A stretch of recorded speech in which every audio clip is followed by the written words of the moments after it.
For a shift.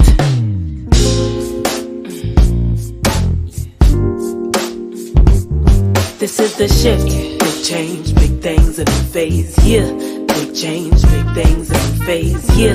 Big change, big things, a new phase. Yeah. A new phase. Yeah. This is the shift. Vibrations been raised. New friends, old friends, part ways. Embrace new change. Heal, cry, purge, fly, feel. Separate the fake from what's real. Accept the red flags for red flags and peel. Don't stick around just to stick around. Let's be real. Trust your intuition and what it's telling you for real. What's the deal while we kill our own self-worth? Had to ask myself, had to put my own self first. Tired of the self-hurt, so I put in that self-work. Tired of the self-hurt, so I put in that self-work. Tired of the self-hurt, so I put in that. Yeah, this is the shift. Big change, big things, a new phase. Yeah, big change, big things, a new phase. Yeah, big change, big things, a new phase. Yeah, a new phase. Yeah. This is the shift, so welcome to a new age. Age of Aquarius, welcome to a new day. Consciousness been raised, we changing how we do things. Balancing the mood swings, we living in a new way. New life and a new aim, new fame and a new wave. Ego was maintained, not looking just to be praised. Fell down so many times and bounced back like Luke Cage. Today I'm tired, tomorrow I'm okay. New frame of mind, cause I've been through some dark days. Some days were insane, so I walk with some new sage. Some days were insane, hard to stay sane, but I maintain. Some days were cray, hard to stay sane, but I maintain. The shift. Big change, big things, a new phase. Yeah. Big change, big things, a new phase. Yeah. Big change, big things, a new phase. Yeah. A new phase. Yeah. This is the shift. Big change, big things, a new phase. Yeah. Big change, big things, a new phase. Yeah. Big change, big things, a new phase. Yeah. A new phase. Yeah. This is the shift, so welcome to a new earth. We manifested this. We changing how we view work, cause 9 to 5 ain't it. We tapped into our own worth, we owning businesses. We put our mental health first, the paradigm has switched. We owning up to self-hurt, we learned our lessons quick. We grown and doing self-work, it's a rebirth. Cause we tapped in and we turned on and we tuned in to a new song. It's been too long, the self-hate is long gone. It's a new dawn and a new wave and a new age. New rules that we remade, old rules need to cremate. Time to create, time to be brave. I told you it's a new day, told you it's a new way, told you it's a new wave and a new age, it's a new day. Shift. Yeah, we made it, y'all. Welcome to a new age. We changing how we do things. It's a new phase. It's a new phase. It's a new age. This is the shift.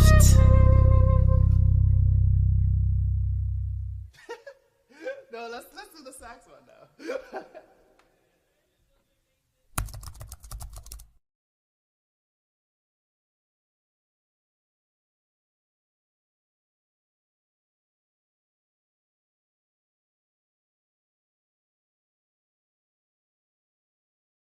Hey guys.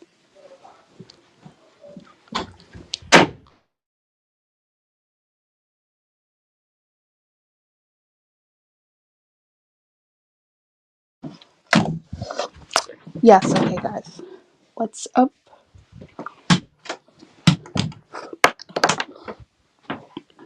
So today the topic is, I've been noticing a lot of East Africans lately, specifically East Africans, not Horn Africans, I mean actual East Africans, speaking on Diaspora matters, and I find this to be a bit weird.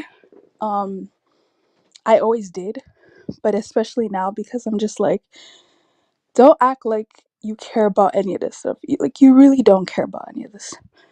But it's they feel it needs to be spokespeople on these issues, and it's I know you don't care about this stuff. Why are you acting like you do? That's what I don't get. You know what I mean? And it's especially a lot of Kenyans lately. I've been seeing them do that a lot, and I'm just you're Kenyan. Why are you worried about diaspora? Why are you worried about Caribbeans? Why are you worried about any of that? I swear to you, I know in your country you have no year of returns, right? You have nothing to do with diasporas. But now all of a sudden you live in America and you want to add your opinion on this? Why? Why do you feel the need to do that? Why can't you just be an observer and just observe and watch what's going on? Do you get what I mean? Like, why do you need to have an opinion on it? Like, that's what I don't get. I don't get that. I never understood that. And I'm gonna play a couple of videos. I'm gonna play a couple of videos, especially, I don't know what country it is, if it was Kenya or Uganda, but the Kenyan was like, oh, Africans don't need to do anything for African Americans. And I'm just like, why do you care about what some Africans are deciding to do in regards to the diaspora? Like, why are you in Tanzania, Uganda, wherever you're at, and you're worried about this? Like, why does your opinion on that matter at all? You know what I mean? With all due respect, why does it matter? I just asked Kaizo for the video, and he sent it to me. He sent it to me. But and then there's this other one. There's this other Kenyan tether in the US, in the United States. And um he's here talking about, oh, we call them akatas, we do this. And I'm just like, okay, you know what? Like, I know in your language that that word does not exist, right? Because let you tell me all the time. You speak Swahili. Let you tell me, when was there a kata word in Swahili? So if that's the case, why do you need to have an opinion on it at all? Do you get what I'm saying? It's like, why? Nobody asked you at all. Do you get what I mean? I find it to be really, really weird. I'm sorry, but I find it to be really, really weird. It's like, do you want to be in the crowd that bad that you now have to just make things up and say things?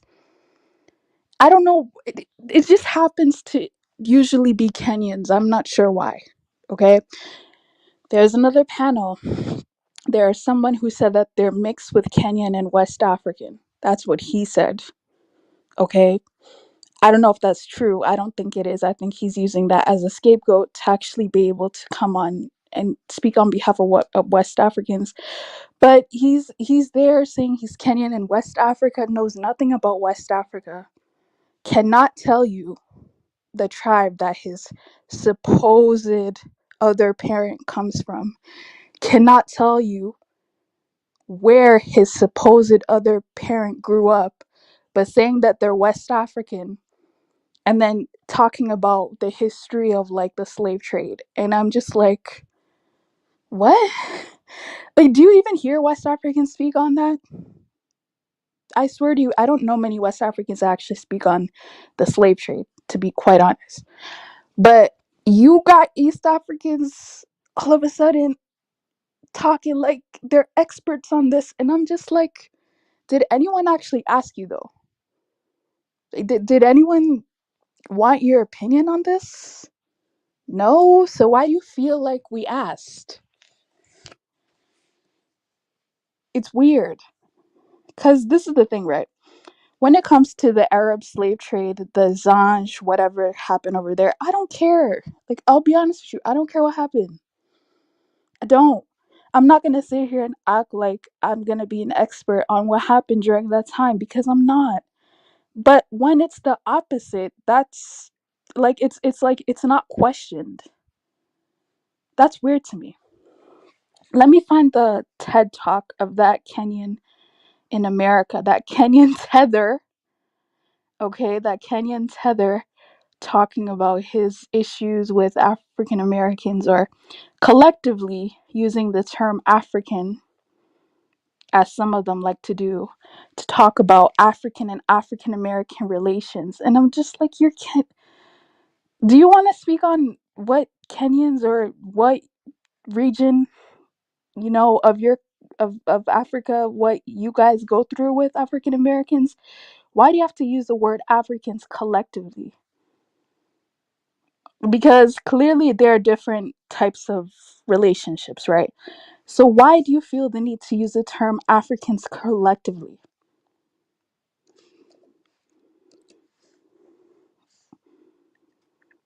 Honestly, it's really weird. And like, the next time a Kenyan The next time any East African feels the need to speak on this, I'm literally just gonna question them. Like, why do you care? You know, let them tell you they don't care about West Africa. They don't care about what happened over there. Let them tell you they don't care. So then my question is, why are you speaking on it if you don't care? You were never concerned. So why are you concerned now? Why? Because you want to have conversations with African Americans? Like, get out of here. Get out of here. You know, one time I had one of these Kenyans talk to me and be like, well, you're not in America, so you don't understand the relations. I'm like, you understand my president actually asked them to come back. Like, you understand that my president, even before that, Dr. Kwame Nkrumah, you understand that he had actual diaspora relations. So you actually understand that there are many reasons why these type of conversations would be it's not tethering when I do it. Like, you actually understand why I can have an opinion on this. Like, you get that, right?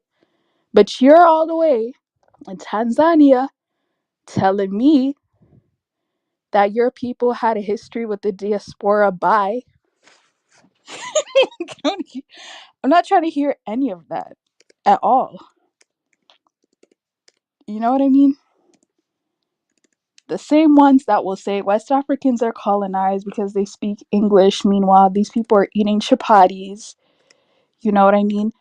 You ask them what their cultural clothes look like. They give you Maasai desert clothes. So you clearly don't have anything that is, well, you don't have cultural stuff either as well. Swahili has Arabic influence. Oh no, so you got colonized by somebody else too, but you're here talking like you're it's like it's just I don't know what it is, but it's just like really annoying. You know what I mean? I'm looking for the I know you guys seen this video.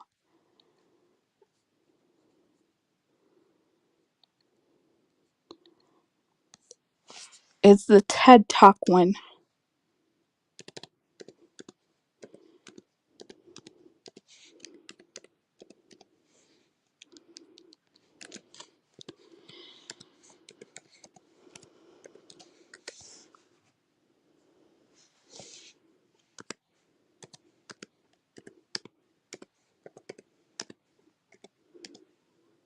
But yeah, while I search for it, while I search for the video, um, what are your guys' opinions? Because there were some people saying that like there are a group of Africans that have low self-esteem, and it's like, okay, like if you're gonna argue which Africans have more low self-esteem, I want to ask the question of which African countries are performing the best. Because I could assure you anything, the ones that apparently have low self-esteem are running better than your country, and that's just facts.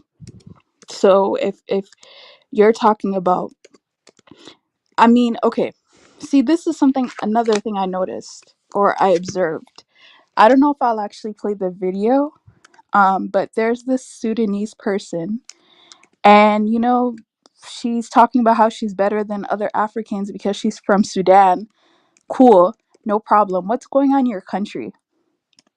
You know, what has been happening in your country in Sudan?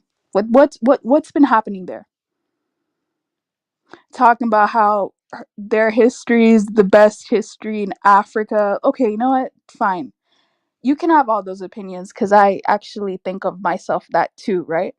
But then when you get mad at these so-called black Africans, then you want to call them the N-word. Then you want to use racialized terms, be like, "Oh, I'm so much better than you." That's what I don't understand. You're from Sudan. You're saying you're better than sub-Saharan Africans. Where's the proof that you are though? Like, I don't care that you're actually saying that. I'm just asking you, where's the proof that you are? And then how come when these black Africans make you upset, then you want to throw shots at them and then be the same one to call them oh, they're so self-conscious, they have inferiority complex. Well, if you're better than somebody else, how many times you got to say it to them, to their face? Like, who's the one with the actual inferiority complex? Do you get what I'm saying? Do you get what I'm saying? Like, it's just like nobody asked for any of these things. You feel the need to say them whenever you're triggered. I don't know what someone being a black African, because you say you're not a black African, that's fine. But I don't know what someone being a black African, I don't know how that's an insult. Like, why would that be an insult? Like, how has that helped you in your country? How has that helped Sudan? I don't know. But let them tell you it's something that's helped them.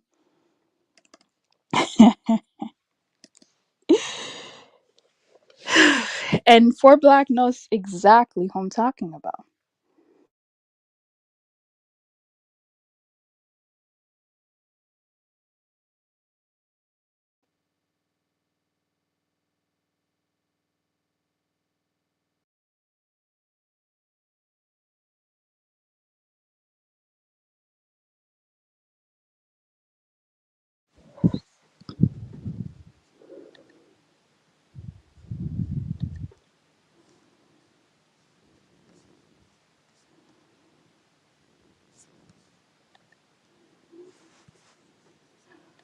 And I also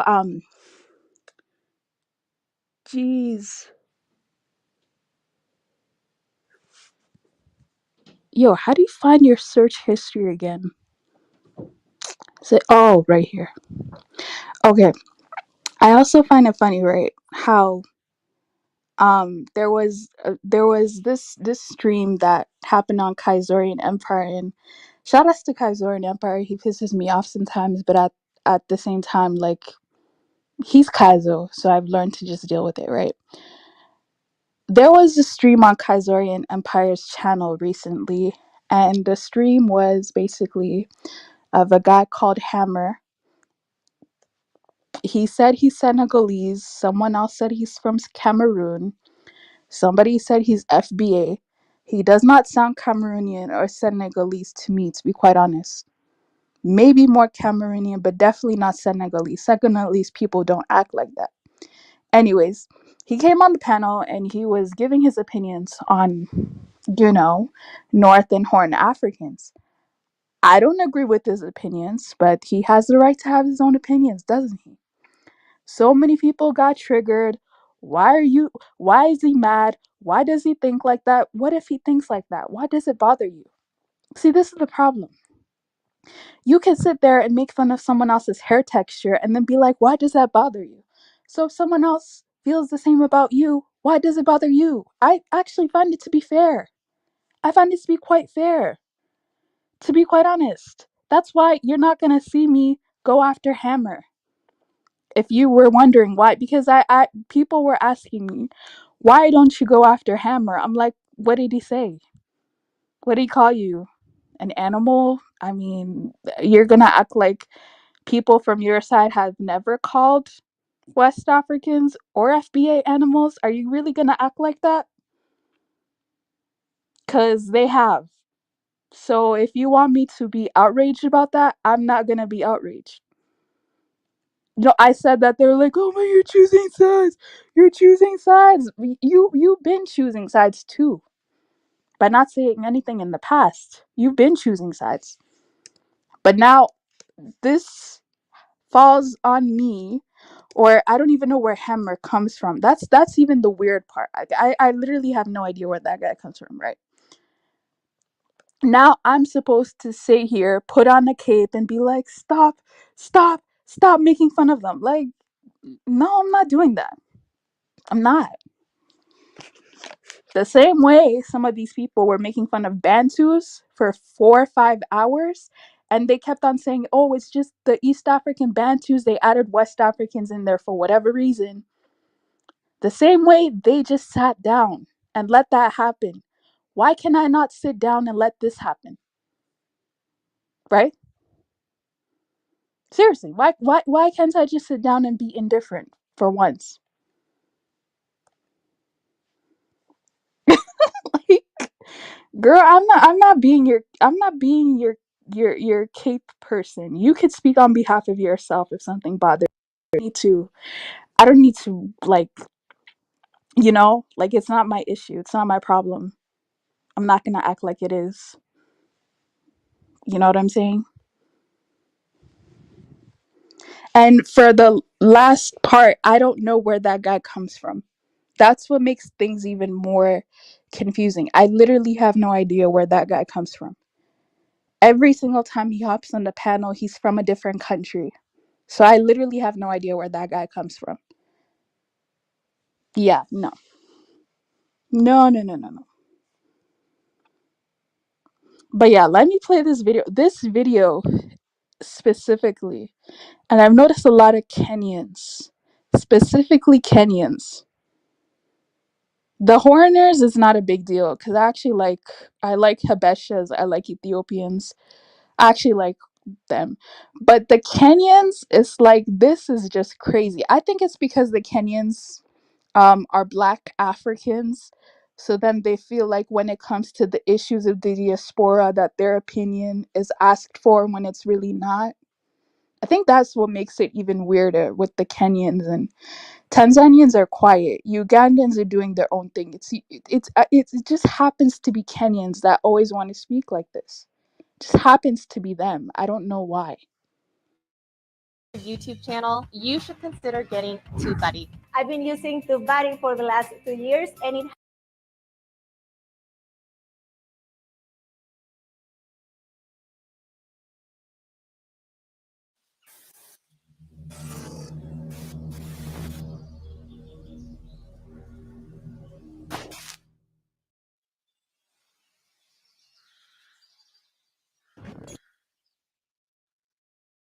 What's good, y'all? I appreciate you for coming to my talk. My name is Victor Mudhama. I was born in Aga Khan Hospital in Kenya to a Kamba father and a Lua mother. I moved to America at 3 years old when my parents came to study at Pitt. I was raised in East Lib, the real East Lib, in the seminary apartments. I lived with my two parents, my two sisters, two cousins, aunt and uncle on my father's side, and an uncle on my mother's side. The apartment was jam-packed, but looking back at it, it was a pretty loving time. Though the seminary was a diverse and relatively safe environment, East Lib was not.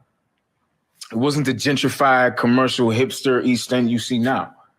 It was engulfed by poverty, which, as we know, leads to a multitude of other problems. As immigrants, it's important to know how to deal with your new surroundings. And it's especially important, if in the situation, to prepare your children to do so in your absence. So I think this was the intent of my elders as they reminded me to stay away from akatas. Akata is a derogatory term for African Americans. I didn't understand why at the time, because I knew nothing about propaganda.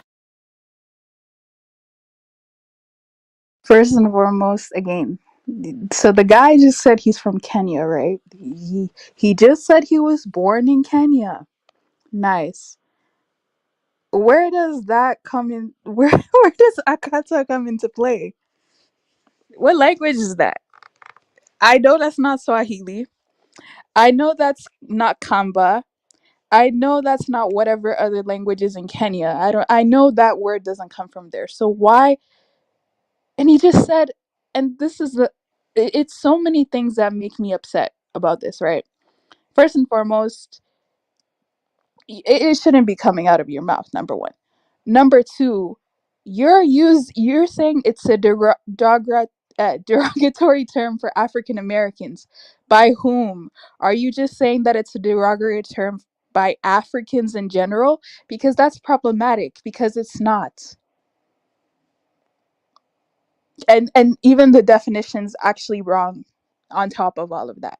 So it's like, why do you feel the need like do you it this doesn't make any why do people do this? This does not, and this is on a TED Talks platform. He's there talking about the relations between Africans in America versus African Americans. Who asked? like,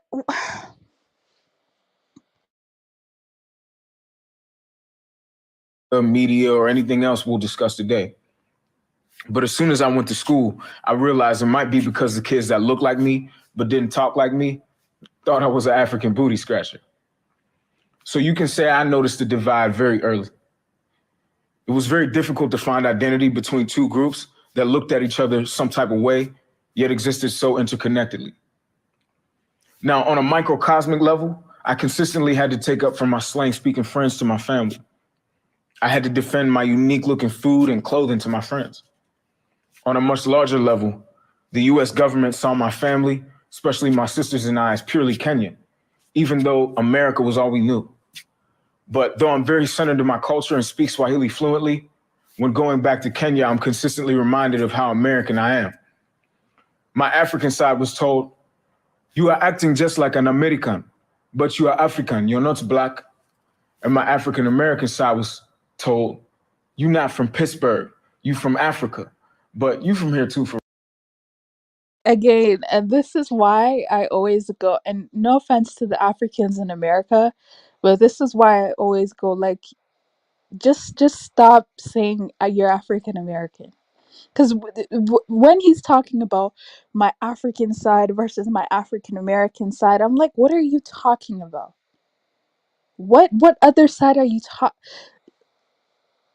Do you have a half African American parent? Like, what are you? These are things that I will just never understand. And this guy, yes, he's not acting Kenyan. Why is he not doing that? Why does he have a fascination with the Black American culture to the point that he's trying to act just like one, and trying to make excuses and trying to find all these reasons for just different things that don't. He was born in Kenya. That's the part that's even worse.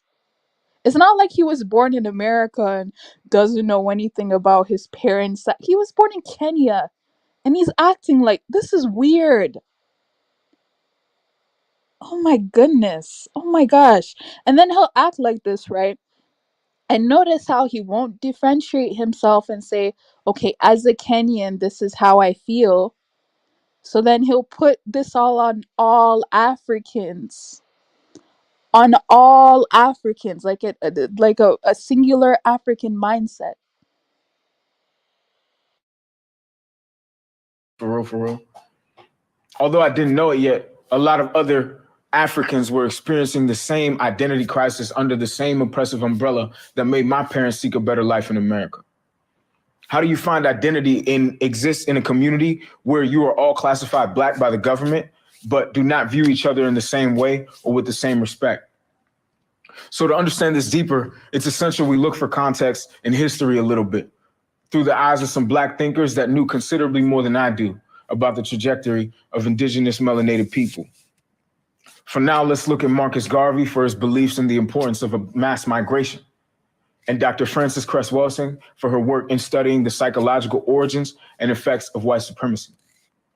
Garvey, Pan-African godfather, wanted a mass migration to Africa on the Black Star Line in order to help the journey of healing our people from the perils of white supremacy, especially on an economic level. This is relevant because a mass migration to Africa was necessary in Garvey's plan, but the mass migration occurred in the inverse of his plan. The number of African immigrants to America eclipses the number of American immigrants to Africa. Now, on the other hand, Welsing, a clinical psychologist, discussed the psychological origins of racism, white supremacy in her book, The ISIS Papers.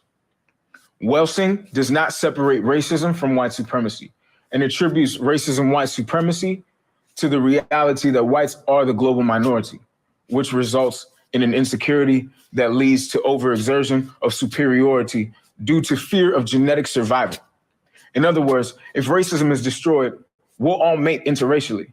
And it is socially understood that children of mixed parents are Black, and they're certainly treated that way.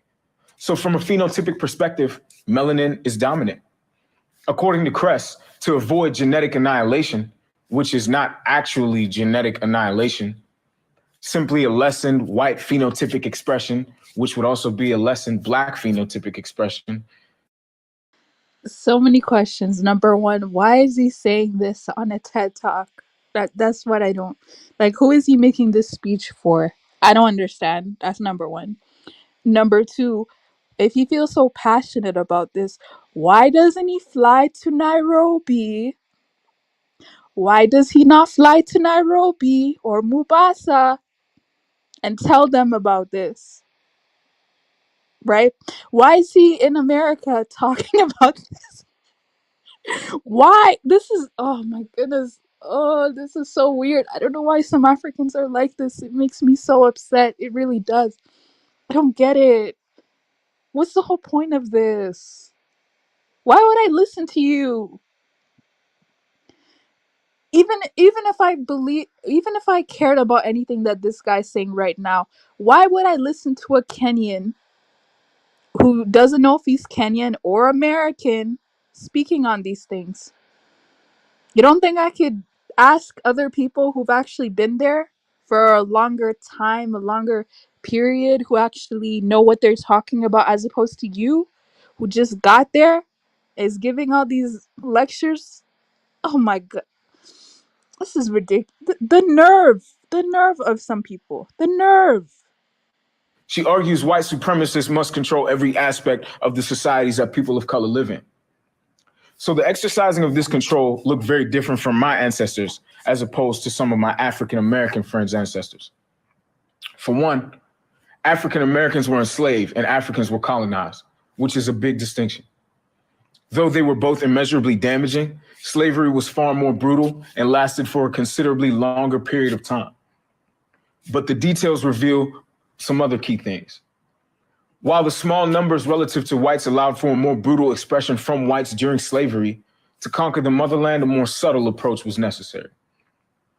Because white supremacists could not force Africans to stop speaking their language on their own turf, like in America, a more obvious difference would be that countries that were still colonized kept traditional languages, foods, and a lot of other aspects of life, even after adopting the language of their colonizer as the official language of the country. In America, reading was forbidden by law for the obvious emancipative effects. But on the continent, illiteracy was due more to a lack of resources rather than its legality. With education and the monopoly of determining its validity still held and controlled by the colonial powers like the British, whitewashing curriculums, erasing traditions, and creating a system of subconscious self-hate were bound to follow. And because a majority of the schools were boarding schools, kids like my parents had very little contact with their own parents, let alone access to the knowledge of their ways of life before the British. That fact. Okay, so I would have much appreciated it if he just stuck to colonization or whatever happened in Kenya. He just tried to equate what happened in America to what happened in Kenya. That's very problematic. Extremely problematic. And then it's like, if you want to speak about what happened in America, the question is, why would you be the spokesperson? Like, no offense. No offense to this Kenyan guy, but if I want to know what happened in America, I could just ask an American, to be quite honest. You know what I mean? Like, why would I listen to you about you giving regurgitated secondhand knowledge? Why? This whole broadcast, this whole video, you don't understand. The first time I've seen this video, I was like, what's the point that this guy is actually trying to make in saying any of this? Like, what's the actual point? You know what I mean? And someone's talking about his looks. Listen, he's I there's nothing wrong with his looks. I'll just say that. Okay? We don't need to go we don't need to go there. Someone was like, why is he wearing those why is he wearing those 90s glasses with that with that chain? All he's missing is, someone said that he's from the East Coast. I don't know exactly where, But all he's missing is, you know how the Americans have the hats, like the New York hat, the hat that has like your state in it. That's all he's missing. Okay, he's missing the cap, the snapback that shows what state you're from. That's all he's missing. Because this is just, he got the cornrows. I think those are cornrows. Anyway, let me just finish this video. Is actually where the similarities between colonization and slavery control start to overlap. Because slavery preceded colonization by hundreds of years, you saw a lot of regurgitated tactics. Eurocentric religious school curriculums, Eurocentric propaganda, colorist social hierarchies, socioeconomic exploitation of indigenous people's resources, etc. But throughout the years, the differences in how we were educated about each other, especially through New Age mass media, became apparent. The stereotypical views perpetuating images of poverty and low socioeconomic worth became the basis of fear and shame, influencing our interactions with one another. Africans were just poor, swollen-bellied children that needed money donated to them by the UN, 25 cents a day, and they smelled like onions. African Americans were just drug-selling, drug-using criminals that only liked rap and basketball and were no good for anything else. Neither of us created these stereotypical images, yet their perpetuation creates an effect in our interactions, down to creating our own self-hate name tags, such as Akata, an African booty scratcher. But unless we address the core psychological issue, common problem, and common enemy, our two cultures will be forced to coexist, but will struggle to blend. Now, on the surface, it's just stereotypes and quiet petty quarrels. But the more you dig, you find that colonization and slavery created on the global scale a larger version of the house Negro and the field Negro, to quote Malcolm X. Even years after colonization, African minds and values are paralyzed. Okay, I do agree with that last point over there. I do. I just don't like the analogies that he's using. I don't like the language that he's using. I don't like the platform that he's on speaking about this. Makes me very suspicious.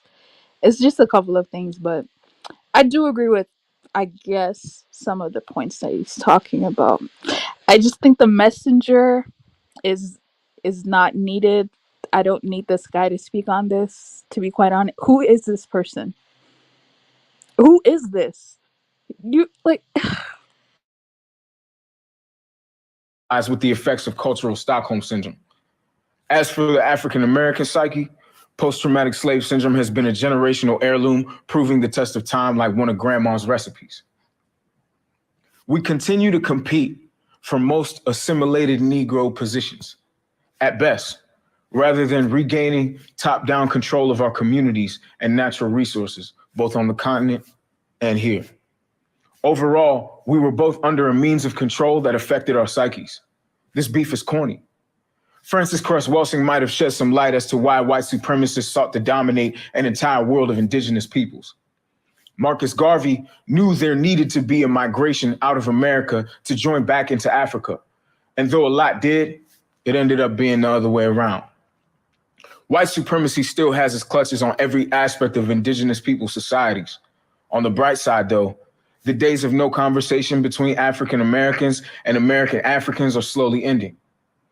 There are a lot of solutions that can continue to unite us while helping us leave the systems that continue to wreak havoc on our communities. But here are a few. I know getting on the same page will take time. Healing is not a race, but we must hear ours.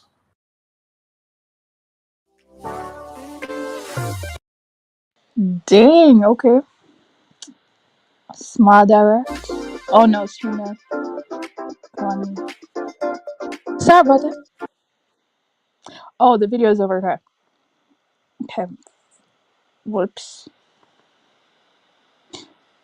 Okay, so for those who missed it, I will drop the link of the video in case anybody wants to watch it.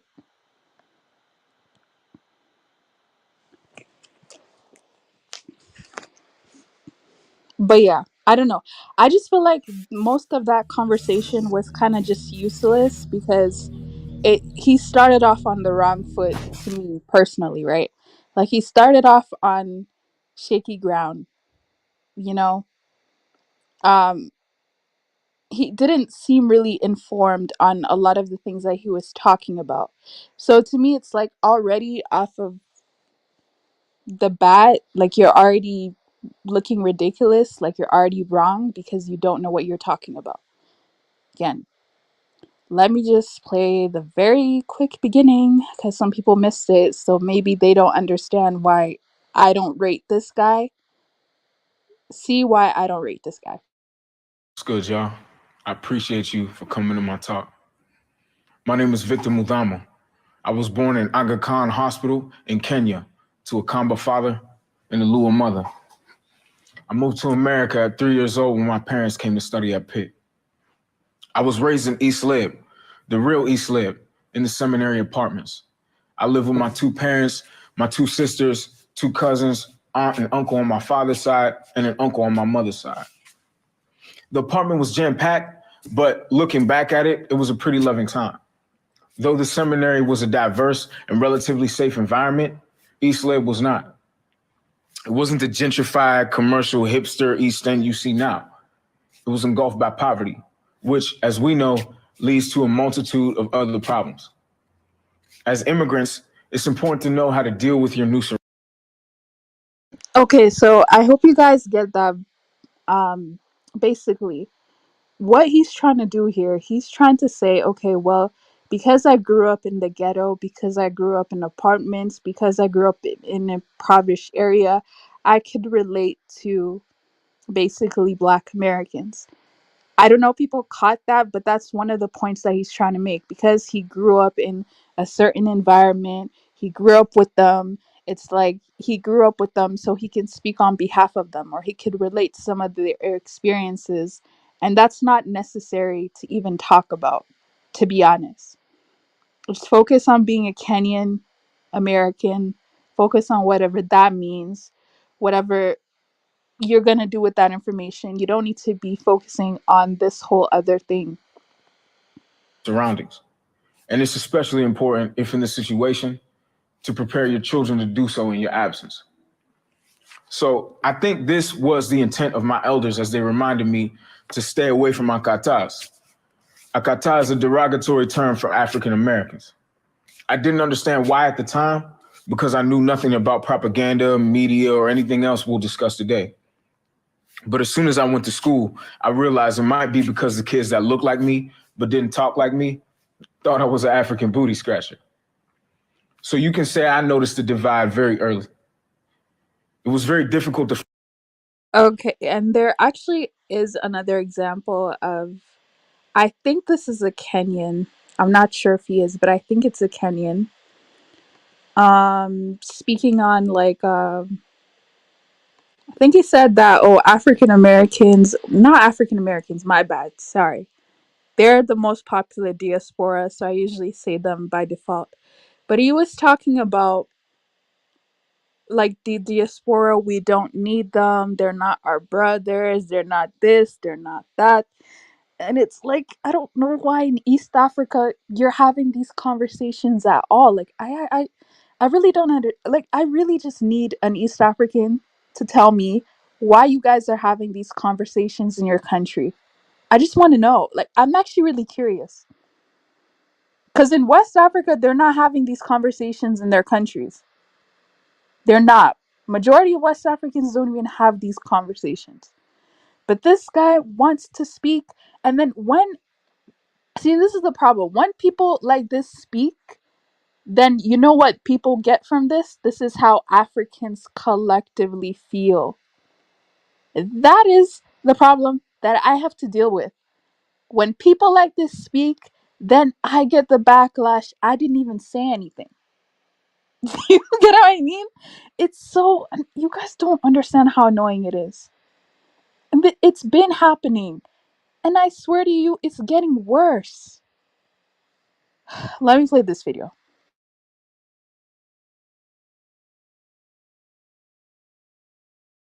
We don't want them here.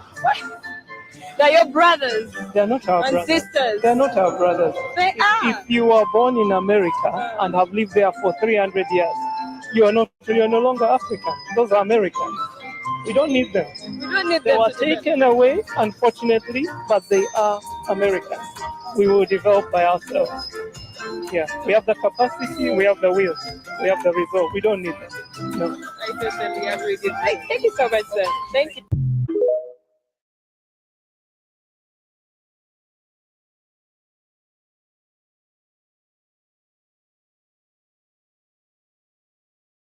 We don't want them here.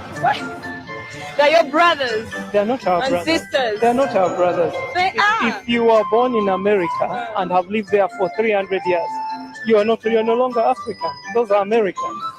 We don't need them. We don't need They them were to do that. taken away, unfortunately, but they are Americans. We will develop by ourselves. Yeah, we have the capacity, we have the will, we have the resolve. We don't need them. No. I totally agree with you. Thank you so much, sir. Thank you.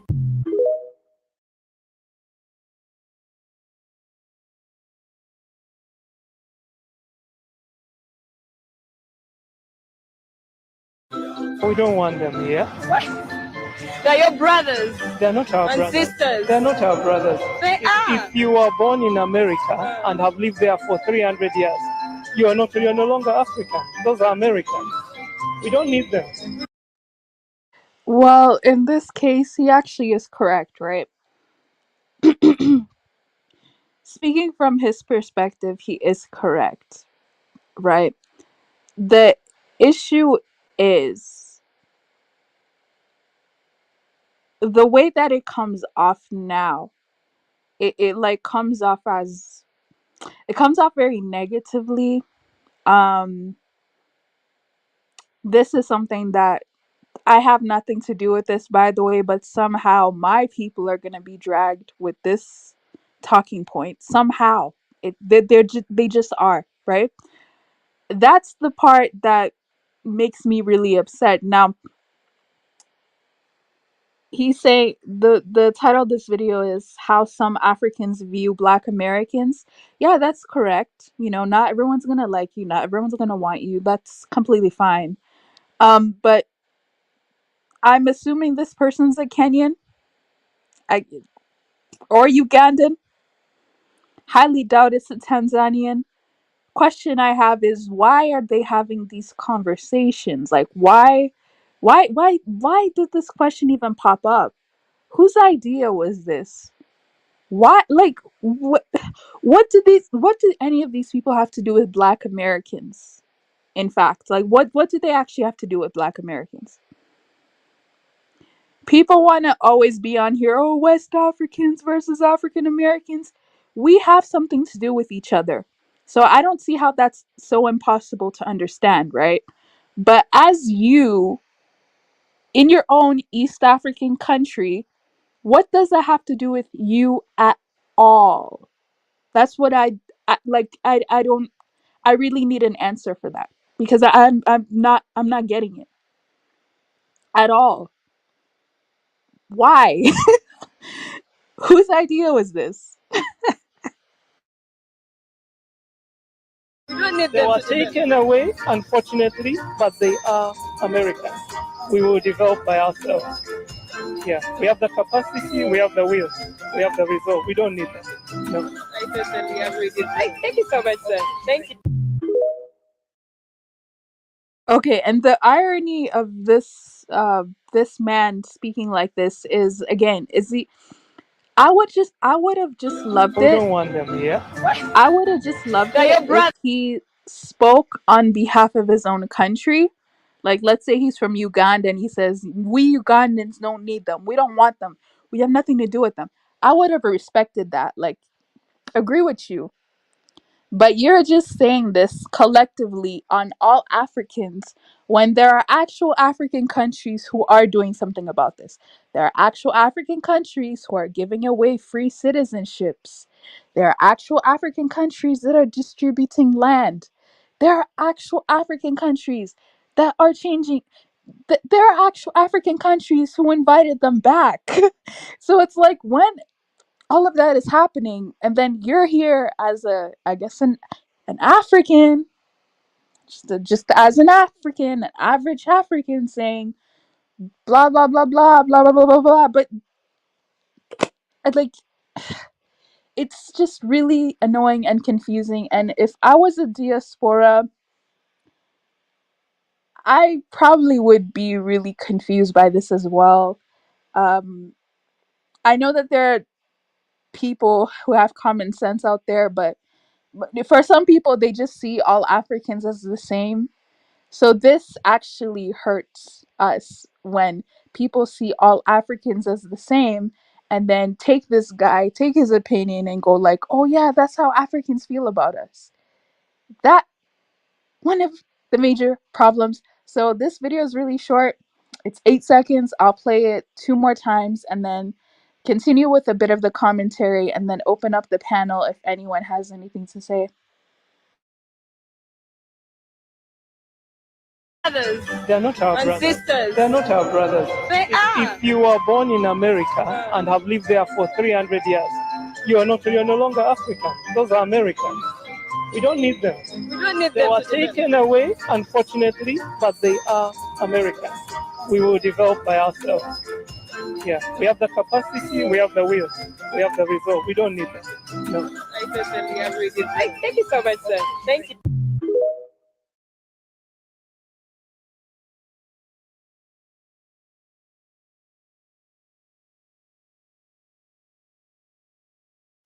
We don't want them here. What?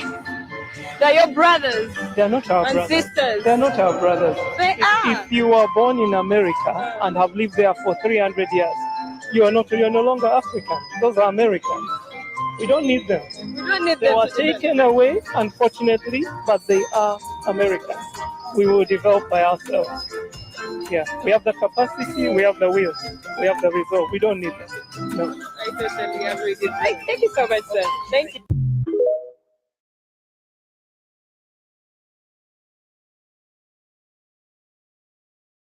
Whoever's from that country, because I'm just assuming it's a Kenyan.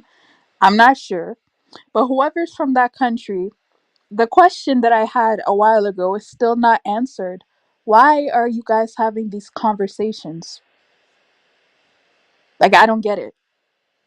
Why does any of that concern you? Like, at all? It literally has nothing to do with you. Okay. Do do do. Someone's saying East Africa was affected by the transatlantic slave trade. Okay. All right. I hear you. But hey, Habibi. Hi, Solomon.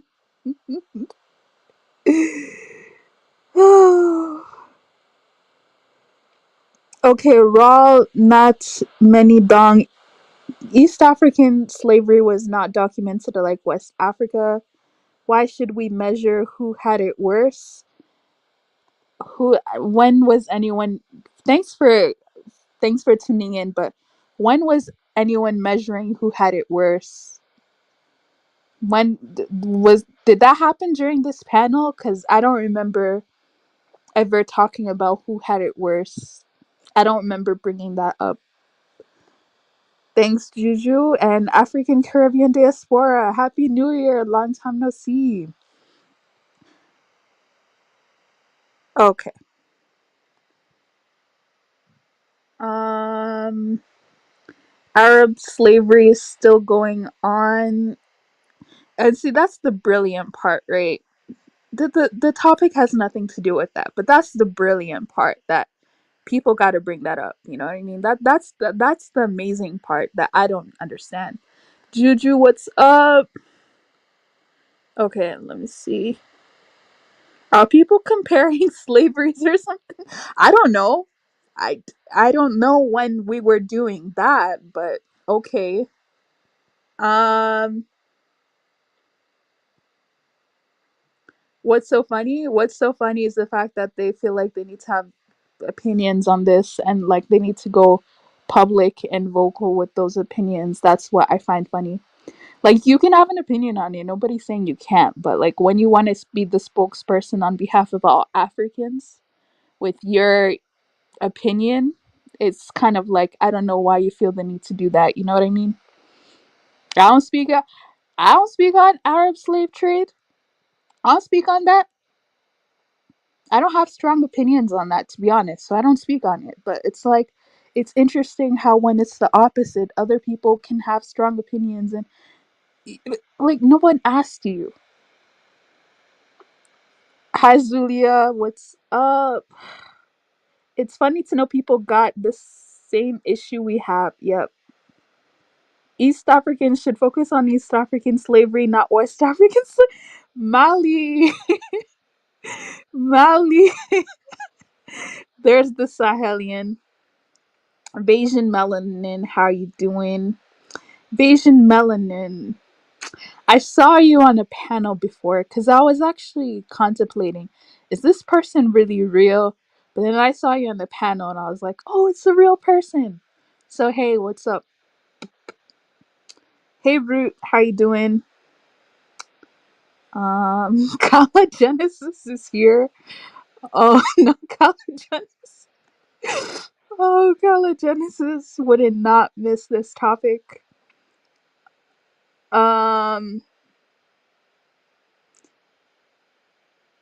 Yeah, you can feel superior, right? And Molly, like you were here when I was talking about it. I was talking about that a while ago. You can definitely feel superior to like other Africans. I actually have no issue with that. But it's like when you feel superior and then like let's say another African insults you or no, another African offends you. You don't even know how or they say something that maybe they're bigging themselves up too and it bothers you to the point that you have to insult them. That's when it's kind of like, okay, so we're supposed to be united, but then when I do something you don't like, you can call me a monkey and I'm just supposed to be like, oh, it's whatever. Yeah, no, I'm not dealing with people who's gonna call me monkeys when they're mad at me. Like, I'm not dealing with you, period. So if and this is the other part of it too. Let's say they actually call you a monkey, then you call them an Arab rape baby. Then all of a sudden you're wrong, right?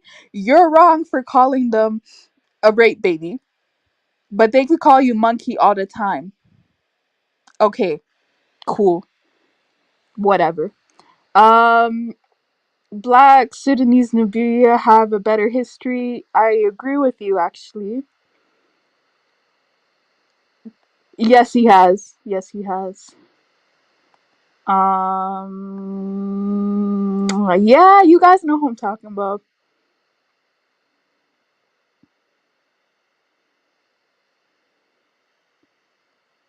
Hey, just call me Brian.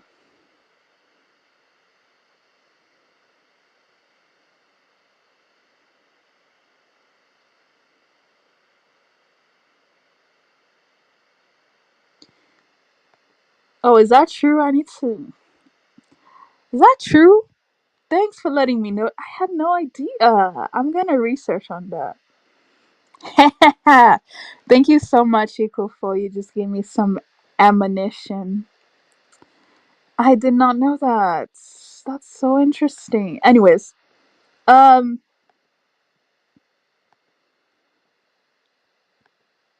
yeah, Mali. I already told you, Mali. I'm worried about West Africans right now, to be honest. That's what I'm worried about, West Africans. So that's just what it is. You know what I mean? It is what it is. Like I don't see anything wrong with putting my people first. I don't see anything wrong with that. Other people do that too. You know what I mean? When West Africans are here being made fun of, I don't see other Africans be like, oh no, that, come on, they're Africans too. Oh no, it's not that bad. I don't see them doing that. When people are here, especially making fun of Nigerians, because those are usually the ones they target, right? Nigerians. I don't see other Africans go like, you know, especially I don't see non-West Africans go like, oh, yo, no, Nigerians are not that bad. They join in too. So guess what?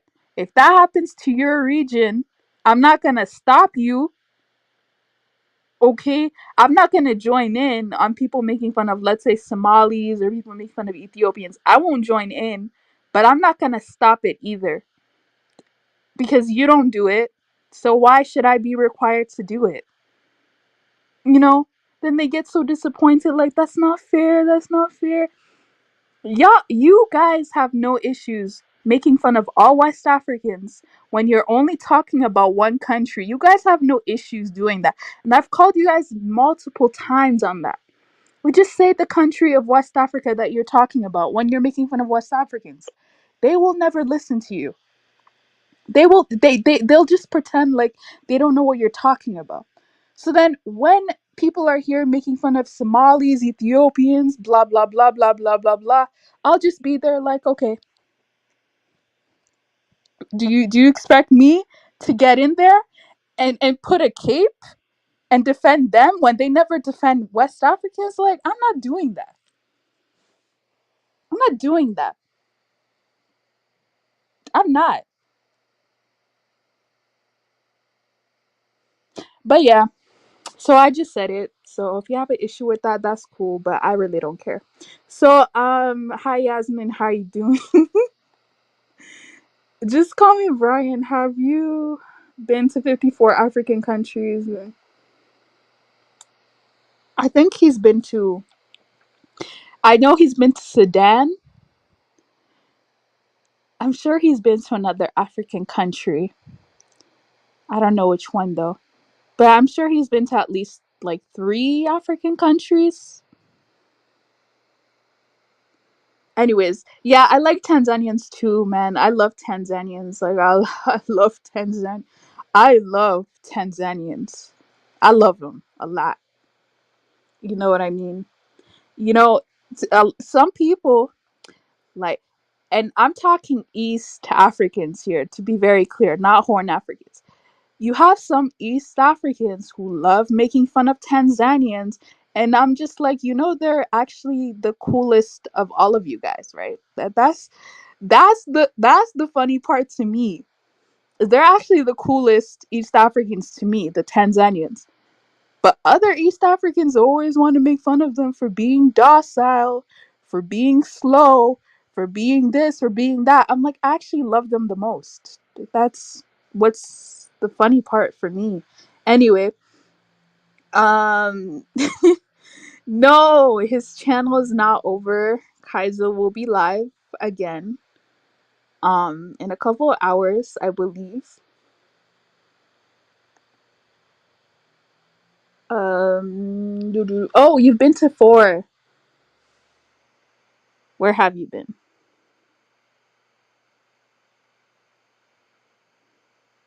Which ones have you been? Which countries have you been to?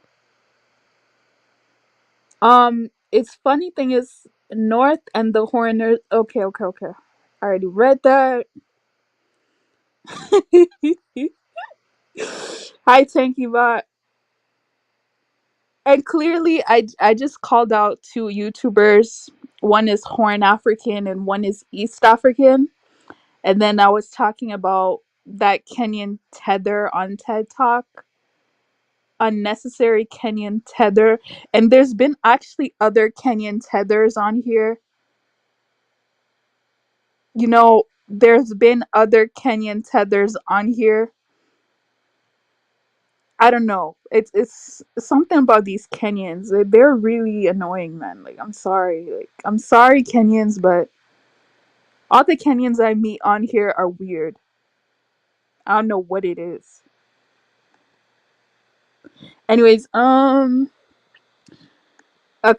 is Yoruba. Thank you, thank you. Okay, let me actually continue to go. Hi, Flex Up. Hi, Kifaro. Hi, FBA ADOS. Hi, Ben Smith. Hi, Zulia.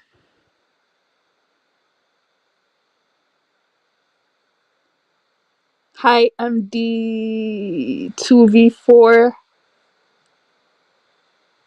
And I greeted you, Kofo.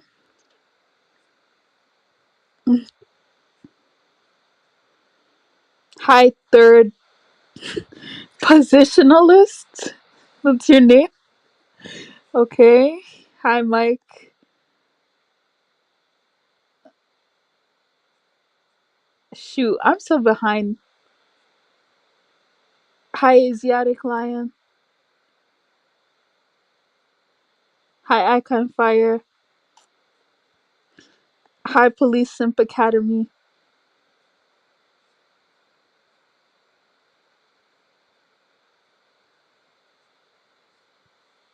Hi, H Block. Hi, Keon Billard. Hi, Mia. Some of these names got to be like burner accounts because I swear I don't know who half of these people. Anyways, hi, JC. Hi, Mo. And Collagenesis. And thank you, Mo. What is Mo saying? Kenyans are hunter gatherer. AM slaves. Yo, who was it that got Kaizo so mad again? Who was it that got Kaizo so upset last time that Kaizo got so mad? He was like, someone called me a hunter gatherer. Was that Lima who did that? I think it was Lima. Lima's a G, man. Lima's an interesting character. I like Lima a lot. But yes, thank you, JC, for the £2. Okay. JC, I'm in Canada, so that's actually a lot of my currency, to be honest. We're broke up here. We're broke. Okay, let me continue.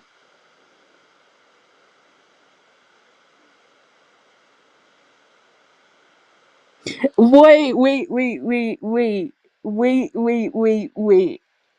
Okay, you. Okay, first and foremost, when people go like Ghana use AA for year of return, everyone knows that. Even the AA know that. They don't care. They're still going to Ghana. So why are you using that as something that I'm supposed to be like, that I'm supposed to feel bad for?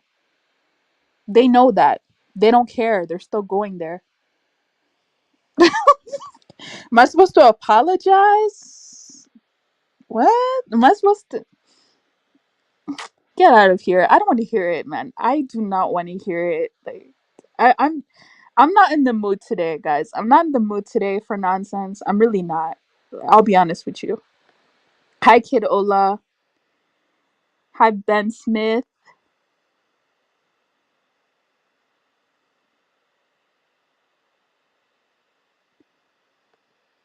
Hi, Sahelian.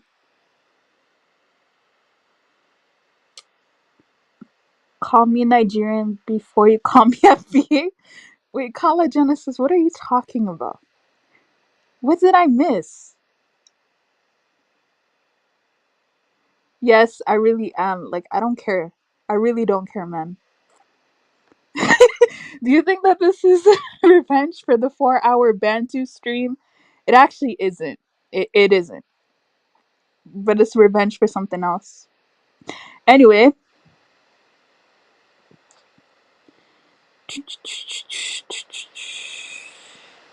Okay. I'll go ahead and drop the link though if anyone has anything to add. Thank you, John Nola. Appreciate it. But yeah, if anyone has anything to add, especially if you're West or Central African, bring it on. Let's talk about it. And what should we do about this Kenyan tethers, man? What should we do about these Kenyan tethers? They're actually really embarrassing me, right? Whatever they say, now I have to, I have to like explain and be like, oh, that's not all of us. Why should I be explaining why an East African opinion from Diaspora doesn't matter. Why do I have to be the one to explain that? You know, it's really, you don't understand how annoying this is. You really don't get it. But bro from Brum, hating on East Africans isn't going to solve your trauma. Why can't East Africans speak on West and Central African slavery? Because you don't know the history. Do I really have to explain why you shouldn't be speaking on it? Don't sit here and act like you actually know the history. You don't. That's why you don't need to be speaking on it. Like, what? That's not. Hey, stop acting like that's your problem. Stop acting like you have to deal with any of the traumatic issues, because you can speak on West and Central African slavery without speaking on it from a perspective of someone who actually was affected by it, right? You can speak on it on a perspective of someone who doesn't have to deal with, being criticized of the things that your country is doing right now. You can speak on it from that perspective. I have to speak on it on this perspective of, oh no, Ghana's not doing this, Ghanaians are not doing that, West Africans are this, West Africans are that. I have to use all of that trauma to speak on it. But you get to speak on it indifferently, and you're telling me that it's the same thing? You're telling me it's the same thing. Yeah, no, it's not. It's not. So yeah. Why hasn't Kala visit Ghana for years? I don't know why he hasn't. I don't think Kala's interested in Ghana. I think Kala likes Liberia. Kala's not, which is fine. It's still West Africa. I actually have no problem with that.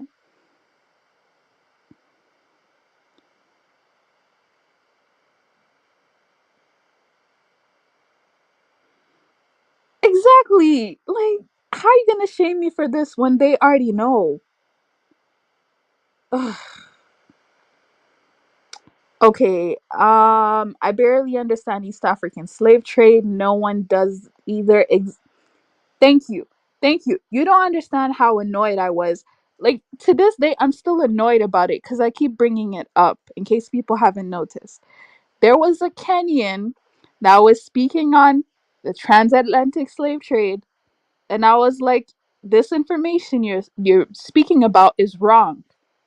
Now, if I come up to you and say what you're talking about is wrong, I'm bitter, but you're giving misinformation. You can't even bother to say it properly if you're gonna open your mouth. And I'm not supposed to have an opinion on that? What?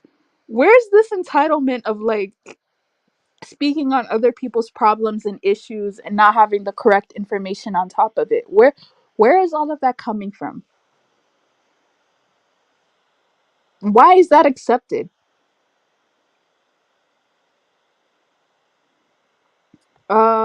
Okay, so I'm gonna go ahead and add people to the panel. Guys, thanks for being here. Thanks for all the super chats. Thanks for all of the engagement. I'm gonna head and add, I think this is Kid Old. Hey.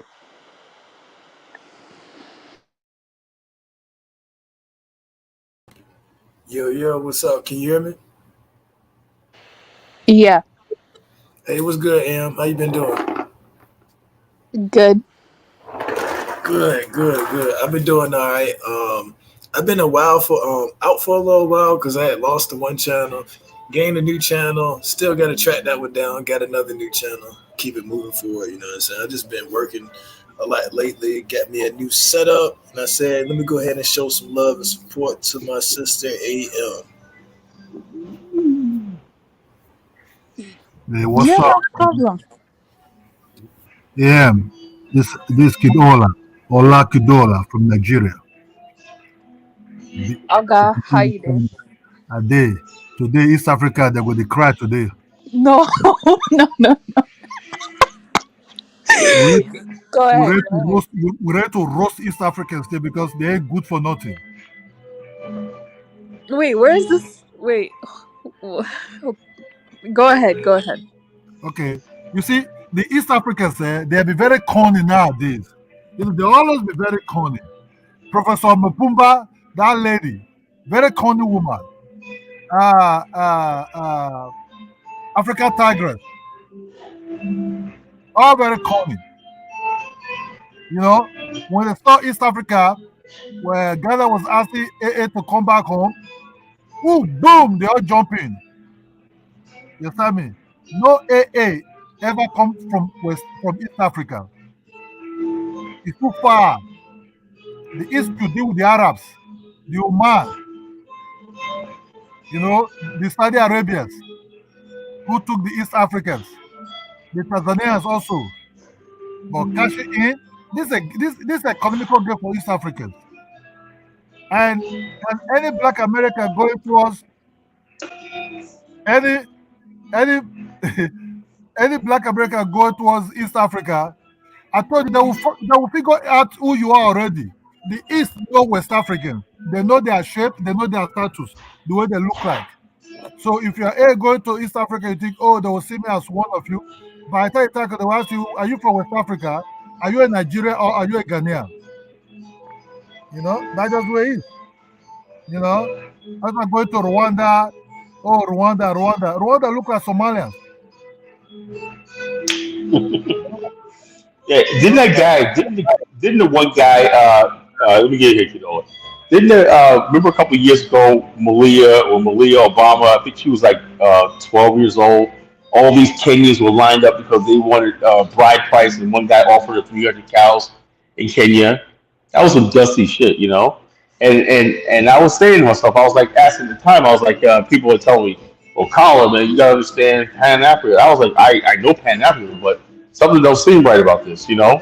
They're saying Obama daughter, Obama's a Kenyan, so therefore he should give his daughter to a Kenyan. He had guys, a college professor, saying Malia is so beautiful, and he said he has 300 cows as bride price. Obama should have been bride price, and all this dusty ass stuff and whatnot, you know. So this like it was just really so when I hear that guy talking about we don't need them here, this that you know thing, you know, like that guy was a Kenyan by the way. That interview was done in Kenya.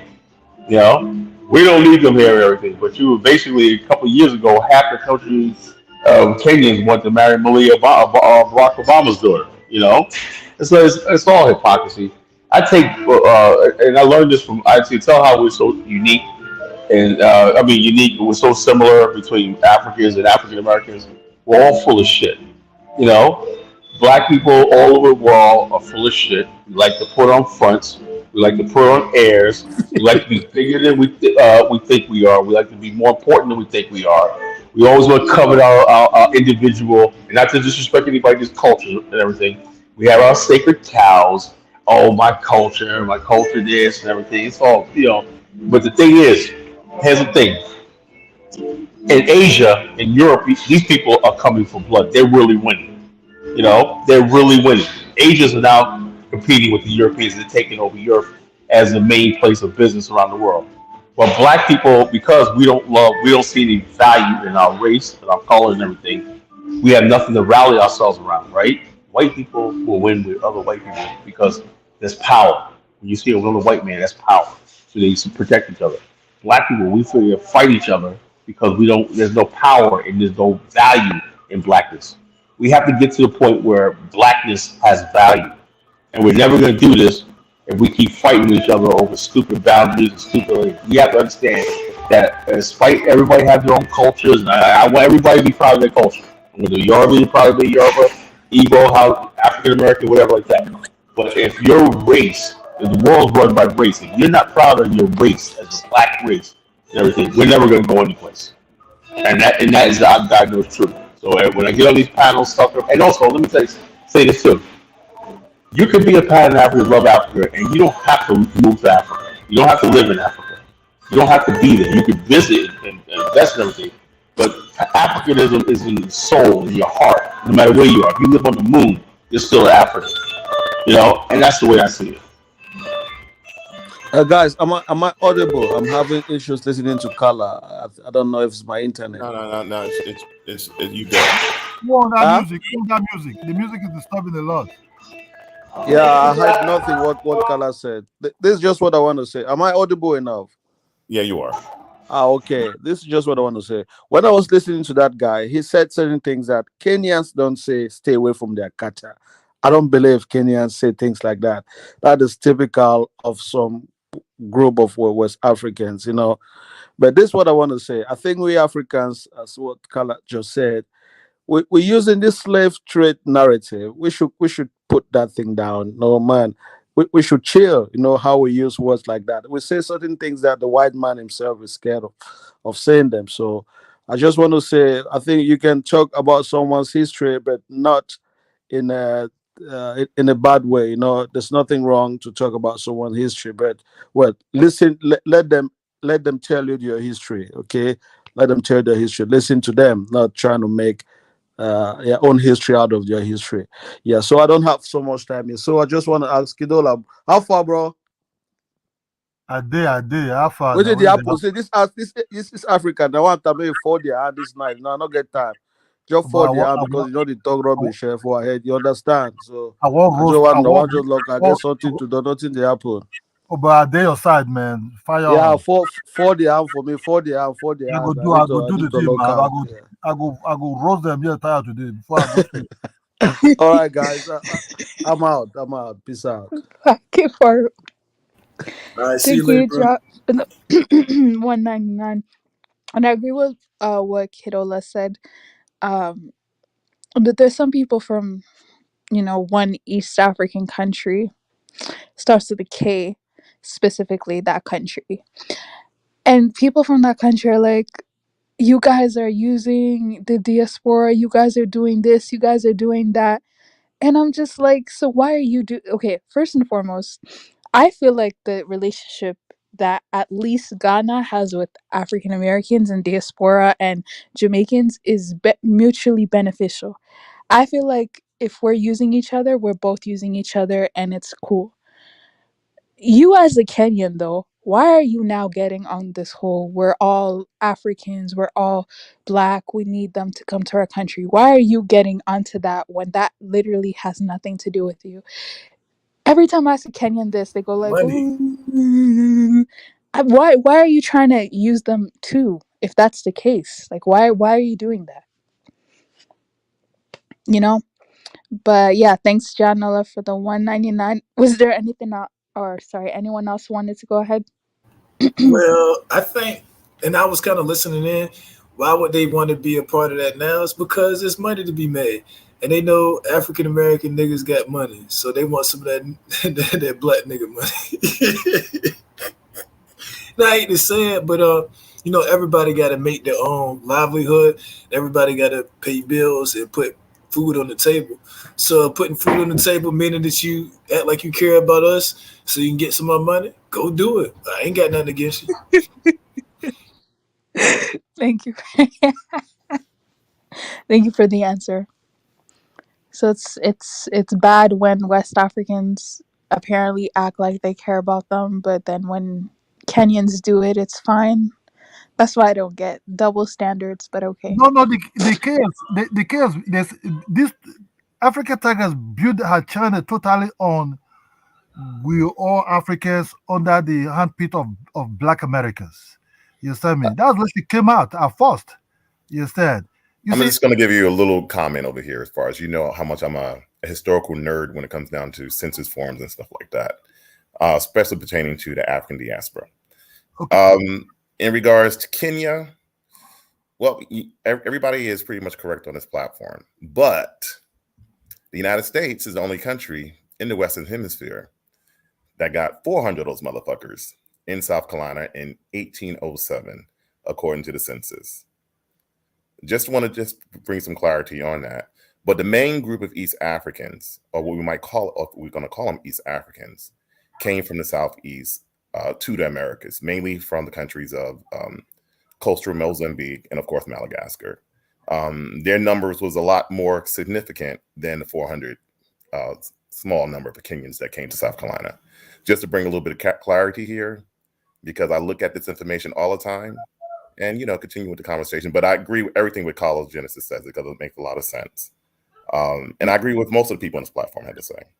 Thank you. Kenya, I've never seen where Kenya, the destiny of Kenyans and other Africans are totally clear. You understand what happened? Kenyans never talk about Black Americans in any sport, in any place since Ghana started announcing year of return. Then boom, Professor Mobumba, whatever her name is, pick her up from there. He was just doing our own shows about, look, if you love people, love them for real. You get what I'm saying? If you love them for real, love is not costly. It's even the cheapest. But don't try to pretend you love them or for investment or you use them to chase cloud. You get what I'm saying? Because African Tigress built that channel under the armpit of Black Americans. That's where she came. Oh, I'm doing this. I visit America. I visit this. She built the channel up like that. Well, never real love. But Kenola, is that hurtful or the gullible African Americans? Let me tell you something. Let me say this, brother. There's a lot of African Americans, and I'm looking at the thing. It's getting worse, right? They're so self-loathing. African, and then people pick up on that, right? Why do you think we in Black America has more cults than anybody else? We have the Malachi York cult. We have the Nation of Islam. All of this is basically telling people you don't know who you are. I got their salvation, everything like that. And so Africans are saying, if it worked for the Nation of Islam, it worked for all these other cults, the Yorkies and everybody else, Daddy Grace, Father Divine, and all these other people and everything like that. Why can't we get in on it? Yeah, I mean, if the people of Black in America is going to listen to African Tigress, she's telling them how wonderful Africa is and everything like that. And you got Black America, right, who sit there in America, privileged, got everything they want and everything. But it's not just Black people; it's white people too, right? Americans are sick. Americans a sick society. They have all the material things they need, right? But it doesn't take. Remember Sun Yun Moon? Reverend Sun Yun Moon had millions of followers, right? Why do people follow this Korean guy? Cults of personality in America is a big cash cow. We have always had a problem with cults, charismatic cults. We have them in the Pacific Northwest, in the Midwest and everything. People going out to the communes and everything like that because modern society is hard. So when somebody tells you, oh, this is this African paradise over here, come on, support my channel, support me. Black America is very, very vulnerable to that. And I don't blame African Tigress or anybody else is doing it. It's just the way it is. But that doesn't still negate the fact that we still got a Pan-African movement to build. Okay, yeah. Carla Genesis, let me go off that. African Millennial, I just got a few things to say. Obviously, we all saw the video.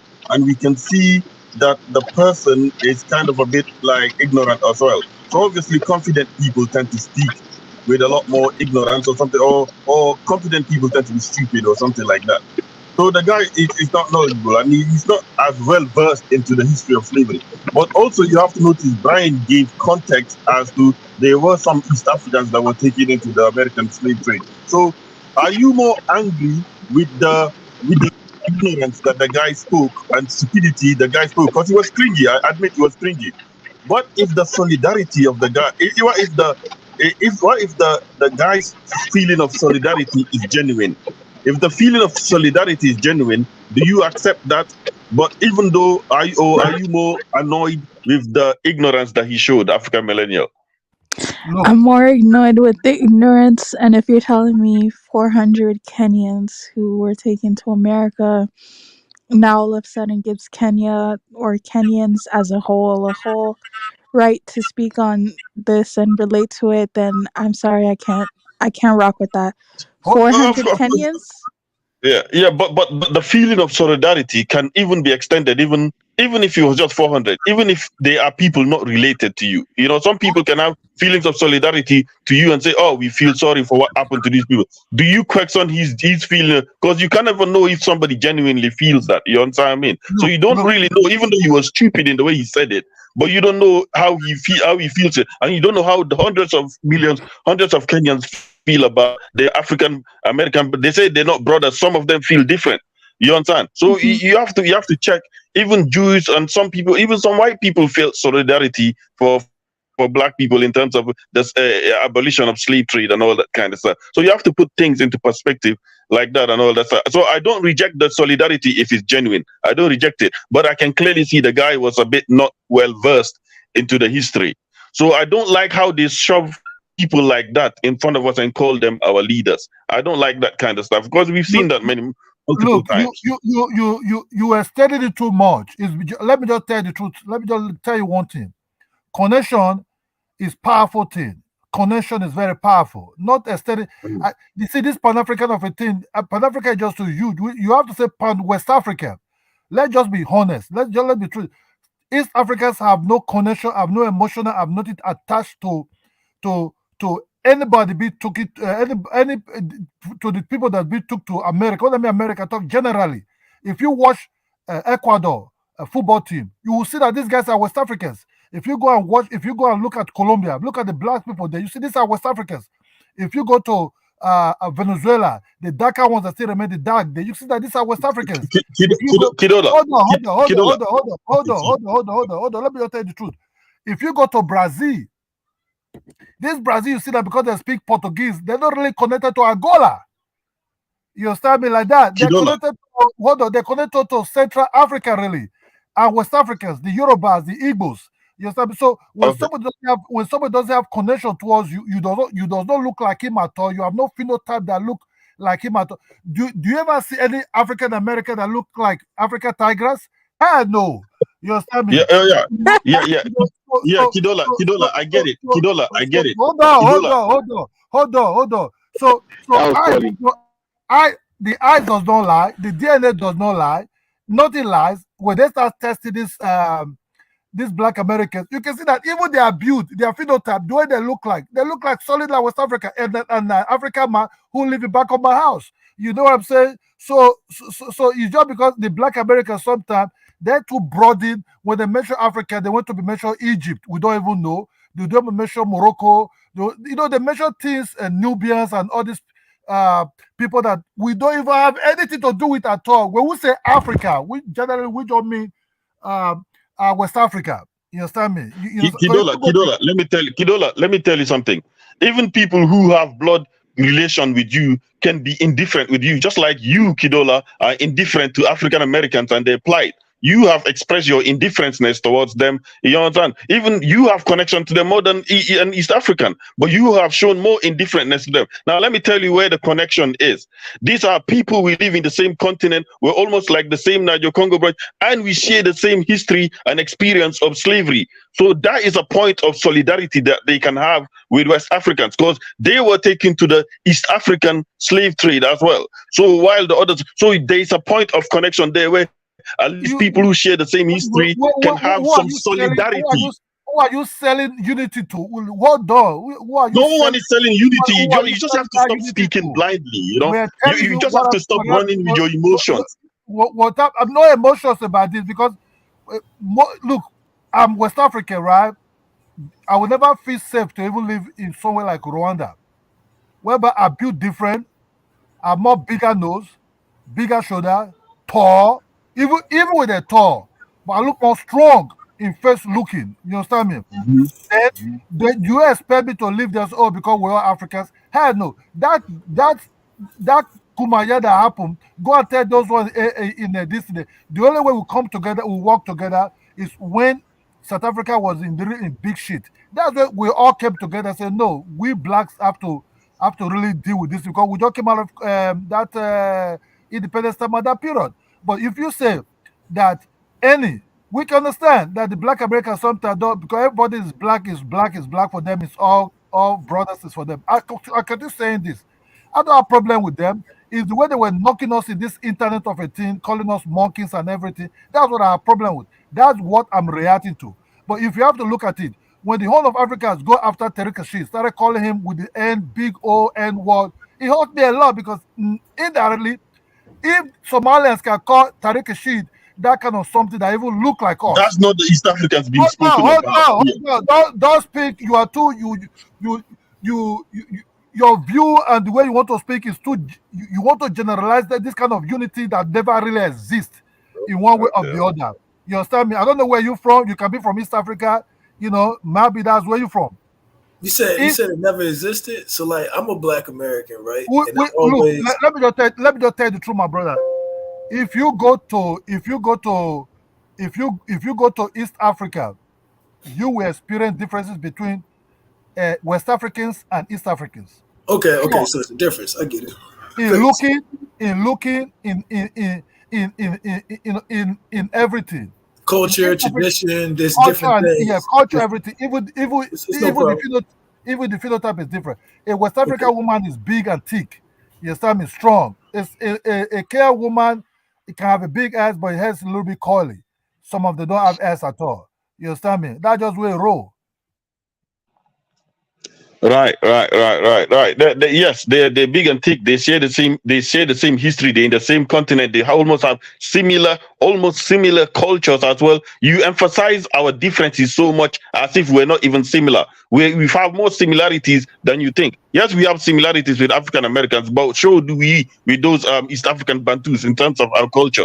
So you are looking at the Horners. Yes, I know the Horners. They are a little bit different and all that stuff.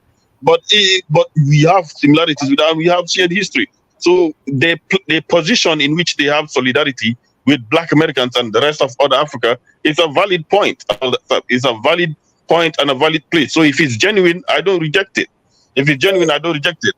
So And that's all let I'm me saying. add this to what you're saying, right? So here in America, right, I've seen a whole bunch of different looking Black people that look like different groups of Black people in Africa. And I know that's where we come from. A lot of people don't. I've dealt with a lot of different people. I mean, I mean a lot of different people. Trust me. And I can tell I was like, yo, and it seems to be like a missing group that a lot of us kind of look like. There's only a little bit who look like that over there too. You know what? First of all, thank you for having me on your channel, Thanks, Lodge. African Millennial. And shout out to the chat and shout out to the people on the panel. I am Hustle Smart. My channel is the Silk Police Academy. Y'all can bring y'all ugly, strong face, Man, you strong never post jawline nothing, Sid ass Police. over to to my You channel. never But post nothing, Sid Police. this is the thing though. This is the thing. I just did a show this weekend about why Africans would never 100% accept and trust Black Americans and vice versa.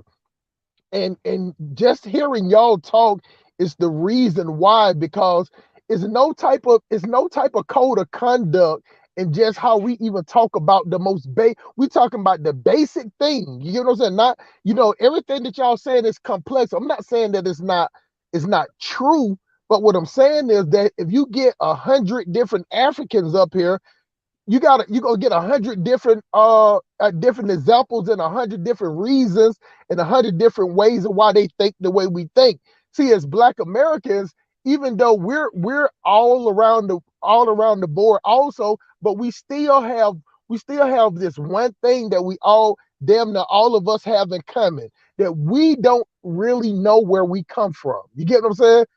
So therefore, like the brother was saying, we might see somebody that look like us and then be like, well, hell, that lady looks like my grandmama, so we must be, a cherry Indian or something. And another person might see somebody in their family and be like, okay, we from the indigenous people from Australia. The problem is, in the Black community, is that it was that sense of, we were sold like trash. You get what I'm saying? Like this, like no other way to look at it. Of course, there are some things, or white people did stuff or whatever, but at the end of the day, it's the same. Let me give you a better analogy. It's the same way right now. Say, for instance, aliens came out the sky and they said, well, you know what? We want 1 million. We want 1 million of y'all to come with us, regardless of, we want 1 million.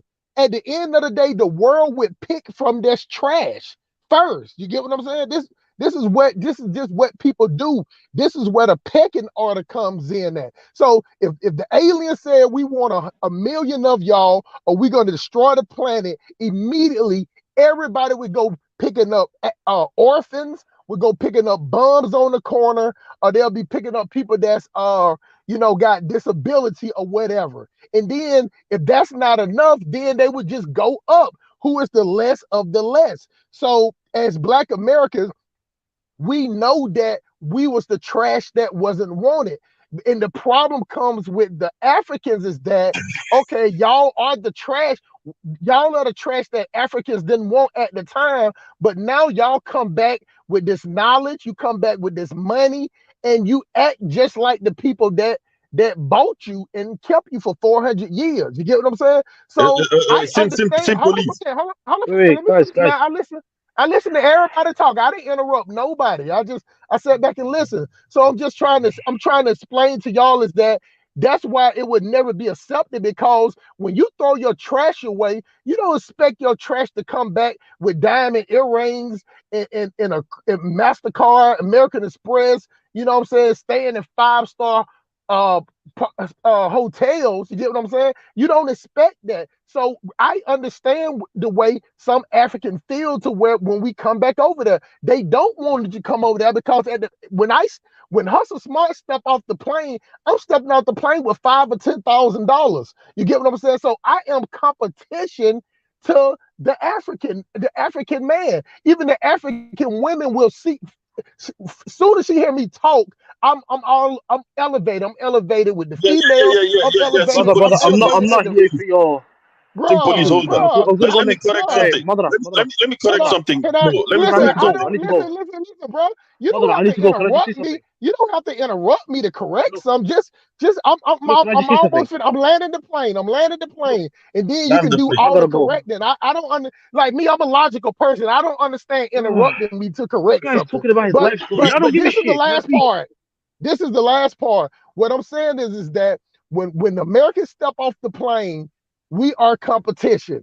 It's the same way when Africans come. It's the same way when Africans come to America and FBA see them as competition. That right there will never change. So therefore, it'll never be 100% respect, and it'll never be 100% accepted. Now I'll let y'all emotional mama boys that can't stop interrupting go ahead and talk, and I'll sit back and listen. All right, Mo. Let me just say, mine is quick, Mo. Police. Not all African Americans were trashed when they went. Not all African Americans. Some were captured from a war situation, warring and competition. So not all African Americans were like that. We know that. Oh, yeah, some were warriors. Negate the rule. Oh, no, it's just. Hold on. You said you were not gonna respond, innit? So it's just the way you portrayed it, like all African Americans were trash and we rejected the trash. No, that's some of how them. You took it. No.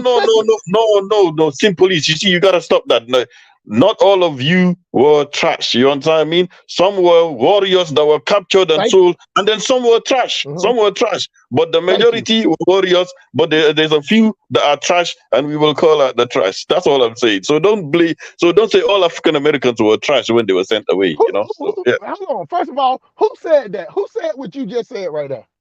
But when you first started police, you said that. No. I asked you, man to man, I asked you a direct question. Who said what you just said? You said that Police Academy. No, I did not say that. No, I did not say that. You put what I said in your own words, bro. You can go back to the clip. You said that. But anyways, let's let Mo talk. Let's let Mo talk. We all know that. That's why I used the analogy of the alien saying that we took the worst, but then after we took the worst, we go ahead and take some other. That's just how white people is. White people said, hey, you know what I'm saying? Y'all sold us the trash, but we want to take some of the good ones too. That's why maybe you didn't understand the analogy, and I'll just sit back and listen, my brother. Maybe, yeah. Let's let Mo talk. Mo, go on, Mo. Sorry, I've come. Go on. Mo Solomon. He's not gonna say nothing. Look. Let me just tell the truth. My brother, where you from?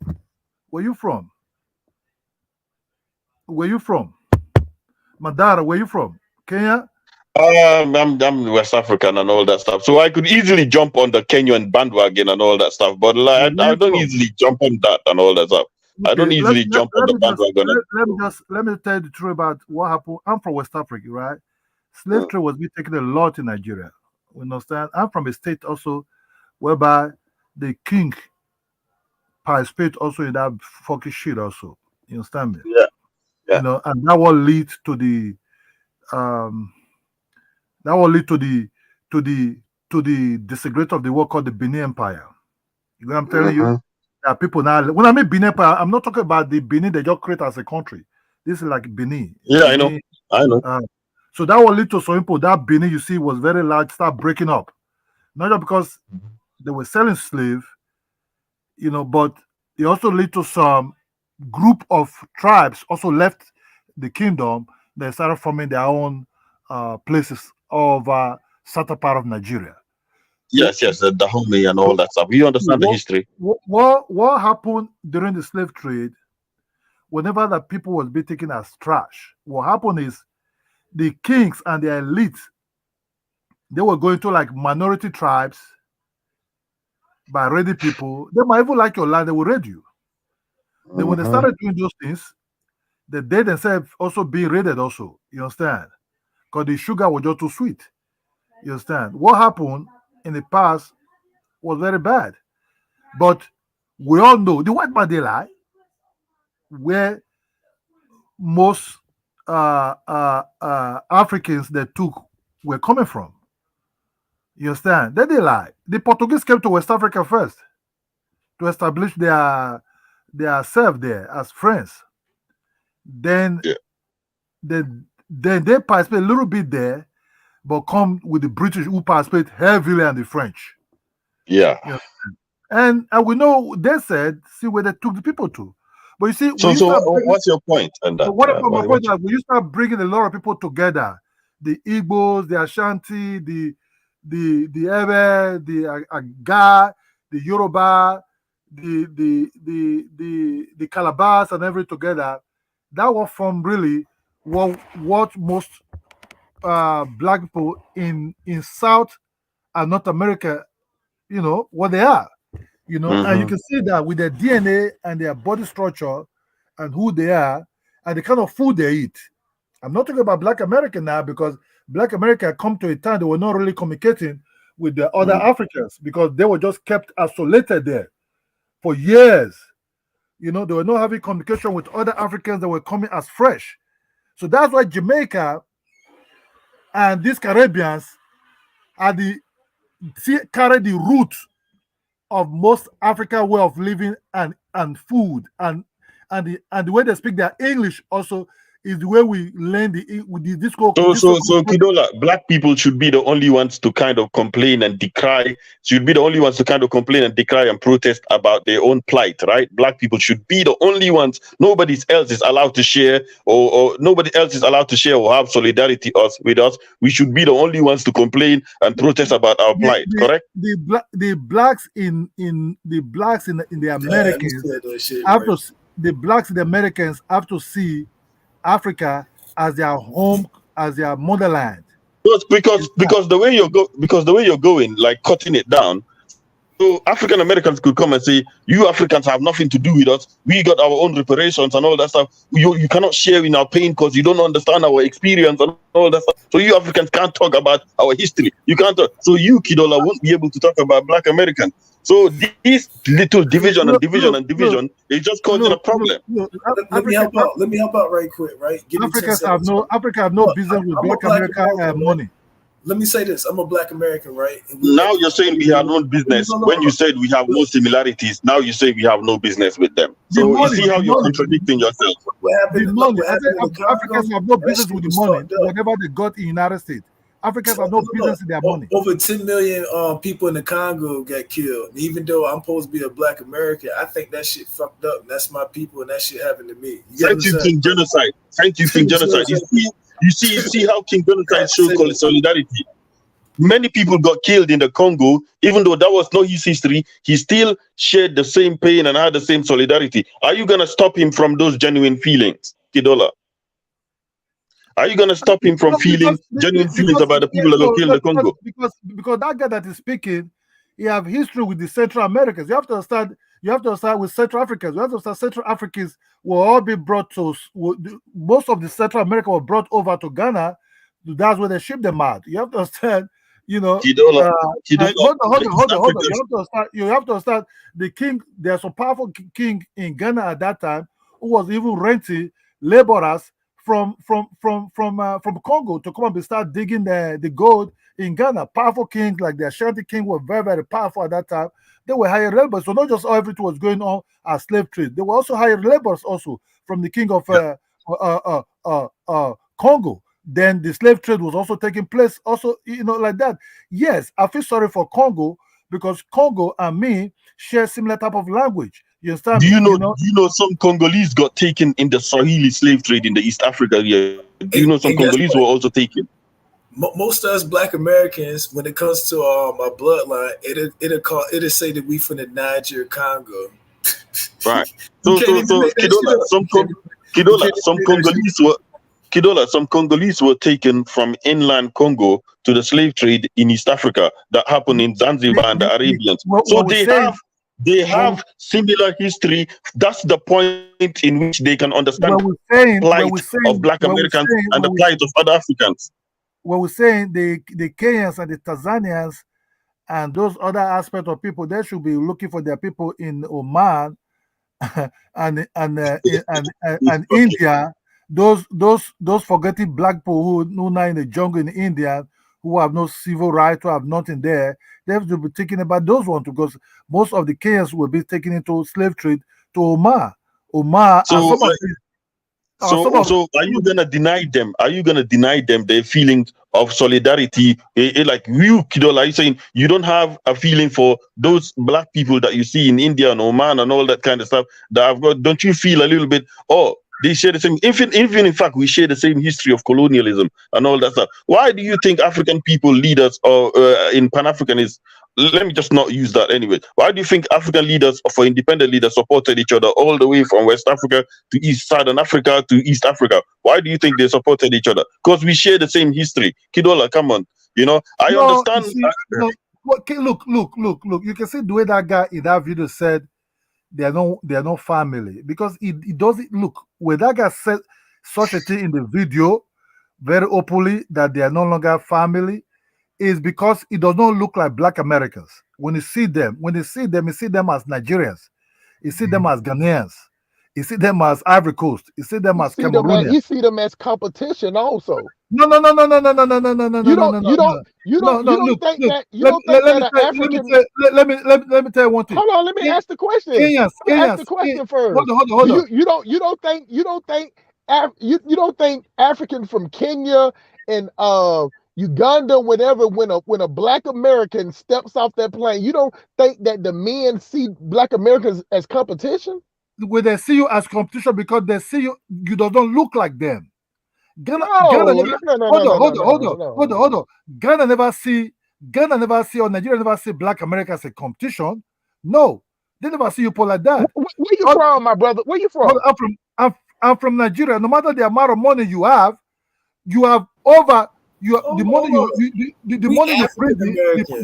money you bring in, you have over even somebody will tell you are welcome, far more richer than you, because we already know. But that doesn't matter. What I'm trying to explain to you that we talking about the average Black American makes at least $40,000 a year. Let's So this is what I'm saying. My doctor is a Nigerian. You know what I'm saying? And he goes over there, he do her mandatory work. His name Dr. Shobo, Ebo or Shobo or something like that. And he from Forest Park, Georgia. Y'all can look him up. And he tells me that. He's the one told me that. You know what I'm saying? And other Nigerians that are not Nigerians are hustlers, you know what I'm saying? So when they come to America, they bring that same hustle message. But the ones that come from America to them, this is how my doctor told me. He said, first thing, the flight to go over there is like $1,500. To stay there for a week, if you want to stay somewhere nice, it's going to cost you $150. So off the rip, before you even walked around Nigeria, you already dropped $2,500, which the average, we're talking about the average. Of course, there's rich people everywhere, but we're talking about the common African, the common African in no country in Africa makes at least 40, that equivalent to $40,000 a year US. Look, you're talking about money in Africa. Look, hold on. In Africa, let me just tell you, with your money, if you commit, will you do something wrong in the eastern part of Africa, right? Forget about the financial aspect. I'm telling you now about even your own security or even the way they will treat you. You understand me? Your money can be good as you spend it, and you don't break the rules and the laws for their own aspect. You understand me?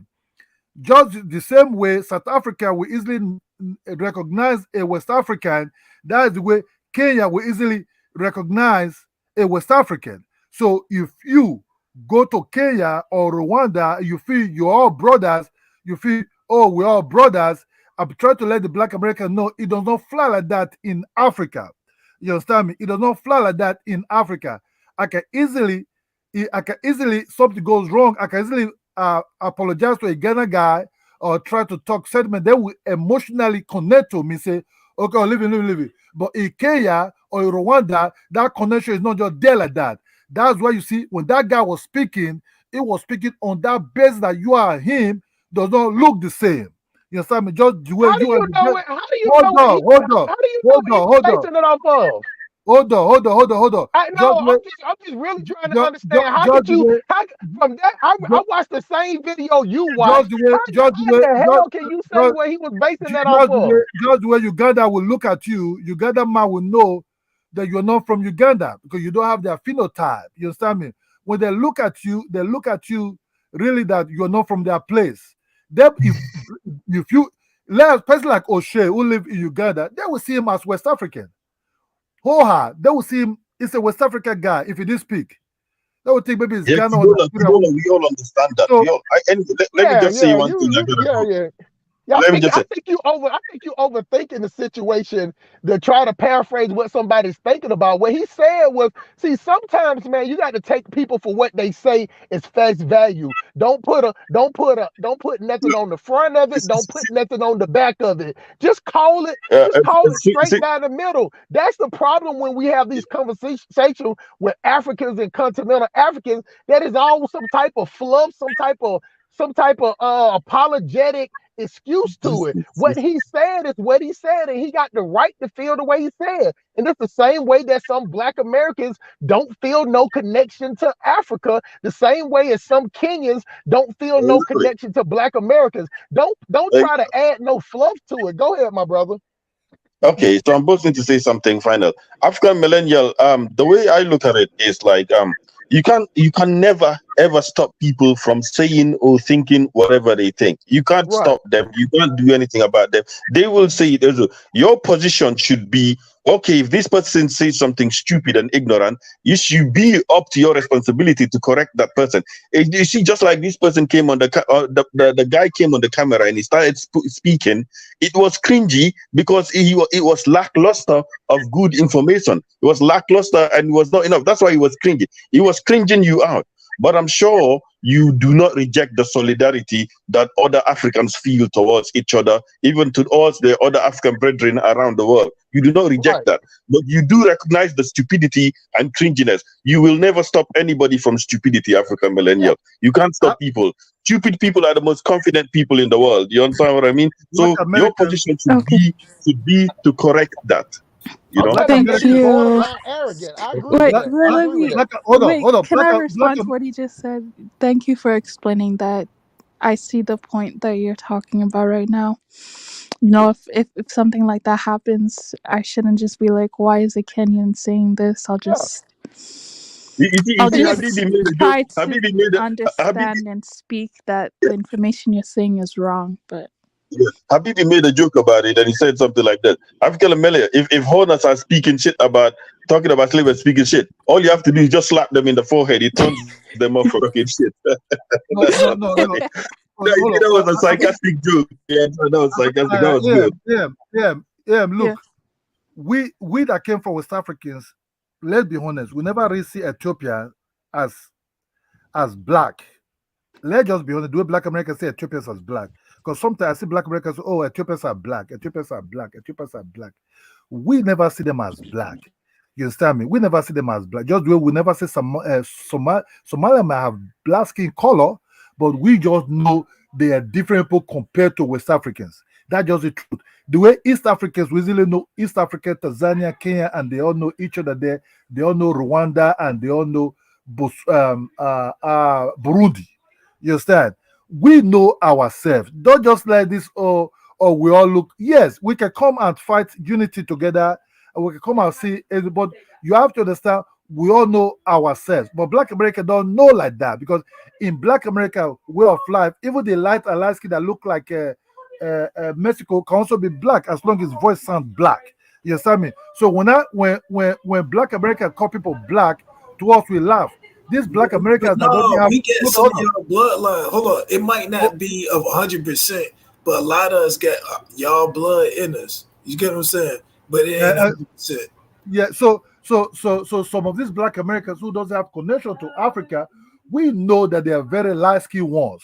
The very light-skinned African Americans, yes, they will say, I don't have anything to do with Africa, because when they look at themselves, they don't really resemble any, because they are triple times miss.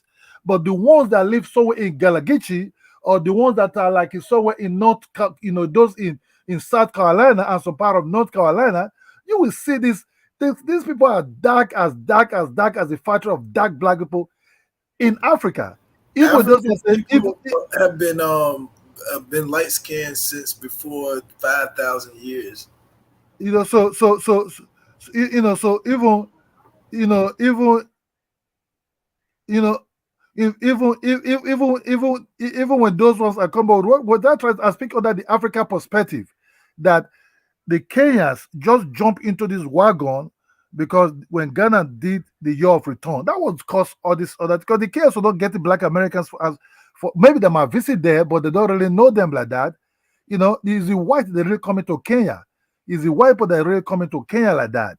It's not really African Americans coming to Kenya. They might come, but they will not know who they are. They might think, oh, these are Nigerians coming again. You understand? Or these are Ghanaians coming again. But what make Black America very popular in Kenya is because of Ghana. When Ghana do that year of return, the KSC's way of business out of it, the YouTube started pumping out.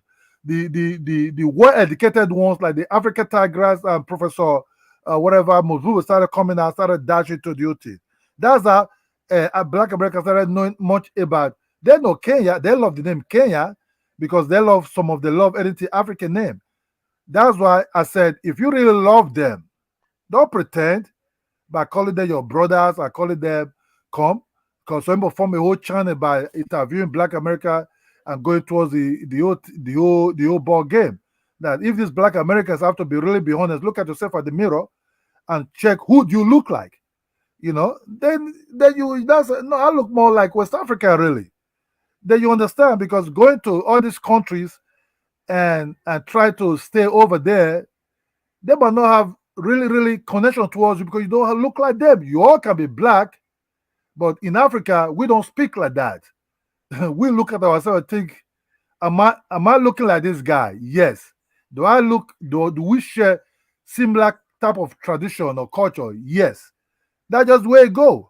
Just where the Ghana people throw their rapper, they are sure to throw their rapper on their shoulder. That's the third team. My tribe also throw their own rapper on the shoulder too. Our elderly men. You understand? Hey, so, African millennial, have you ever been to the United States? Yeah, I have. Okay, this is the thing I want to. Well, you can definitely vouch for this. This is how it. But this is the difference between Africa and America. Black people in America. The reason why the black people say that black basically because when we have to sign anything like an application on there, some applications can say African American, some people say black. You get what I'm saying? Believe me, people saying the word black is just short for African American. Most people don't care. Like my sister might say African American, I say black, and we're just shortening up the word. It's really no. See, the difference is it's no different between African American and black, as far as the people that's born and raised here. But let me tell you something. Since Africa has borders, you know what I'm saying? You'll have some people in Nigeria that will never leave Nigeria. You'll have people in Cameroon that would never leave out of Cameroon. But in America, You'll have some people that's born, like I'm from Atlanta, Georgia, you know what I'm saying, which is right by South Carolina, right where you say the Gullah Geechee is. But you'll have people that's born and raised there, but in America, you don't have to pay a fee to cross into another state. You don't have to, long as it's a road that'll take you there, you can go. So therefore, you'll have people in America that will, talking about born and raised in the South where it's hot, just like West Africa, but they'll go to the north, close to Canada, up there in New York, to where African millennial lives at now, and they'll be like, "Oh shit, I'm at home." That's how Black Americans are. We don't have no solid. We don't own no ownership to where our parents was born at or where our family was raised up at. If we go to Wichita, Kansas, and there's 90%. It can be 99% white people there. But if a Black person go there and say, well, man, I feel good here, he's going to try to start looking for a job. What I'm saying is that's why Black Americans just don't see no connection. Now, I'm going to tell you about the Kenya part of it. The Kenya part of it, we Black Americans don't care if y'all really see us as brothers and sisters. Believe me, Black Americans we just appreciate the reach out. So when Ghana was one of the first places to reach out, that's why people poured in, because let me tell you like this, African millennial, and maybe you know this and maybe you don't. The average Black American, if you put a gun to his head, I know you might not be gangster like that, but just say if you had a gun to your head and you walked up to Hustle Smart and say, tell me the area code of any country in Africa, I'm gonna blow your brains out. I'll be dead. If you say, hey, show me one person's phone number in your phone for somebody from Africa, I'll be dead. Show me a Providence or anything. So what I'm trying to explain to you is that most Americans, we don't care because we don't know anybody there. So going to Ghana, we felt like when we got off the plane, like Americans will pay extra money for convenience. Say for instance, like the lady at the market selling mangoes, and then somebody say, well, you know what? Instead of going to the market, I'll charge you $20 just to bring the mangoes to your house. But look, I can go to the market and get them for 25 cents. But if you say, hey, give me $20 to bring it to the house, now African might say that's stupid, but a Black American will pay that. Like I order stuff for my son, and sometimes the shipping and handling is more than the gift. Like we have been conditioned in America to pay for convenience. So when Ghana reached out, we was like, okay, when we get off the plane, we know where we got to go. We're going to see other people. It's not going to be like if I fly to Cameroon right now, I'm on my own. This is Africa. If I don't have no connection, I'm asked out. Is that correct, Miss? Did I say that correct, African millennial? Do you agree with that?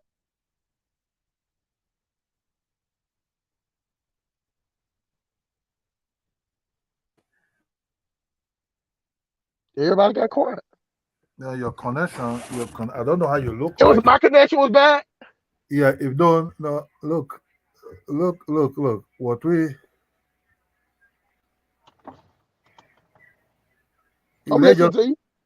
let's get it straight here.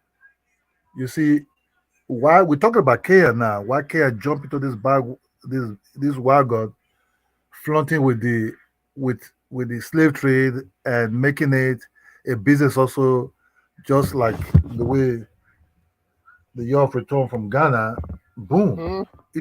It is marketing. Kenyans are doing what Kenya is doing is marketing, right? I agree. That's why I said, if you love people, look, if I cannot offer you nothing, I will not ever ask you to come to my house because I don't have anything to offer you. Baba, I might not ever have a coach. I might not ever have a bottle of soft drink to give to you to drink or anything to give to you. So why are you inviting people? Look, I understand Black Americans want to know really where their far sisters are coming from, because when they took these people, they were looking like typical African people. They were not looking like light-skinned men or light-skinned women. These are dark-skinned women. We call it whitewash. We call it whitewash in America. Yeah. So these people are different than what you see the Black Americans you see now. So the Black Americans see now, the people are being missed like that. Some of them being missed heavily.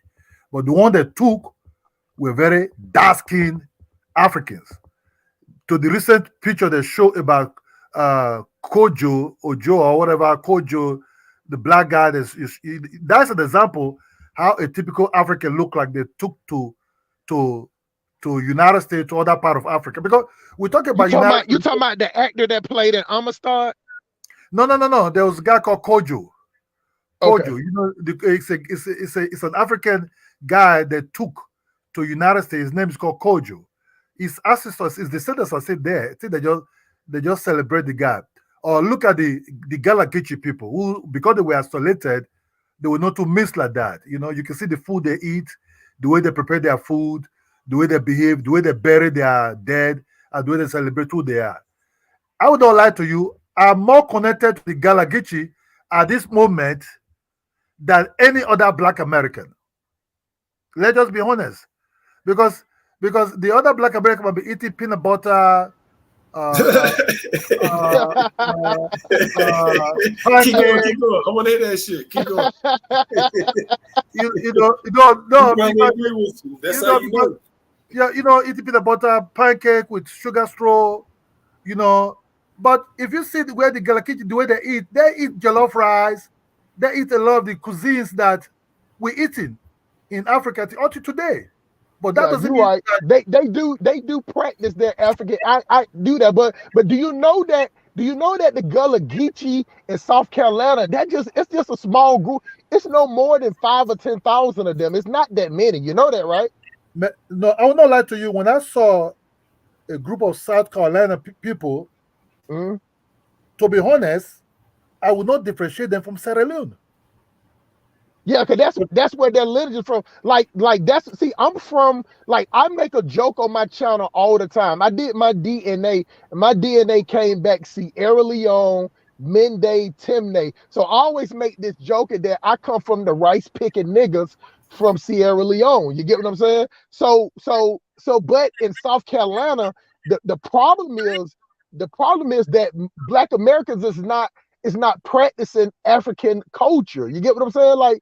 It just don't, you have a small group, think about it like this. South Carolina is one of the smallest cities in Africa, about the same as Togo or Burundi, somewhere like that. So it's small. And so the Gullah Geechee, they sit in this town called Charleston, South Carolina, which is small. I mean, this town maybe got 40,000 at the most. You get what I'm saying? So yeah, they're on the coast. So what I'm saying is they really fool me. We greet, I said, where you from? They say, oh, Sierra Leone. I said, oh, okay. We just talk and talk. Later part, the guy came to meet me. That was about 2 hours later, because we kind of location and join ourselves. Then the guy said, oh man, you thought I'm from Sierra Leone? I said, yeah, man, you're from Sierra Leone, you look like Sierra Leone. They were really very look like Sierra Leone. They don't know, we're from South Carolina. Like, really? Really? Said, no, we're just Africans who are called Black Americans in America, but we know we're connected to Sierra Leone. I said, man, you look like Sierra Leone. So you can see the people I'm talking about now. For me, is you see, people are different. The further you are in the big cities like New York, Atlanta, so you can see the relationships started coming up. You can't tell who you really fall in love with. Then these kind of things started missing, and people started become, really different. But let's go down to the other side of outside America, because America is far more richer. That's why we really talk about United States a lot. If you go down to Colombia, go to the jungle ones and see the Africans there. They look like people, like that.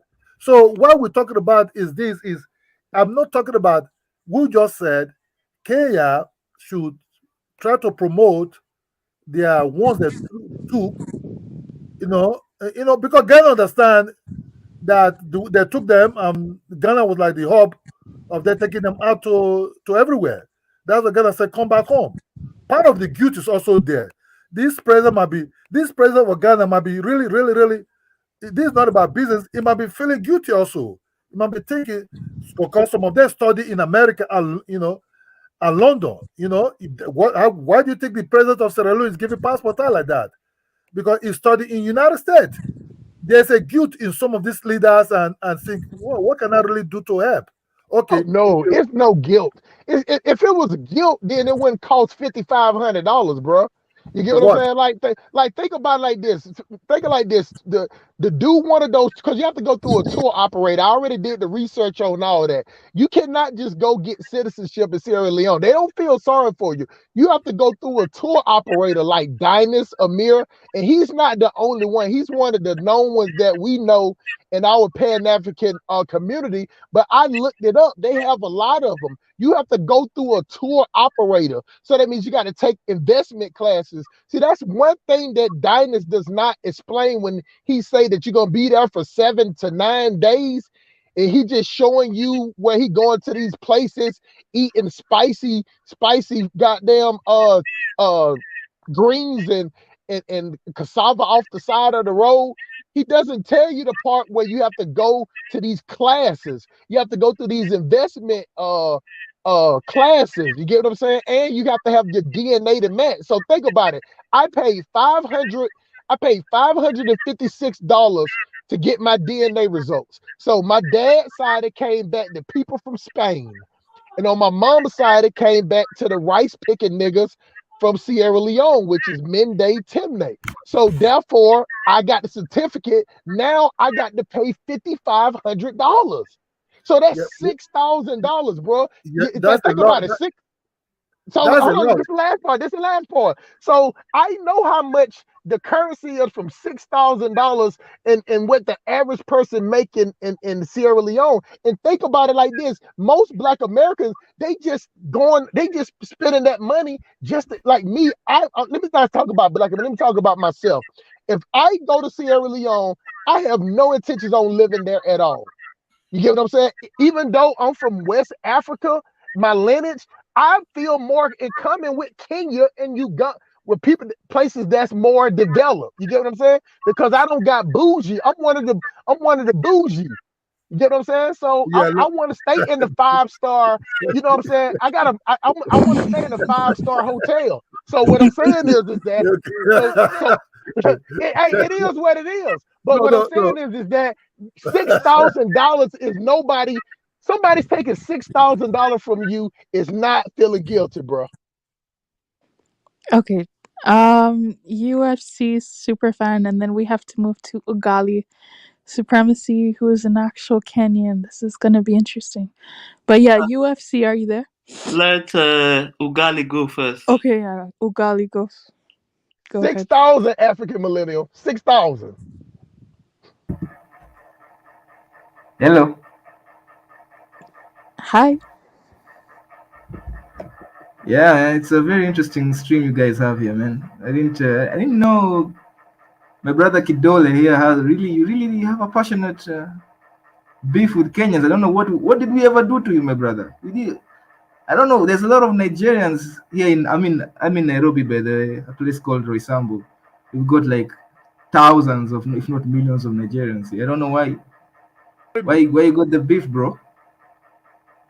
Are you hearing me? Yeah, I'm hearing you. Today is the beef to roast the chaos today, because you probably calling West Africa dusty a lot of times. Okay. I don't know, because first of all, I don't have no hate for chaos, man. But you're dusty chaos and low IQ people, like Kizo is always saying. You always call us dusty, low IQ West Africans and all those nonsense. So today I'm ready to roast you or two. Yeah, man. I know. It was weird that you mentioned African Tigress. By the way, I don't know why you have a beef with her. But let me say something about my brother here, Kidole, and actually some people here in the comment section. What I've part of heard that Kenya you from? Yeah. What part of Kenya are you from? Nairobi. Okay. Don't they call that the robbery? Yeah. It has many names. It has many names. It can also be called Kanairo. There's a lot of nicknames to Nairobi, but yeah, it's Nairobi. But first of all, I don't know why people are how does an African American look like? How does a West African look like? Like this obsession with phenotypes, it makes me feel sorry for like African Americans that don't fit that phenotype, right? Like the dark-skinned African American, or you know, when you mock Africans and the African Americans that look like that. Yeah, I just feel sorry for those. Maybe they're the minority, maybe they're the majority. I don't know, but I feel sorry. Like it's really dusty to me that you could just when you obsess over phenotypes. That I don't know what type of nose, like that Kenyan brother. I had a lot of people talking about his nose, and the second video is not a Kenyan. The second video is actually a Ugandan, but we'll claim him because he's East African. Second of all, I like to welcome in terms of all East Africans that man, African American brothers, you're welcome to Kenya, man. Come to Kenya, come invest, buy properties, and start businesses. Spend that dollar, make it rain, make it rain. Spend that money. Nah. I'm not ashamed. I'm not ashamed, bro. I know, and I'm being direct, unlike our Ghanaian brothers or West African brothers who have to pull off the what is it, 400 years, all these curtains and all these smoke and mirrors. I'm just going to be direct. Come and invest in Kenya. We have a good infrastructure, and it's just the economy is great. You get good money for your investment. Second of all, Kenya, this beef between Kenyans that can't talk about slavery and can't talk about African Americans. That's not true. First of all, Kenyan history is very much aligned with African American history. Since the days of the Mau Mau, Malcolm X, actually, let me just give an example. Malcolm X was a big admirer of Mau Mau. He actually sent an African American delegation to Kenya to learn from the Mau Mau. Second of all, Tom Mboya, I don't know, all these are Kenyan leaders. Tom Mboya actually marched with Martin Luther King, MLK. I think the other day it was his holiday or something. I heard about that. So all this history, and guess what? They actually had a plan. I think MLK and Tom Mboya, they came up with a program in which East Africans, because that was in the 60s and Kenya was like a fresh country. We needed more educated people to come back to build the nation. They actually came up with a program in which East Africans could go to America to study and come back and build the nation. And one of those East Africans was actually Barack Obama Sr. So look, like Kenyan history and African American history is so intertwined. Let's not forget the 400 people. My brother just Komi Brown, who mentioned the 400 slaves. They are people too, even if they're a minority. So I think Kenyans should have a good opinion, or should be able to give opinion on the slavery or any issue that's to do with black people. Let me ask you one thing. When you see Black America in Kenya, and this guy have no accent, and this Black America have not, you don't look at him like that, right? No, they look the same. This is the thing, my brother. Why you where do you say that guy is coming from? Let's just be honest. How do you know? How do you know in Nigeria and Kenya? How do you able to recognize a Nigeria and Kenya? Yeah. How do you recognize a Nigerian in Kenya? How do I look to you? Do I look like related to Africans or not? You see, when you're making genocide, you look like a Kenyan. You wouldn't stand out. See? Let me see. Okay, you look like that. You don't look like a Kenyan. You look like somebody from West Africa.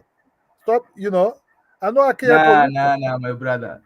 Okay, go. There's this channel of a guy called JT the Bigger Fig. I don't know if you guys have heard of him. He's in Kenya. He's an African American. He's invested in Kenya. He's actually one of the few success stories. So you guys come invest in Kenya, bro. Like we love you guys. Bring that American dollar. Hey, King Genocide, shout out to you, man. Shout out to you, man. I see you subscribed to my channel, man. What happened? You unsubscribed, then came back. King Genocide. Yeah. I was talking shit to King Genocide, but hey, you know what? Listen, man, I agree with everything you say, because even even in the Pan-African way that we go, we're capitalists. So we don't need nobody to hug and pat us on the back of the head and give us some a necklace full of shell rings, you know what I'm saying, a snail backs. We don't need that. When we think about it, the money that we're spending, we're trying to make that back, either enjoy it while we there or make it back. So most black people coming over there, they coming over there to see where they can invest at, because as soon as we get back, the first people ask you, like, is it easy? Like, we don't like all that spiritual connection and jumping off the plane and kissing that nasty ass ground at the airport, you know what I'm saying? And a car gather, all that stupid shit, that shit is for the camera. Most Black Americans don't want to hear none of that shit about spiritual awakening and yoni steaming, and you know what I'm saying, and going practicing juju. We don't want to hear that shit. I'm a capitalist. So I want to hear where I can make money at, because when I retire, I plan on retiring to Africa, not because that's where I'm from, only because my money will go further over there. So therefore, my picks are either Uganda or Kenya or the Gambia or somewhere in there, you know what I'm saying? Only because I'm trying to get the most for my money. So therefore, we don't have no problem with Kenya wanting us to invest, because it's easier to invest in Africa than it is in America. You get what I'm saying? You can come to America, you know, to start up a good business, it costs you $10,000 to $20,000, and your business can go under in two or three months. But in Africa, you start a business up with $5,000 or $10,000. You know what I'm saying? You got the whole place rented out for a year or two. So what I'm saying is that most Black, last part, bro. Most Black Americans is coming with a capitalist mind frame. You know what I'm saying? So we don't have no problem with Kenya opening up their doors, even if it's on some making money. We still like to the point that they're reaching out, because they're reaching out. That means we got some type of contact. That's all I'm saying. Simply, I agree with you, and I like our relationship should be built on economy. You understand me? We don't need to like each other, hug each other. No, but let's do business together. Let Africa America people come to either Nigeria or other country, set up your shop there.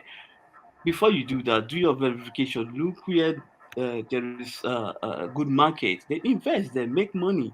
That should be our focus. No, we don't need to hug each other and cry. After all, even the white people, most of them don't like each other, but they work with each other. We don't need to love ourselves, no. But we can work And with each hold other. on, and let me say this: once we start doing that, we'll start having these arguments. Then we start getting to the solutions, and we get past that, and then we see how much we actually have the same mutual interest, the same gathered interest, and not only that, the same gathered struggle, and hear from each other's sides, and actually start building. Now you're right. Because when you look at every other ethnic group, they all have their businesses in Africa. There are a lot of them in Nigeria. We don't hug them and kiss them. No, they do their business, they make their money, they repatriate their money back to wherever country they came from. We don't bother them. Whatever goods they sell, we purchase their goods and pay for it. So dealing with Africa should be on a business mindset, not you are coming there to see And business is a competition, so we got to be competitive. spiritual cleansing and all those kind of stuff. No, I don't give a fuck about that. And King Genocide, that's why I said what I said earlier about competition. So what I'm saying, if a black, that's why I said that, and they didn't understand that. I was saying that with a black American, took it the wrong way. Yeah, you took it the wrong way. Yeah, it's okay though. So that's what I'm saying. When I step off the plane, I'm stepping off the plane with $10,000. Don't get me wrong. I'm gonna spend with your business. Yeah. Well, that's the way we are. We're gonna spend with your business. Look, even though we compete, we don't want to see you go under, because we are part of the family. You know what I'm saying? Like we need to say that, because they don't understand how we feel about them. Look, we know first of someone all, gonna fuck with us, but most of us we fuck with y'all. But if you come over here, they might joke you a little bit, but they still love you. Look. That's why. Care too much about like we just That's want why. everyone to like us and love us. That's why. That's why Sierra Leone. You might not like it because it might be not so developed as Ghana, one of these places. But Sierra Leone can be whereby you can also pump your money into because you can easily do competition over there by the Lebanese somehow control some business there. You see, one thing about the Lebanese, they can come to a very remote area and base there in generation to come their way to be smelling there too. So Sierra Leone that is kind of like really not so developed. You can just start a business there, buy a land, big land there, not just for yourself alone, maybe for your descendants. So that's where Sierra Leone cash in. You are right. You are right, Kidola. One of I think Donald Trump's daughter. Is it the last one? Yeah, Sophia. She got married to a Lebanese Nigeria. Yeah. Those families, they have been in Nigeria for the past 50 to 60 years. Yeah. They are doing well in Nigeria. So you can. That's what I'm talking because when you come with even in Sierra Leone, if you have about $10,000 to $30,000, man, you'll be making big money over there too. Yeah. In the big city, you understand? In the big city, you can grow your money there. You build your own house there. Your children will inherit the house. But I know most people that are taking passport in Sierra Leone, sure, they will not totally base there because some of them will think, oh, it's not so developed and all those areas. Because really the emotional attachment towards it is not too there. But Sierra Leone is shitty to me. Even though I will go over there and get my citizenship, it's still shitty to me. My brother, I think Sierra Leone is shitty. Why is it? My brother, let me tell you something. My brother, are you from Edo State? Are you from Edo State? Are you from Edo State? You have UFC. Are you from Edo State? Yes, I am. Okay, let me just tell you one thing, my brother. Where I'm coming from my village, we built it to become a township. Yeah. You understand me? We built it to become a township. What village are you from? Where am I from? Yeah, I'm from Edo State. Not too far from the yeah, in between Amagba there.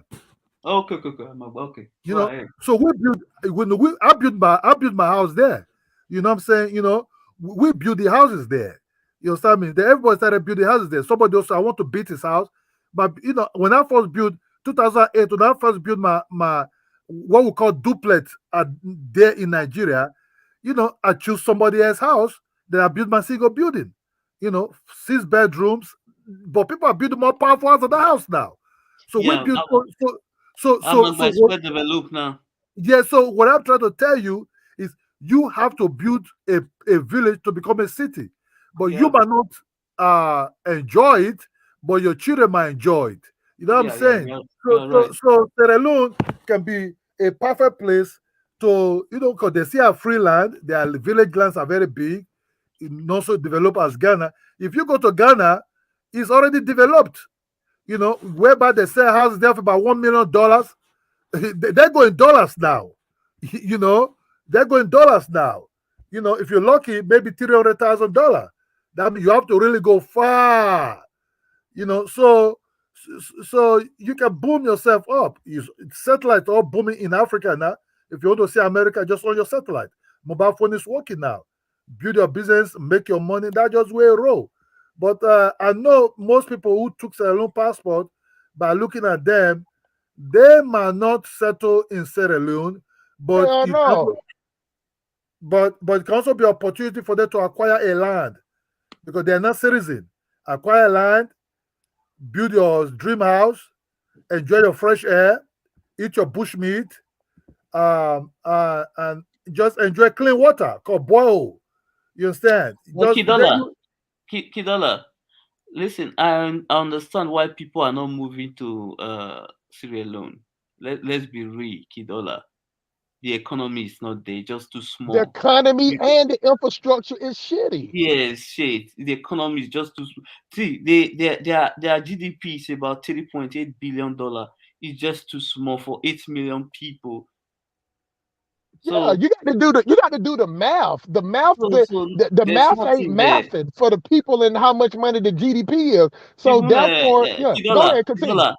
Edo State, where you are from, is richer than Sierra Leone Oh yeah, but you cannot use when Nigeria. it comes to GDP. Yeah, but you cannot use Nigeria. It's civil war.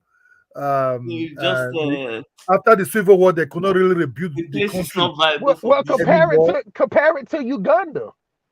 Yeah. Compare it to Uganda, which don't have as much money or don't have the oil that Nigeria. Just compare it to Uganda. What I'm saying is that when I pay my $6,000 for my Sierra Leone citizenship, I'm not gonna live there. I'm just getting it for $6,000.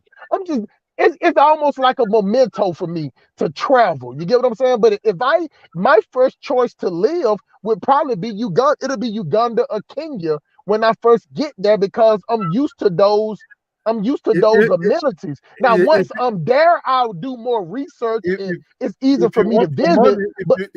If you want your money to get more, I think in Kenya. That's just the truth.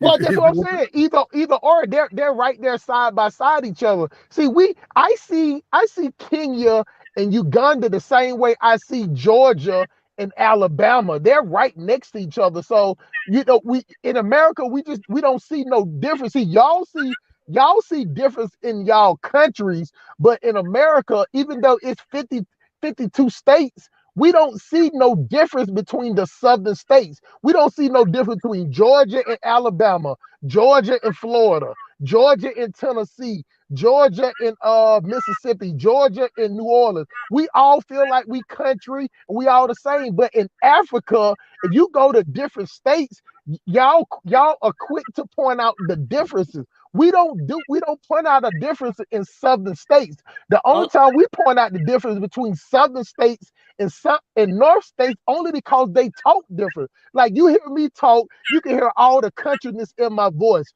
But you hear a brother like King Genocide or somebody else from up north, they talk with a different dialect. We all speak English, so Yeah, therefore we we all still have speak that. English, but it sounds a little different. Like, listen It to what sounds I a little speak. different. Look, Like the listen, way he hey, speak. King Genocide, Yeah. say the word orange. What word? Aura? Orange, like the fruit orange. Orange. Okay, now listen how I say it. I Look, say he said orange. orange. He said, look, I ain't joking. Look, I say orange. What's the next one? Oh, say the word door. Oh, door. I say dough. Oh yeah. Oh no, I'm kicking through your front door. Look, Yeah, I'm kicking in your front door. That's what I said. Look, I'm kicking through your front door. Like if Look, my I'm son rapping. came to Not me, for he'll rapping. be like, "Dad, who at the door?" So No that's bullshit. No bullshit. So like exactly. y'all get Police Cabin. Let me say this right. You know how Kidala. This is for Kidala. So y'all got tribalism. That's a word I heard. I had to understand it. Trust me, I'm like 7-8 years into understanding my African history between. And like he said, nigga, we be having East Coast, West Coast beefs. It's like y'all East, West African and all this other shit. Yo, that shit's the same. Like we be doing the same fucking shit all the time. You know what I'm saying? Like, you know what I'm saying? That shit be separating us when we all love each other. Like when you go to like, say you gonna move out of state, you gonna move to where your people at. You gonna move out of country. Like, you know what I'm saying? You gonna move to where your people at, and you gonna be doing good. No, but if people want to really make money, though, yeah, Nigeria can offer you that. Nigeria can offer you that. Only that in Nigeria you have to know somebody, and you have to really know somebody. Neither you're married, neither you are married, or you have a boyfriend, or you really know how to, The Nigerians, they got a system. You know what? I think there's a population of over 220 million people. Hold on, bro. I'm gonna let you go ahead. Hold on. I'm gonna mute myself. But I think Nigeria, and that's one of the wealth centers of our human resources. Damn, I said that shit right. All right. Yeah, I'm going.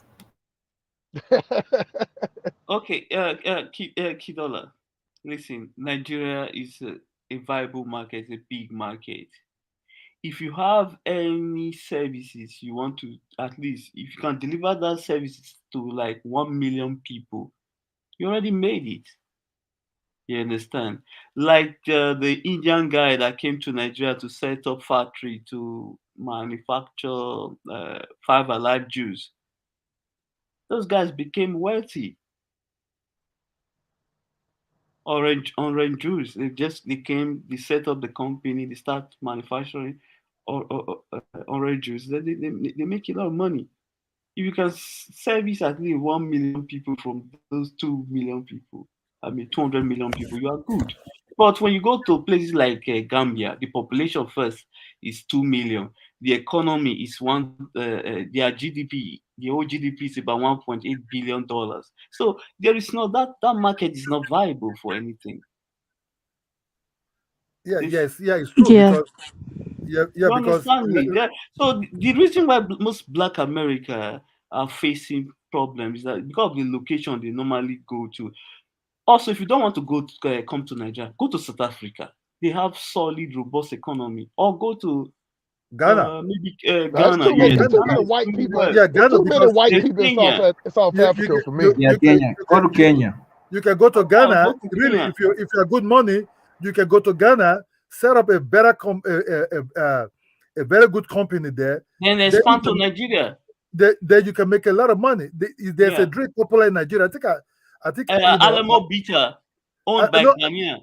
not just Alamo Bitter. There's other kind of like a soft drink, kind of like a juice. You know, I don't know Is it La what kind of juice. Casera? La Yeah, Casera. it was also coming from Ghana. Ghana billionaire owns that. You understand me? In Ghana, you can make a lot of money too, but you have to have big money. You know, almost similar like Nigerian money. You know, for you to really make an impact in Ghana. You can also do small business, but I think if you want to really make money out of your investment, Kenya, Ghana, Nigeria, Uganda can be good. Then South Africa. There's South Africa, but you really, but you need to have some real cool money, you know.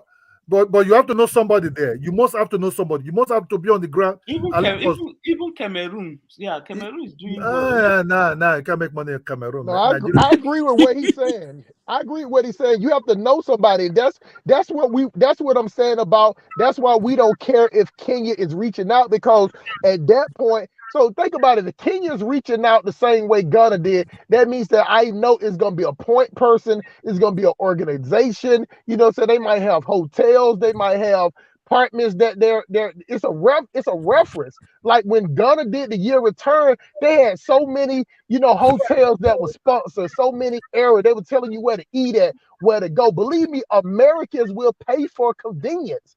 You get what I'm saying? Like it's shocking sometimes, because sometimes I'll be at my house and go up the street and I'll give the kids $20 to go get me a drink or something from the store, a bag of ice, and I tell them to keep the change just because my lazy ass don't want to go. Because believe me, Americans are lazy. You know what I'm saying? I'll be the first person to tell you, I am lazy as fuck, but I got a lot of money though. You get what I'm saying? So I'll pay for that convenience. You get what I'm saying? Like right now, hold on, this is the last part. Then like right now, my son is flying from Washington, D.C. to Atlanta tomorrow. I paid $770 to fly him down there just because I didn't want to drive up there to go get him.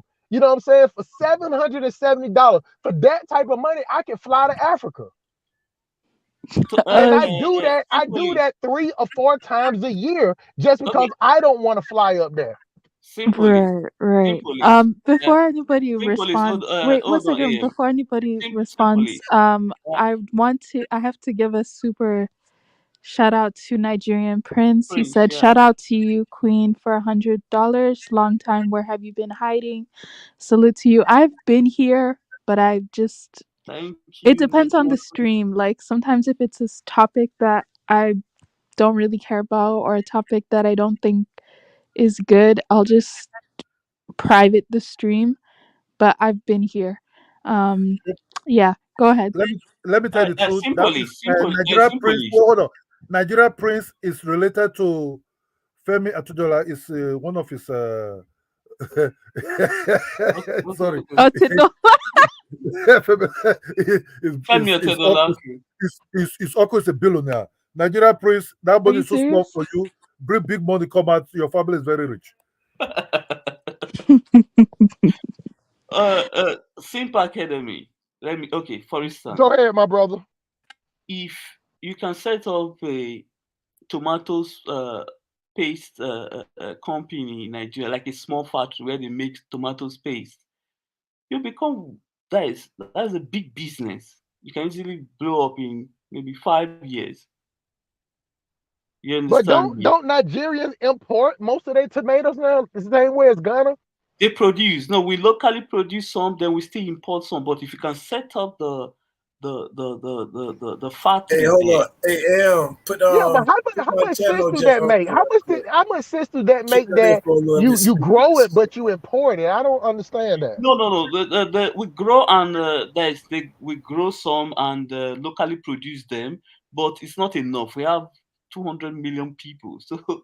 So then why what you say? I'm saying you have all that northern land, just like Ghana have that northern land. Same way you Ghana have that northern land that's fertile land. Why you just don't produce it there? Look, They is the produce. production they produce, but the machine have to produce a lot. I think Yes, that's what they don't really demand is have not in enough. that place. You know, the other Oh, business you okay, can you mean like mass produce? They don't yeah, mass produce. Yes, like I get it. yeah. so your other business you can also make. Our friends who just came from everywhere to open clubs, you understand? They open clubs and everything. They open you know, Osho was the one show I was talking about, you know, so kind of Even when the current president banned importation of rice, it made a lot of people multi-millionaire and billionaire in Nigeria because that was opportunity for people to locally produce rice. So Nigeria now, I think, yeah, most of the rice we eat now is being produced in Nigeria, grow and produce in Nigeria. So there are a lot of opportunity, mostly in the agriculture sector, because Nigerians we eat a lot. you can be very rich, man. You see that guy called Pretty Mike? You see the cars he's driving, you know, cars No, he no, buy no, in America, no, cars he no, no. buy in Club. America. One thing about club, is which no club. Let's forget about club. Club have like expiry dates. Like it's something you need to keep Yeah, but you make a lot of renovating money all the from you make a time, all lot of the money time, all from the it. time. You make a lot of money from it before it expired. But You make a lot of money. Nigerians, when you open your club, then you make a lot of money. Then when another person come and open another one, they all leave there and go to the new one. Then you turn your own to be strip club. You know, you turn So your own to be where the magic is taking people are place. like that. When they see You new know, thing, so they you leave don't the need to old just one alone. you dance and you see other things happening there. You understand? You make Yeah, money. You know, African strip clubs are the best. you know, so there's a guy making 20 million naira. If you have to take that in a you know just in a week or two for some kind of restaurants and a strip club in Abuja, he turned a mansion turned into a restaurant, flagging it as a restaurant, but beside the big hall, there's some poles there. And another thing is that when we look at northerners in Nigeria, we think they are poor. No, no, no. Just because they look dusty and all that doesn't mean they are poor. They are not. Most Yeah, of but them see, they have money. the poor thing is subjective because it's just like how people will say that, hey, my country is not poor, but you know what I'm saying, we're the richest country, but then you got majority of the people that's not in the city that don't have, you know what I'm saying, sanitation, don't have running water in their house, you know what I'm saying? They got to Yeah. walk miles to go get it. So it doesn't reflect. This is how Black Americans see it. So if you come to a city like Atlanta and we say, okay, Atlanta is rich, or is a rich city, and the only way we can say that is because that means that the poorest person in America still has access to clean running water, central air and heat. You get what I'm saying? Yeah. Refrigerated food. They do drive bys on Mercedes Benz. Hey, hold on, No Hustle doubt. Smart. Let me say this right quick. Hold up Go before ahead, you go go. ahead, my brother. Give me 5-10 seconds. Go Yo, ahead. our water is so clean that our toilet water is Yeah. clean. And I hate to say it. our toilet water is cleaner than some country, and I hate to Yeah. say that shit. No, don't fucking laugh about that shit. No, I'm gonna laugh at something. People don't know how good they got it over here. Yeah. Some people over here don't know how good. See, for us, we had to go through this shit. You feel me? But We know better. You know what I'm So, saying? this is an Ain't no introspecting bullshit. African, No right? It's okay. That's shade. the human No experience. shade. Now let That's me a deep dress up what African. now No, let no, me dress no. up hold Let on, him King finish. Let him Genocide. Let me finish. dress up what he said. Thank you. What he's saying is that you can go in American take a cup of water out the toilet, you know what I'm saying, and then take a bottle of water and put them side by side, and then you can compare that to the water in Africa for as the pesticide, for as the microbes in the water. The Nah, man, American but that's water is BS, man. cleaner Come on, only, man. and it's only because in America they demand that every single city has a water filter. Like you can go in the smallest redneck place, they have like a water filtration center. It's in every Yeah. city, How do you every filter? Hey, town. bro, And, bro, and, Yeah, that's and, they not got and a true. listen, filtration system. That is a lie. They That is collect a if lie. you're Lord. getting your Let water, me show you, hold bro. on for a They'll second, man. collect Hold on for a rainwater. second. Let's just be honest. If you're getting your water through a well, it's not getting filtered. That's what the point. I got what the brother was saying. You know, it might have sounded bad, but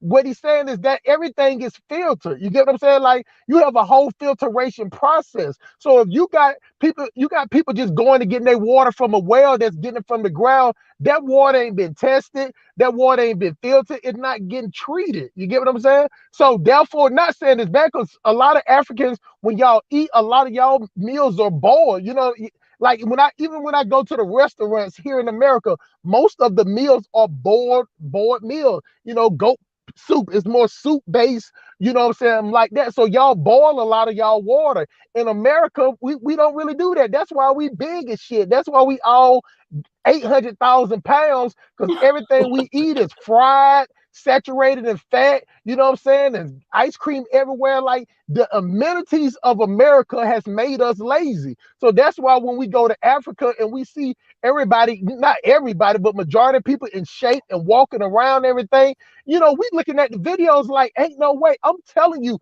I probably walk maybe 100 or 200 steps a day if I'm not working out. But that's an everyday life in Africa. You get what I'm saying?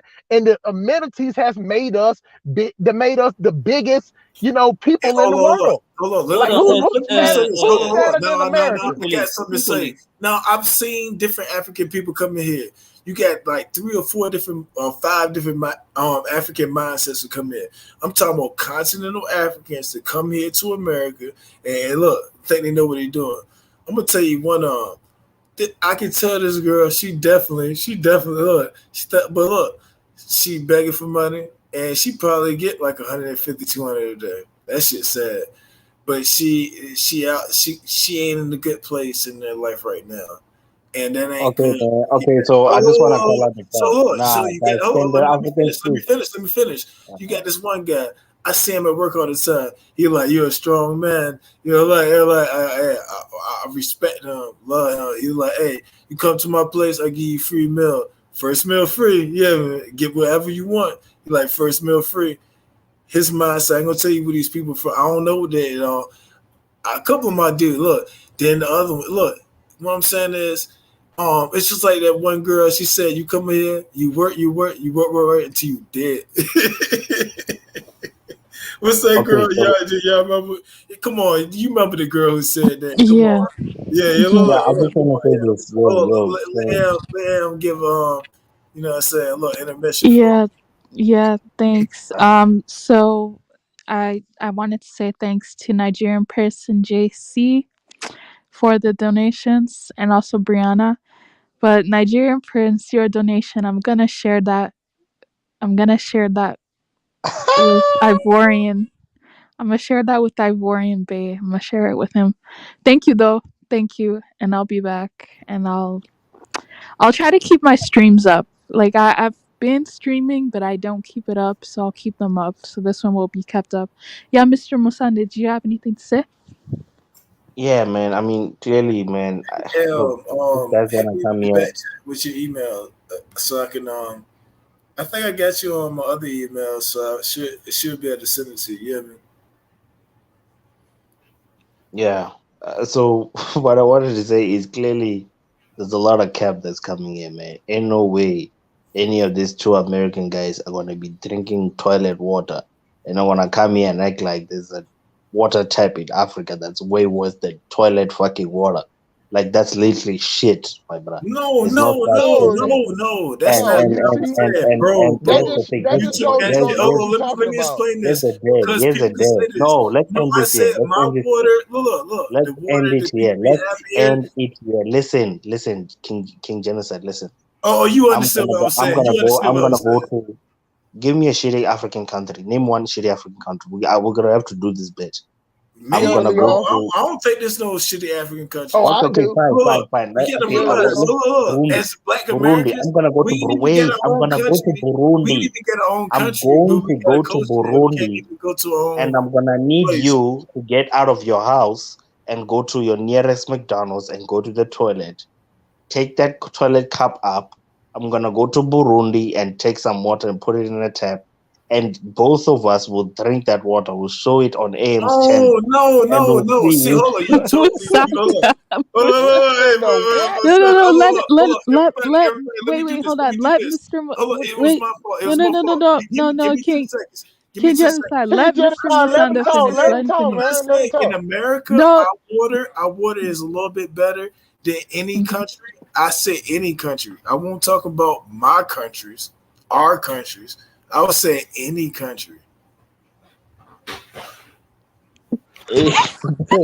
bro, this guy's came here and said their toilet Hey, water is let's way fuck better than let's any tap water from Africa. Let's put that shit, bro. keep on, bro. Bro, imagine, bro. That's some Ados ass. Let me check this nigga's rhetoric as fuck, bro. We actually have toilet water that's way more cleaner than a lot of tap water from African countries. That's what these two Americans came here to say. Yeah. Yeah, Sim, If that you sounded don't, kind of crazy, bro. if you don't get it, you don't Symbolists, get it. You get what I'm saying? symbolists, If you Nah, but don't Sim, get it, that you sounded just kind of don't get crazy it. a little bit. You don't think so? symbolists. Let me say this. It is No, That's crazy. I'm why I saying tried. an Oh awareness. my God, I bro. wouldn't have had a clean That's why water. I What's tried the to difference? when he said it, I tried to church it up to He what he's tried to saying. damage control for me. I tried to I damage wasn't control saying what that he's saying. shit. Hold up. He wasn't saying like think I about it. wasn't Think saying it about in it a as mean way. like I hold was on for a saying, second. damn, Hold on for no, a that second, shit King fucked Genocide. up. Let me finish real quick. To think about it as a toilet, we're not talking about the bottom part where you put your No, the ass in. water See action is coming it's into that the bitch. water part at the back at Thank the you. He top understand of what I'm it saying. before it goes to the bottom. You get what I'm saying? That water that comes at the top, it's the same water that comes from that goes in the Yeah, tap thank water. you. And Damn, I but got hold on for a he second. Let me explained it finish it up. correctly. I had to put new piping in at my house. If y'all all go to my video, y'all can see my house. You know what I'm saying? So at my pipes, the same pipe that goes to the top part of the reservoir that holds the water, it's the same water that goes through my tap water that comes out my So what's faucet. the point Now of Yeah, the, turning the the hey, yo, water, faucet? but hold on, bro, you let don't me finish think so some of the you can water get out? the let me finish so you can get the understanding. But the bottom part of the water goes through a whole separate pipe. Yep. So the brother wasn't talking about the part that No. you sit your fat ass on or that you pee No. in. I'm He's talking about talking the about water the that top goes in the part that the bitch. reservoir. I'm talking about the water that goes in the shit. That's all. Yep, he said it right. The water that goes in shit. And I said that, and I gave a disclaimer when I said that. I said, no. I said this shit fucked up. People need running water in our nations. Not only that, I said, damn, we got water run up into our damn toilets is better than people in different countries. I said different countries. Then say, look, so Yeah, that's kind of however the conversation derailed into that, I don't know, but y'all can It's take a all look. good, bro. Nah, I'm saying you just triggered a lot of people in the comment section. We're like, what But is I he know talking Yeah, you about? did. look, if the shoe don't fit, don't wear that Yeah, shit. but Nah, you know how look. people are. When we You look, when talking we go you through the talking about shoe it. on, You the fucking comparing shoe one be backed up. country. You paying one country to another. Hey, rude boy, you say, let's see his house. You can go on my channel. I do videos of my house all the time. You can go right. You can see everything. You can see my house. You can see my cars. You can see my business. Everything. All you gotta do is go to the Silk Police Academy, bro, and you will see it all. It's that simple. Hey, drop the link in the chat. Somebody, one of the moderators, drop. No, they can just see. They can see my name, or they can just see my comments in the chat, and you can go to it. Believe me, I'm not bragging. I come from nothing, bro. I come from the gutter. I've been to prison and everything. You know what I'm saying? So believe me, I am a feel good. I'm just trying to people are I'm listening just to you. trying to You know find the why truth. people are I'm listening not to you? even Hold saying on, let me say anything. this. The reason why people are listening to Hustle Smart is because they know you don't actually went through some fucking shit. And then when you actually know that somebody who ain't sugarcoating, like, nah, I'm gonna tell you, this is actually logically thinking shit that I know that can work for you. You gonna say that shit for you. Yeah, debating about whose toilet water is better. What you say? Yo, I'm just done. I'm seriously just done. What you say? What happened? Is anybody controlling the toilet water, or like? Anyways, never mind. Just never mind. Oh no. I was just saying that it's fucked up that we ain't got the fucking infrastructure in different countries. Look, and then different look. Hey, I said what I said, but it was and it took out of context, and that whole conversation got derailed, and that ain't what the fuck I said or meant. And everybody, Don't worry, I know. my bad. I gotta say it adamantly. Cause I really mean that fucking shit. But I did give a disclaimer as I said that shit. Look, you gotta look. Look, this is a saying that we get. If the shoe don't fit, don't wear it. So if I say some shit that ain't about you and that shit don't offend you, you shouldn't do that shit. Especially if I put you in the context where you can understand what the fuck I'm saying. My bad. Hey, but genocide, that's logic, and most people are not logic. Most people are not logical. Most people are emotional. So therefore, you can say 100 words, but just like if you talk to a female, you might say 1,000 words. But if you say the word bitch, she gonna turn around and say you. After you get through saying your 1,000 words, she gonna be like bitch. That's the only word she heard. So you got the. That's why I try my best to word my words the way I word them. And then, but when I'm cutthroat, I don't give a fuck. But for the most part, that's why I try to, just stay in the actual term that the brother was trying to say. He should have said the toilet reservoir. You know what I'm saying? That's the actual term of it, and that's the same water that dumps in the tap water, y'all. So it is what it is. But the thing about it with some people from Kenya and Uganda, hold on. You said I should have said tap water. Wait, no, it's called the reservoir. Cool, we're past that. No. He made it simple for me. I tap water. No, I need to learn that shit. I fucked up, but I didn't mean in the fucked up space. And I disclaimed that shit because I don't want nobody look. Because somebody can retweet this shit for it's like somebody like your kids. You good, man? You good? Be a leader. You good? I understand. But the thing about it is like this: if Sierra Leone is offering this citizenship, I'm just trying to figure out that why is only a couple of African countries that's offering citizenship when they know the history. You get what I'm saying? Like if you know the history of these Africans that probably Black Americans, they was took from, let's just say, the 6 Western African countries, then why is it only 1 or 2, you know what I'm saying, that's offering this type of citizenship? That's what I don't understand, and maybe somebody on the panel can explain that to me.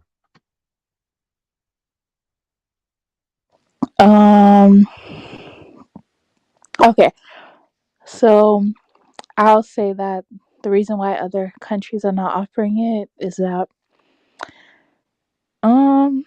I don't really think that they care, to be They give honest. a fuck. Thank you. Come on, continue, Yeah, my sister. they just don't Continue. care. Because you'll have an excuse to some countries be like, we have a population of 30 million, therefore we don't need more people. Yeah, they just don't care, to be honest. They don't care. nobody cares. Nobody's having these conversations about diaspora and them coming back. Simply, I at least feel like if they apply with the intention of wanting to stay there, because it's not even that many people that are gonna go. Let's be honest here. Come on, Leave come America. on.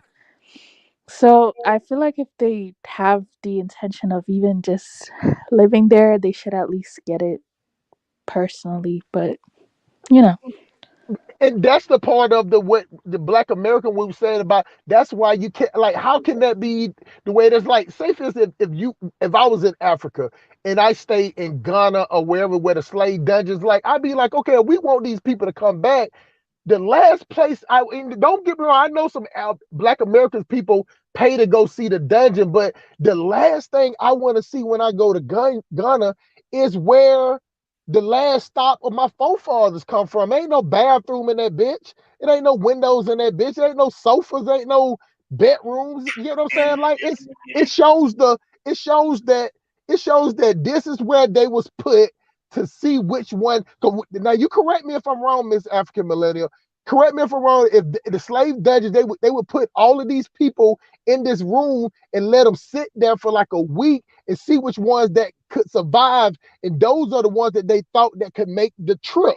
Is that true or not? Because that's something that I read. Maybe y'all from Africa, y'all know the story better. But this is what in the holding places that they were seeing who could make the trip, because if they couldn't be in this room for 5 or 6 days, they couldn't make no week, 2-week, 3-week, a month trip to the Americas or Brazil or wherever they was going to sell them. So they was just looking at us like cattle, because at that point, and we're being sold, we're looked at as property. So I'm a businessman myself. You know what I'm saying? I don't want to buy no property that's gonna spoil. You know what I'm saying? Like, I'm not sensitive. So I know that we was looked at as property. So I'm not gonna buy something for it to die on me and waste money. So I understand back then, even though it's wrong as fuck, I understand why the slave dungeons were there then. I just don't understand why the slave dungeons are there now. Do you get what I'm saying, African Millennium? I get what you're saying, yeah. But I don't know. And then we got to pay. Then you gonna charge? Like, think about it. You hold on. No, don't laugh, African Millennium. Don't laugh, because every time somebody laugh, they be think I be joking. But I am dead ass serious.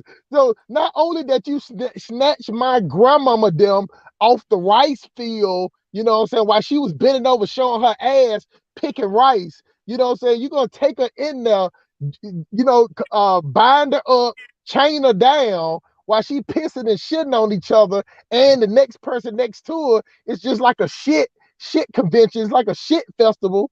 You know what I'm saying? And then when I come back, when her great grandson comes back, you know what I'm saying, that you're gonna show him where it happened, like, and you're gonna charge me, and on top of that, I get charged more money than the locals. Come on now. The thing about it is, I just think that we're so on this kumbaya shit that we can't be real with each other, and that's why a lot of people have this thing, and you never get the real story out of people, because basic understanding and basic logic should exist. I don't think I shouldn't have to pay to go see where you sold my people from. But I'm gonna say that, and then on top of that, that's like the number one draw. You know what I'm saying? That's the first thing you talk about. Not only is it a draw that you got to pay for, they actually got a guide and show you, like, you see these scratches in here. Well, these was the scratches. You get what I'm saying, African Millennial? These motherfuckers, like, you see these scratches, you see these nails, like you gonna charge me 100 Ghana CDs to show me that's what my grandmama, that's her nails and her blood imprint in the wall, like, and I'm like, oh shit, this is enlightening. This is spiritual enrichment. I feel Like Oh I no, feel you're right good about that that. I came over here now. So now let's go get some spicy, now feed me some spicy Fanta stew so I can go in the bathroom and shit that shit out and it feel like fire coming out because I can't do that spicy shit. And just for the record, Ghana Jollof is trash. You know what I'm saying? Senegambia Jollof is better. Gambia and Nigeria Jollof is trash. With all that damn, you cannot sodomize no rice with a whole bunch of tomatoes and a whole bunch of ghost peppers to the point that you can't even feel your damn mouth. But I digress. Well, I do agree that Senegambian jollof is better, and no, I do. Like, I don't have no problems admitting that. Um, what you were talking about the whole slave trade thing and like Yes. the slave castle thing, you're right because I mean, I've seen one of these. I haven't been to the castle before, but I've watched a lot of those videos. And then what they do is they'll turn off the lights, right? Like, actually, the lights are already up. They'll close the door and be in It's complete already there. darkness, It ain't no right? And then they'll be electricity like, "This running is through the there. door, Go ahead. no Go ahead. return." I'm sorry. Go ahead. You're just like, no, they'll close the door, and then you'll be there in full darkness, and they'll be like, "Can you imagine being here for 1 week? This is what they had to go through." And Blah, this blah, was blah, your blah. last, and this was their last stop. This And was they're the like, "This last is the stop. authentic experience." Yeah, you get all the like, you know what I'm saying, traumatized. Like you want me to be traumatized like my great grandmama that used to pick rice out there in goddamn Freetown, and you know what I'm saying. I don't understand the logic of them thinking like that's the thing to do. That's just like taking a female that used to get beat up by her husband and be like, come on in here, you know what I'm saying, in this room. And look, I'm finna hit you with some pillows and see if you feel the same way when your husband used to beat your ass when you got there, put a little extra crust on the biscuits. Like I don't. Police, Police Simple Academy. Did you see the video where Barack Obama and Michelle Obama were there? Did you Yeah, see it? come on, get the fuck out of here. Come on. Let you speak. See, people always think I take it too far, but I want you to speak on it so they can hear from your side how you felt about it. How did you feel about it? That was some serious trauma bonding. Oh, Especially Barack Obama. He's not even Black American. yeah. His mama, a white lady from Hawaii. He grew up surfboarding and eating goddamn conch and goddamn grilled snail and shit. Like, like this is why I don't want to go to Ghana, you know what I'm saying, for that reason. You know what I'm saying? And on top of that, and the main reason why Ghana, especially Accra, is it's like a mini Atlanta, so to speak. You know, the prices don't went up, everything has went up. You know, even the price of the market. You have the people in the markets, you know what I'm saying? Because I have people that I work with from Ghana, and they say they have family members that work in the market, Miss African Melinda, and they say that everything is going up. You get what I'm saying? So what I'm saying is that when the inflation is going up, but the government is not subsidizing for that inflation, that's why some people still call Ghana, even though Ghana is updated and Kenya, they still call it a third world country because even in America, if inflation go up, they was giving motherfuckers stimulus checks. Like the government was giving people 15, 20, and especially these hood booger, husky hyena, wig, weed wearing, white hyena hood rats. They were giving these chicks $8,000. You know how many kids you got? Sign them up, and we're gonna give you this amount of money, and we're gonna give you food stamps every week, and we're gonna give you vouchers for food, and we're gonna give you resources for you to have a babysitter. You get what I'm saying? And we're gonna give you a free computer. All these. So what I'm saying is that for Ghana, for the inflation to go up as it has, the price go up, the government is not subsidizing for the community. So now the 1% of Ghanaians getting richer, and the people that was already living at a below poverty line, they're not surviving. You get what I'm saying? Yeah, Right? that's how Africa works. That's why I'm always against them. The government is not for the people, Sim Academy. It's not for the people, and that's my fight. Like these people don't care about their own people. Like they rather have the how do you gentrification happening and things they are safe and they live in their bubble. They don't care. They're not there for the people. It's not. I mean, that's all news. Don't expect nothing from the government. These people, you live in a country where the news are always the same. Like when it comes to the economy, since I was little, like still going to like elementary school, they always tell you how we're going to through recession. They never tell you that, oh, the economy is better this year or whatever. It never gets better. When they start getting back, it's just gonna it's that those prices will never go down. That's what you don't understand. It's not like it changes. Nope. It's only gonna keep climbing, climbing. Like And go ahead. I'm sorry. no, I was saying that the influx of diaspora is just gonna create a gigantic inflation in Ghana with a government that Exactly. doesn't do That's any why it justice. should be spread it out. That's why when they was talking about Kenya and all these other places that reaching out, see what I'm saying is that that's where the competition gonna come in at, because now the citizens gonna understand that where they're gonna have to put two and two together and be like, what's making the inflation goes up? What has Ghana invented to make this inflation go up? What has made the prices go up? And it come from diaspora tourism. You get what I'm saying? Because in America, the two most popular country is with top three is South Africa, Nigeria, and Ghana. And right now, Ghana is like, to America, Ghana is like the club scene. You know what I'm saying? So that's how a lot of Americans look at it. So we finna go over there and have a party. So I'm finna go over there and I'm finna spend $3,000-$4,000. So you know what I'm saying? You just throwing that much money in a weekend, and you're making the price go. You're making the houses go up. You're making the hotels go up. You're making the restaurants go up, and then the price in the market go. And as far as what I know and what people tell me, that most people in the market are selling to local people. You know what I'm saying? I mean, the people that's local, that's living either at the poverty line or below the poverty line, people that's coming to the market every day to buy food. And that's the problem that I see too, because when I go to the grocery store, I go to the grocery store, I might spend $600. You get what I'm saying? So I don't have to go back to the grocery store. But in Africa, a lot of people, you know what I'm saying, they buy, because I understand the way the refrigeration problem is, that a lot of people, a lot of meals are cooked daily, and a lot of meals are cooked fresh. But I might have some hood rat come over to my house, you know what I'm saying, after I don't flopped on top of her like a fish out of water for 12 to 18 minutes. And then I might have her cook.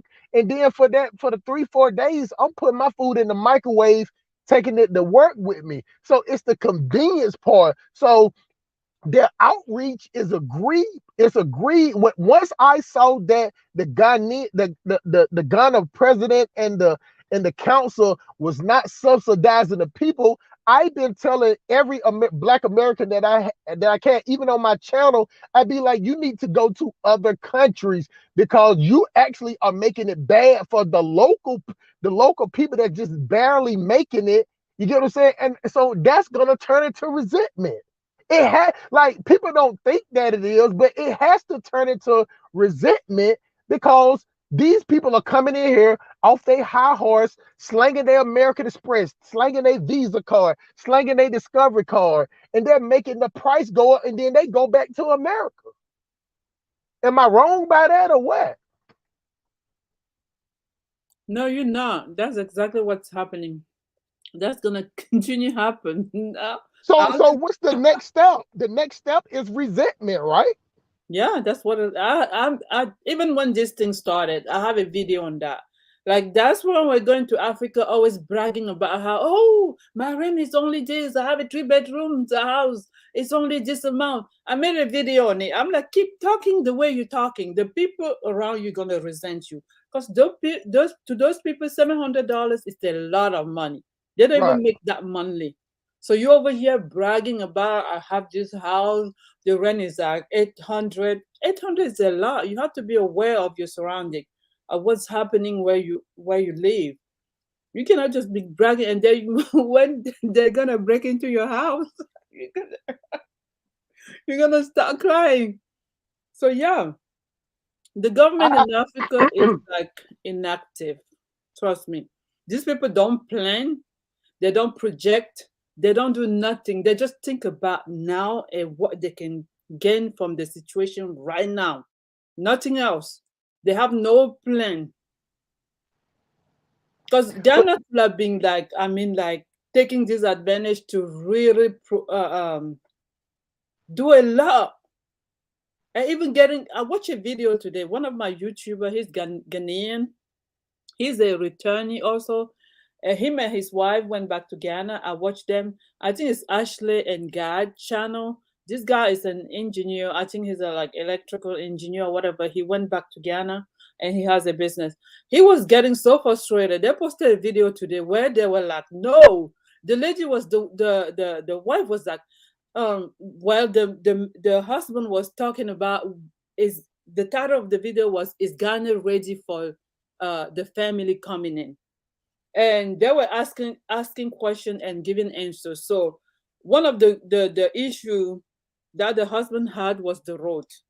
Like the road in Ghana is terrible. There's only one road to to go through, like different major area, where residential area where people live, and then this road gets so occluded. He was getting frustrated, and then the wife was like, I'm so sick and tired to hear people saying that, oh, we are a developing country. She said since she was born, that's what was being said over there in Ghana. Myself the same. When I was in elementary school, that's what I used to hear. Oh, we are developing. And you never see that development. Don't even bother. You never see it. These people don't care. I feel like, genuinely, I feel like we are incompetent. I have my uncle, he always tell me that, you know what, we're supposed to be recolonized because we don't know how to manage countries. We don't even understand what our priority is. These people just sit in the same position and population doubles and quadruple, and they're sitting over there. They haven't planned ahead. Nothing is expanded. We're cramming. Everybody's crying. Nothing's being done. And African people have been so used to it that they have a very low standard and expectation. When the little stuff is done, they celebrate. Yet they come on YouTube, oh, this is done. Blah, blah, blah, blah. They don't even see if really it fits the need at all. That's what we suffer from, like brain dead. but see, the problem. Simple is, let me Go ahead. You see, the problem I have with our people is that we like to talk. Understand me? You see, the problem why Africa is not developing, we can blame the leaders all we want. It is our people, the people. The people is the problem, not even the country. The country is blessed. The people is the problem. See, our inability to hold our leaders accountable is one of the problems. Also, we always support bad behavior. Once the person that steals government money is from our tribe, we will fight and protect that person. You understand me? We will fight, protest, do all sorts of, cause all sorts of nuisance in the street to protect that person. So we keep complaining that the leaders, they are smart. If they can steal money and transfer those money out of Africa to keep somewhere far away outside the continent, that means they are not dull. They are smart. They are smart people. The thing is that our people fail to hold those people accountable. A lot of people, mostly the problem I have with Africa, I'm not talking about Africa, America, I'm talking about our own people like Mamizi here. They live abroad. Most of them, as she's there, they are the beneficiary of the corruption going on in Africa. Some of them who live in the overseas, they are the ones who help the politicians to transfer this money. Some of them, they open fake business in Nigeria or Ghana, elsewhere. They use those companies as front. They use it to launder those money for those politicians. It takes two to tango. This money, they don't disappear on their own. Okay, fellow Nigerians, fellow our people or Africa, they are the one, they assist the politicians to steal this money. So you can blame the politician all you want. You want I don't even okay. understand your point. You are from Port Harcourt. Can you tell me what local government are you from? Let me ask you if you know the local government chairman. UFC. I'm not gonna go into. I know how you how Can you you talk give me in the no circle. no? You talk too Listen, much. Can you tell me your local government chairman in your in your Port Harcourt where you came from? Can you tell me the name? let me tell you something. Do you know? Do Like you follow? Hold on. Do you follow the budget? Do you follow the yearly what you budget just said is to of your is local government? you just like you basically just confirm what I said. You just No, rationalizing it. It doesn't matter. I'm The asking reality on you. the ground is Do what I you said. know? It doesn't matter. You're It gonna come doesn't here matter. like See, the have thing I respect a Black useless America for is that argument. they always fight for their rights. They protest. Even Like in government America, officials are people like all you race and they I. protest for what they Okay. want. But in Nigeria, no one protests, no one care. Then they complain. See, most of these well-educated so-called diaspora who came from Africa, who are living in America, UK, all they do is complain. They abandon their father's land to seek comfort. See, building Africa will require getting your hands dirty like pig.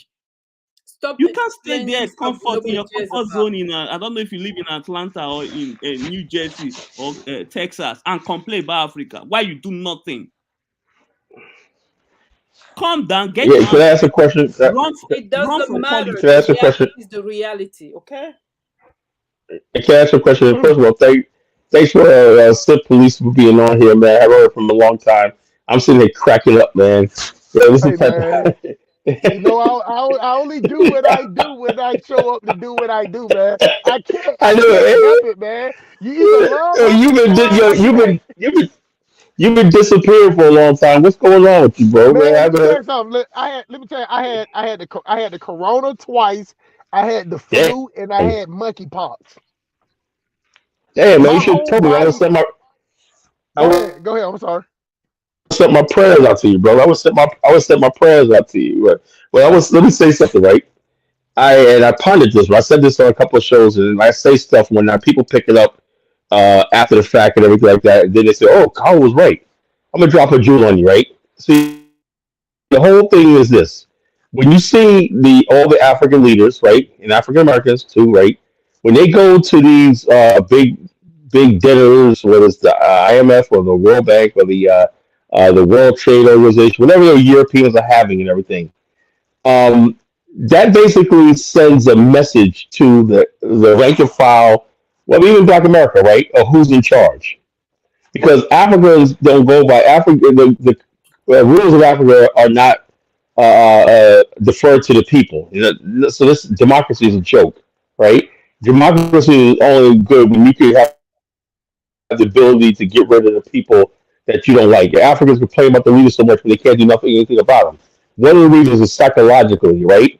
If you have a leader that's a brutal dictator, right, and he's sitting up there with the big wigs of Macron and all these people in the UK and everything, that sends a message to the military who would be coup, people who want to rise up that they are firmly in power. And who's in power in Africa? Whoever the West chooses, right? Because it's like this: there's no coup that happens in Africa unless there's a green light. Now, what's going on in West Africa could be revolutionary. I mean, because they're actually rising up against the French. That's Mali, Burkina Faso, and Guinea. That's the exception. And the West is dead set against those coups because they weren't authorized. Okay. Any other time when you see somebody get overthrown it's because the West said, you know something, we have no more use for this person. But if the person goes over there and when you see West leaders defying the West, right, then you know that that person has their back, the well-wishes of the people. Because in Africa, and I'm sorry to say this, right, the leaders use the West, right, to basically say, I'm in charge. It's been like this since colonial times. All these people were chosen by the West to run these post-colonial governments and everything, and you couldn't defy them because it was a white man, the colonial masters, that put them there. So anytime there's a coup or discrepancy supremacy, they don't argue among each other. They go to meet in all these other places. They meet in Washington, right? And whatever comes out of that agreement, the massive people say, "Well, we're fucked. We can't do anything about it because the West has this thing." And if you do try to rise up, right? African militaries aren't designed to protect their borders and protect external risks. The Hey, African Carla, military is you got some static behind your voice. Your connection is staticky. all right. I'm gonna try to talk. I'm not gonna talk too long. Can you hear me now? Yeah, it just feel like every time you start talking, it's like the static You know the increases. CIA. The CIA is coming in there, man. You know the white man's Where are trying to you stop at? it. Where are you at? I'm in Virginia. You know. Okay. So what you how this Yeah, what I'm saying? I'll be in Africa. I'll be in Africa next month. You know, I'll be And you Africa. going to God will. I'll be there. Liberia? Yeah, I'll be over there. I want to try to go to another country next year. This year. This year, I want to try to go. I might go to Ghana, or I might go to the Gambia. You know, one of put This is those on my my thing, bucket list, Carla. for This this is year. my thing that I hate. This is one thing that I knew that it's the scam, and the lady was saying, and the brother, they was actually saying the same thing. Like two things can be right at the same time, but I think it's just the dialect. You know, I guess it's just like me. Like if y'all don't know, College Genesis is the hustle smart whisperer. So you know, a lot of times we'll be on channels together, and I'll say something, and people be like, "Oh shit, hustle smart, you went too far." Then College Genesis say the same thing with his suit and tie on. Then they be like, "Oh, you right." You right, College Genesis. So they both were saying the same thing. Now this is the thing that I knew that it was some fucked up shit. I want everybody who watched this stream on playback to know. Every time I watch a market video in any country, any city, any town, any province, all that secondhand clothing that they are selling you on the street in America, we think that we have given that away for y'all to have for free. We do not understand. They got boxes, they got centers all over the United States, in every library, grocery stores, everything for you to give away the clothes that you can't wear no more. If I'm telling you, the Americans do not know that the stuff that they like. Think about it. Some of those jerseys that we buy, we might pay $100 for them, but we don't want it no more. We'll donate it. But we have no clue that somebody is taking that, sending it to Africa, and setting up a market and selling it back to y'all. I did not know that. Colin, did you know that? Yeah. In Ghana, you be seeing people with Carl Kanai shirts on, Tommy Hilfiger, and other places. In Liberia too, you be seeing people with Princeton jerseys on and whatnot. I'm like, whoa. And a few years ago, Ghana put a ban on these secondhand clothes, you know, because it was hurting their local textile industry, you know, or textile industry. And I thought I applauded that, you know, because everything from the West is a week. Let me say something, folks. And this what annoys me a lot, a lot of diaspora black people from America, right? They'll complain about how much they don't have and everything like that. But they'll go in Ghana. You see how you want to use the language hustles want to use, right? You see these sisters sitting in Ghana, and they basically, I heard this one guy, a waiter said, they spent on their one meal that I make in 2 months, you know, and they're coming over here talking about how oppressed they are, you know, and so there's a disconnect, right? And then, you know, we come over with our Pan African stuff and everything, and we don't take time to learn the local cultures, the local dialects, and understand what these people are going through. We go over there, we flash our cash, and we look real spiritual, and we throw water on our heads and everything, you know. And I know sooner or later this is going to get old to a lot of people on the ground. But like I said, they because the international media's behind it, and we have the year return, and people say there's money coming in, and this is a connection.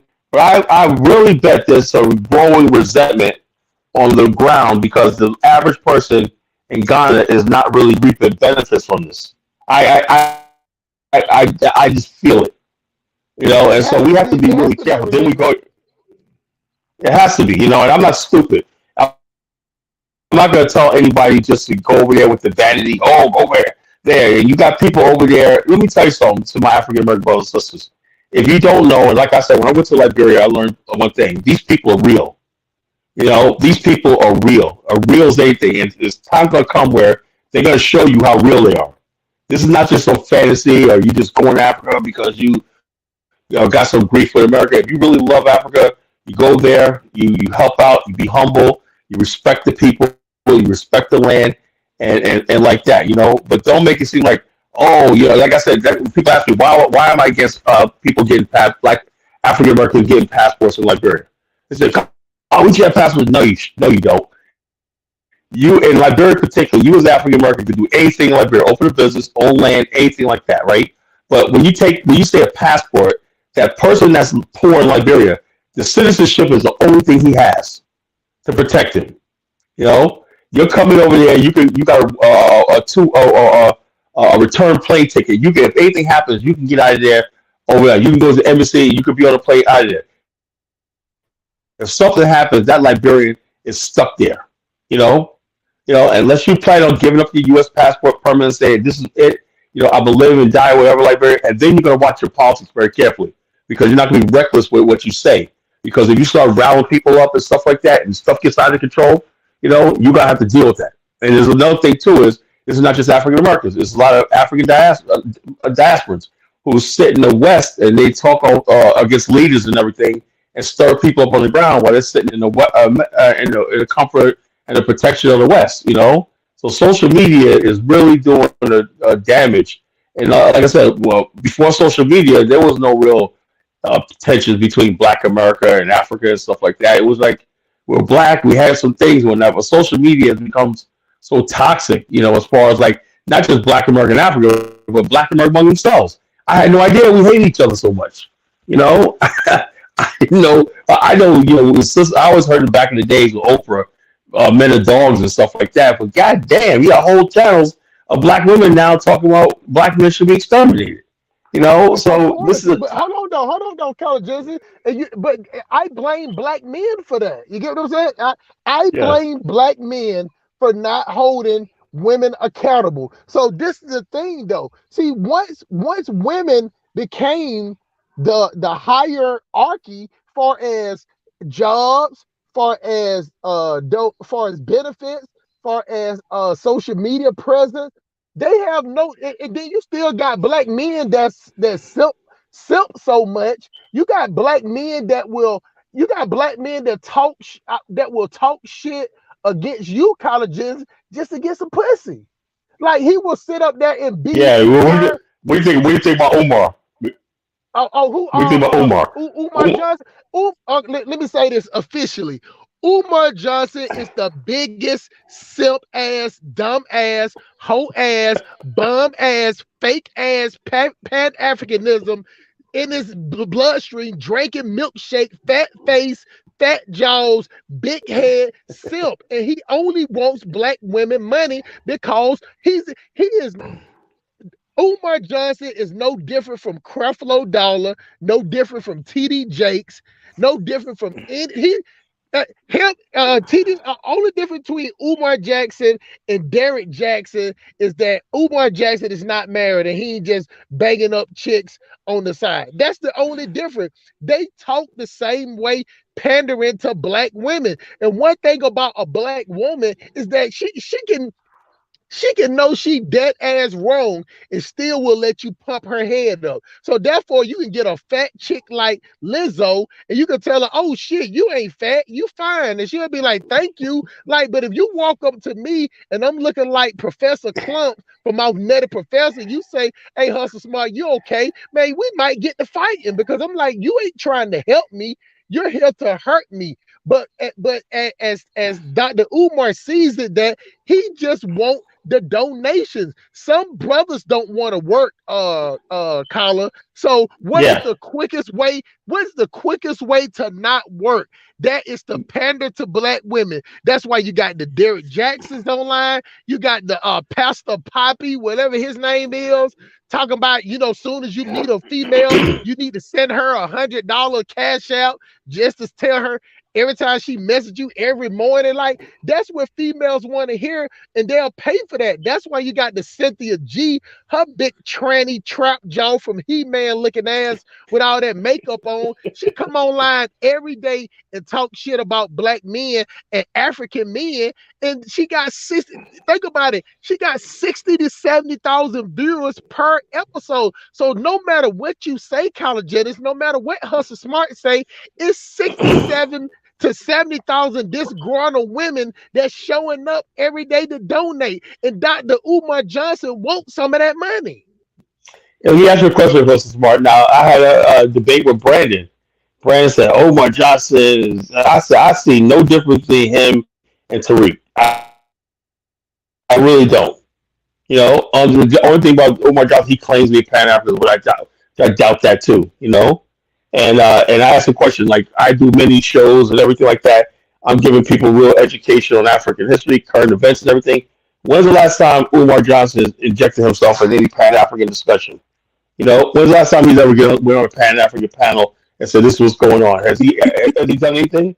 You know, and I'm not getting paid for it. I did all this. I wrote a novel, which I'm trying to produce into a movie, and everything like that. I did all this out of my own pocket. I never taken a dime for anybody. I never asked for a super chat.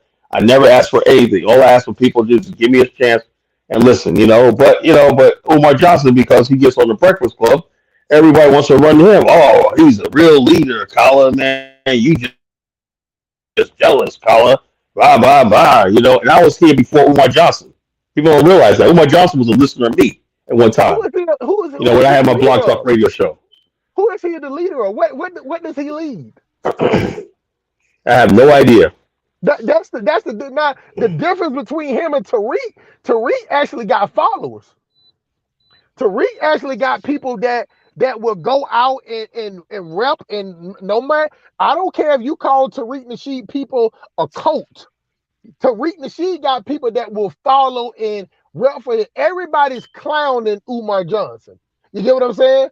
And then on top of that, he's like a character. Don't get me wrong. I was on his side in the beginning, but once I saw his play of just pandering to black women so he can get money, you get what I'm saying? So he sounded just like Derek Jackson, be like, yeah, it's okay if you got 5 kids by 12 baby daddies. You still a queen, you know what I'm saying? And I blame black men for shooting up your club and not taking you serious. And if you're a real man, you know, the next brother will come up and he would try to train your 6 kids by 12 baby daddies. Like that, like only person that would eat that up is a husky hyena, some big booger wolf, thick thighs, scrubbing, no kneecaps connected to her calf muscle. That's the only chick that was, but they will support that. The difference between women and men, College Genesis, is that women will pay for their delusion.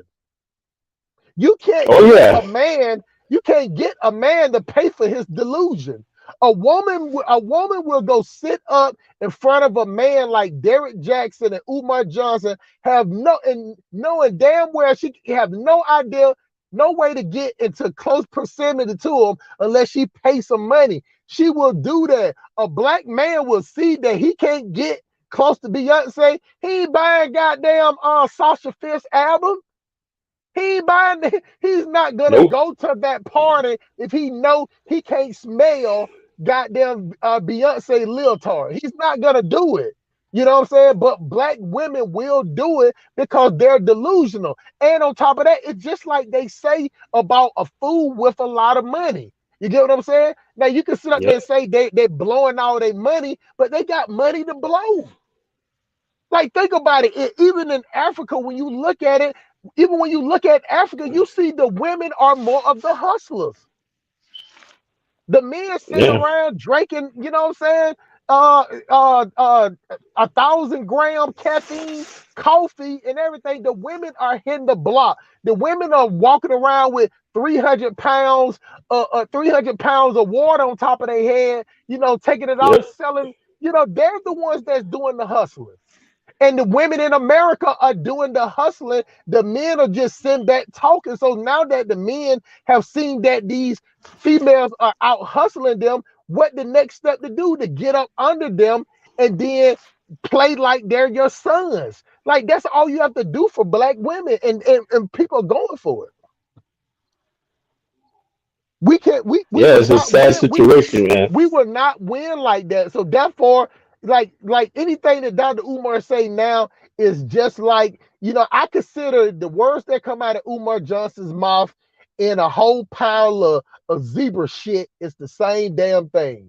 You get what I'm saying? Because he's not doing Yep. anything. He's not doing anything with his degrees to fight white supremacy. The same way that Tariq is not doing anything with his movement to fight it. All they're doing is collect their money because, like, let me tell you something, Colin, let me tell y'all something in the chat. A guerrilla hustler knows when they see smoke, it's gonna be fire. A guerrilla hustler ain't stupid. You get what I'm saying? You can see that the Black American race, the Black American experiment is over with. And the Black America, I don't care how popular they look on TV, the Black experiment is over with. They are switching to the Latinos. In 5 or 10 years, y'all know how y'all see all these rappers on the commercials and all of that. In 5 to 10 years, you're going to see goddamn Taco Bell or Mexicans doing the same thing. They are switching because the Latino vote and the Latino work ethic is better than Black America as a whole. Now, to me, to Kyla, we're professional. We're businessmen. So it ain't gonna even bother us none because Nope. they compete at a level that we want to see. When a businessman competes, a businessman do not want to see dysfunction. And a lot of times with Black men, even the ones that are competing, it's dysfunction. Yep. Go ahead, Carla. Yep. I didn't mean to interrupt you. Yeah, so right. You're absolutely right. Like I said, and unfortunately, right, a lot of us are bringing the same dysfunction to the African continent. I say like this. Let me ask you. But you talked about earlier about being set when you go to Africa and everything. I said, where are the African American investment clubs? We have them in America, right? But the bottom line, the Pan African movement has yet to attract black investment clubs. Black real estate companies, stuff like that, stuff that you can port over to the continent, right? And basically the institutions that we have in America, like Tennessee State. I know Miss Professor Glover, Dr. Glover of Tennessee State. She sends lots of resources to Liberia, laptops, books, and everything like that. That's on the Pan African level. You would think that the people who call themselves Pan Africans will say, something, that's a good idea. We're building institutions between black HBCUs and the black fraternities and everything. But what do we see in the Pan African shows? Everybody just talking the same old stupid stuff, telling dusty ass Negroes in America, you gotta go to Africa. No, Africa does not need your dusty ass. If you don't have anything to contribute, you don't have anything to give back or sustain yourself and everything, stay your ass in America. Go over there on vacation, go over there and whatever like that. But the bottom line is, you think you're gonna bum rush the coast and do all the stuff in Africa, and you're gonna save Africa, you can't save yourself in America. It's really stupid. And I'm tired of people making the Pan African movement look silly. Something, most black people who are doing business in Africa, like Mr. Rosenthal, that I'm partnered with, he founded the Gold Bullion Bank, and we opened the Gold Bullion Bank in Uganda. He's a partner of mine, right? And these guys aren't Pan Africans, but they're business people. Guys are highly educated black people. Those are the ones that's going to the continent. They're in South Africa. They're in several different countries doing really real business, right? And they don't call themselves Pan African. They just African Americans who just happen to see opportunity in Africa, right? It's the people that call themselves Pan Africans are the ones that's giving the Pan African, the whole movement a name. They're targeting everybody. They're like, oh, you one of those Pan Africans, right? You gotta come over here talking. No, you got respectable businessmen and respectable Black American people who are going to the continent doing really good things with the NGOs and stuff like this. But the people who call themselves Pan Africans for the most part is toxic. It's just an excuse to talk about FDA sucks, Pan African best, all this stupid childish nonsense going back and forth. And we don't even support the people that's actually doing real tangible work on the continent. It's just who we can basically, okay, you have an ideology, Pan Africanism, okay. You have an ideology of black nationalism, okay. Same thing in America. You got people. Now, here's the thing. As much as we talk about integration, Martin Luther King, and everything like that, right? But the thing is, though, the Black Power movement that was accounted to that didn't really produce anything. You know, Nothing. the civil rights movement produced the It Black made us. Power You know movement, what? Hold which on, we all Colin. You know what? You know what it did do though, which hurt us even more. It made us popular. See, that's the thing that right. a lot of Africans. I try to tell every African I come across. I said, do not let Black American popularity fool you. It is no cohesiveness, no togetherness. Is no. I said you can go find a home in the village in the most remote area in Africa, and they have more cohesiveness as you go to a company Exactly. a company in America where everybody making 50 $100,000, where you think that okay, they got to be loving each other. No, they're hating each other because Facts. that's how we are over here. And don't get me wrong, we copy what white people taught us, but as Black people, we always take it to the next level. You get what I'm saying? That's why we watch how white people shoot each other. Now we got to turn the gun to the side. We got to put a bandana on the barrel. You get what I'm saying? Like you get what I'm saying? We take everything to the next level. Even the preachers, our preachers got to slide across the floor. He got to throw a handkerchief up in the air, spin around, do a split, catch it in his asshole. You get what I'm saying? Like we always got to be extra. So I try to tell my African brothers and sisters, do not let the popularity and the extraness of Black Americans fool you. A lot of them go home unhappy. A lot of them are depressed. A lot of them are living check to check. You get what I'm saying? Hmm. In Africa, if I wish that some type of way I had a connection to where I had a family member in Africa where I could trust him to, hey man, you know what? I'm gonna send you, $1,000 a month. Get the building, get the get the buying land, let's build a compound. I will produce this money over here.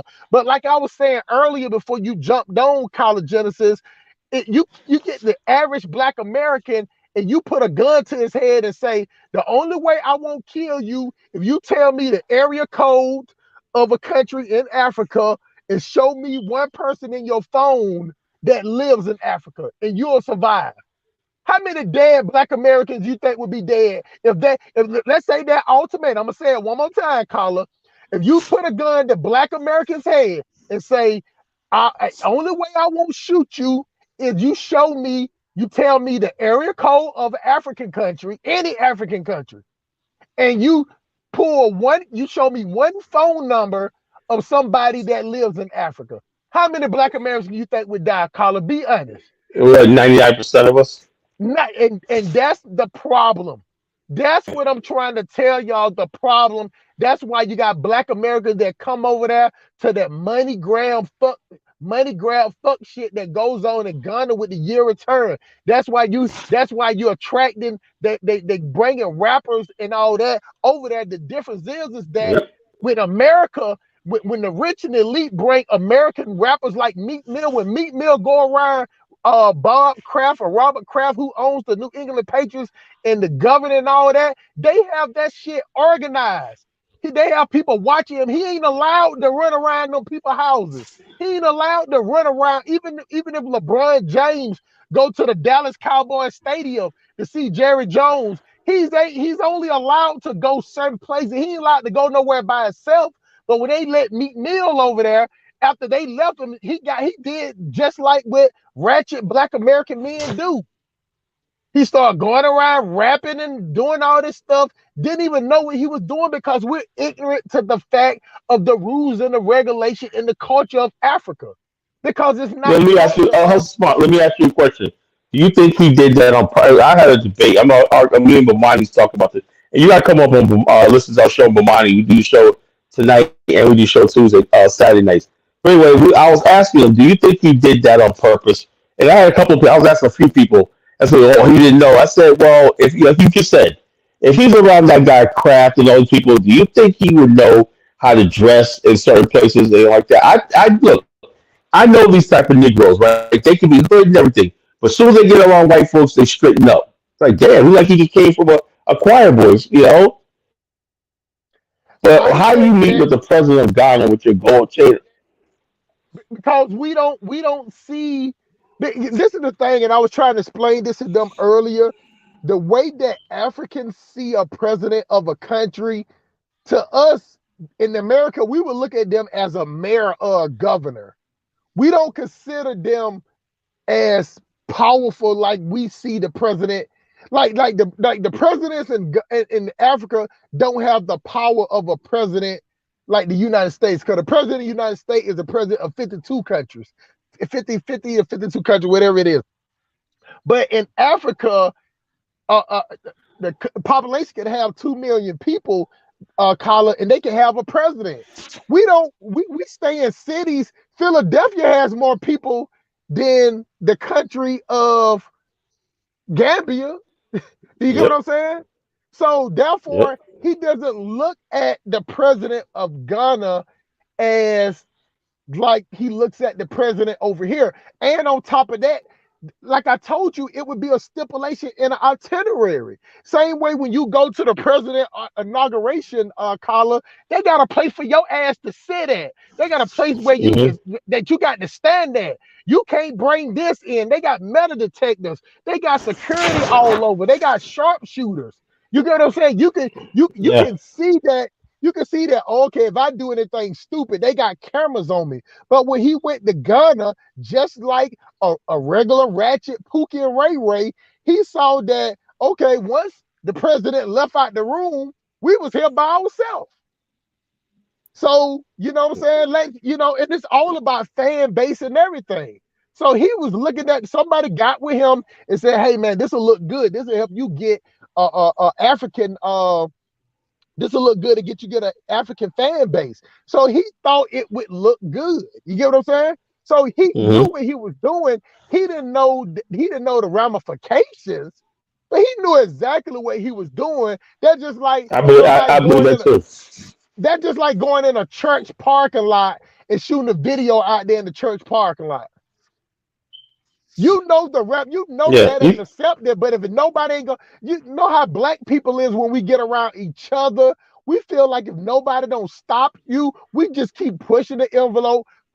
Say for instance, me and you, Carla, and we got some people around and we playing spades at the table. We just keep drinking. Right. Eventually, a person go to talking shit. If we don't stop him, he'll just keep Oh yeah. He'll keep going Oh and yeah. going and going till somebody be ready to fight him. And see, that's what happened Hmm. to Meek Mill. It was no security, it was no Secret Service, it was no military that stopped him from doing it. So guess what he did? He's a ghetto ratchet boy from Philly, popping willies, bringing the dirt bikes over there. You know what I'm saying? He just be like, I would go as far as I can go until somebody stopped me, and nobody stopped him. So now he's getting the after effects. And a lot of people, in the chat was saying like, do I sound like I hate being a black American? No, I'm disappointed. I'm disappointed in black Americans, bro. Not that I hate, because I like who I am. I hate that it ain't more black people that think like me. That's what I hate. So if Yep. you, I only think that it's 15% for the person that say, do it sound like I hate black Americans. So let me tell you this. I'll be all the way honest with you. If it was my way and I could kill, I would kill 85% of black people and start over. And I would ship at least 8 to 10 million Africans from Africa to the United States. That's Oh what I my would do. god. That's what I would do, because 85% of black Americans are useless. Useless. They're not doing us any favors. They're making us look bad, and they're not helping the community. African millennial, you'll get these same black Americans that will tear down their own neighborhoods, but go out there with white people and act like, you ought to see the videos when Meek Mill go around them rich white people. He dressed up in a suit, tie, linen suit. smiling, but when he go to Africa, he got on a white beater and got his pants hanging below his ass and doing dirt bikes in the streets. He don't do that when he going around rich white people. Okay, but whose fault Nope. is it? One people set the standard you guys have to go by. Another person doesn't. So whose fault is it? Like people complain, and I'm just like, it's for you It's all it's to set it's a it's standard. it's our fault because it's our fault in the black community. This is another reason why 85% is useless, because the 85% that I'm saying that are useless, they have the loudest voice. They're the most popular.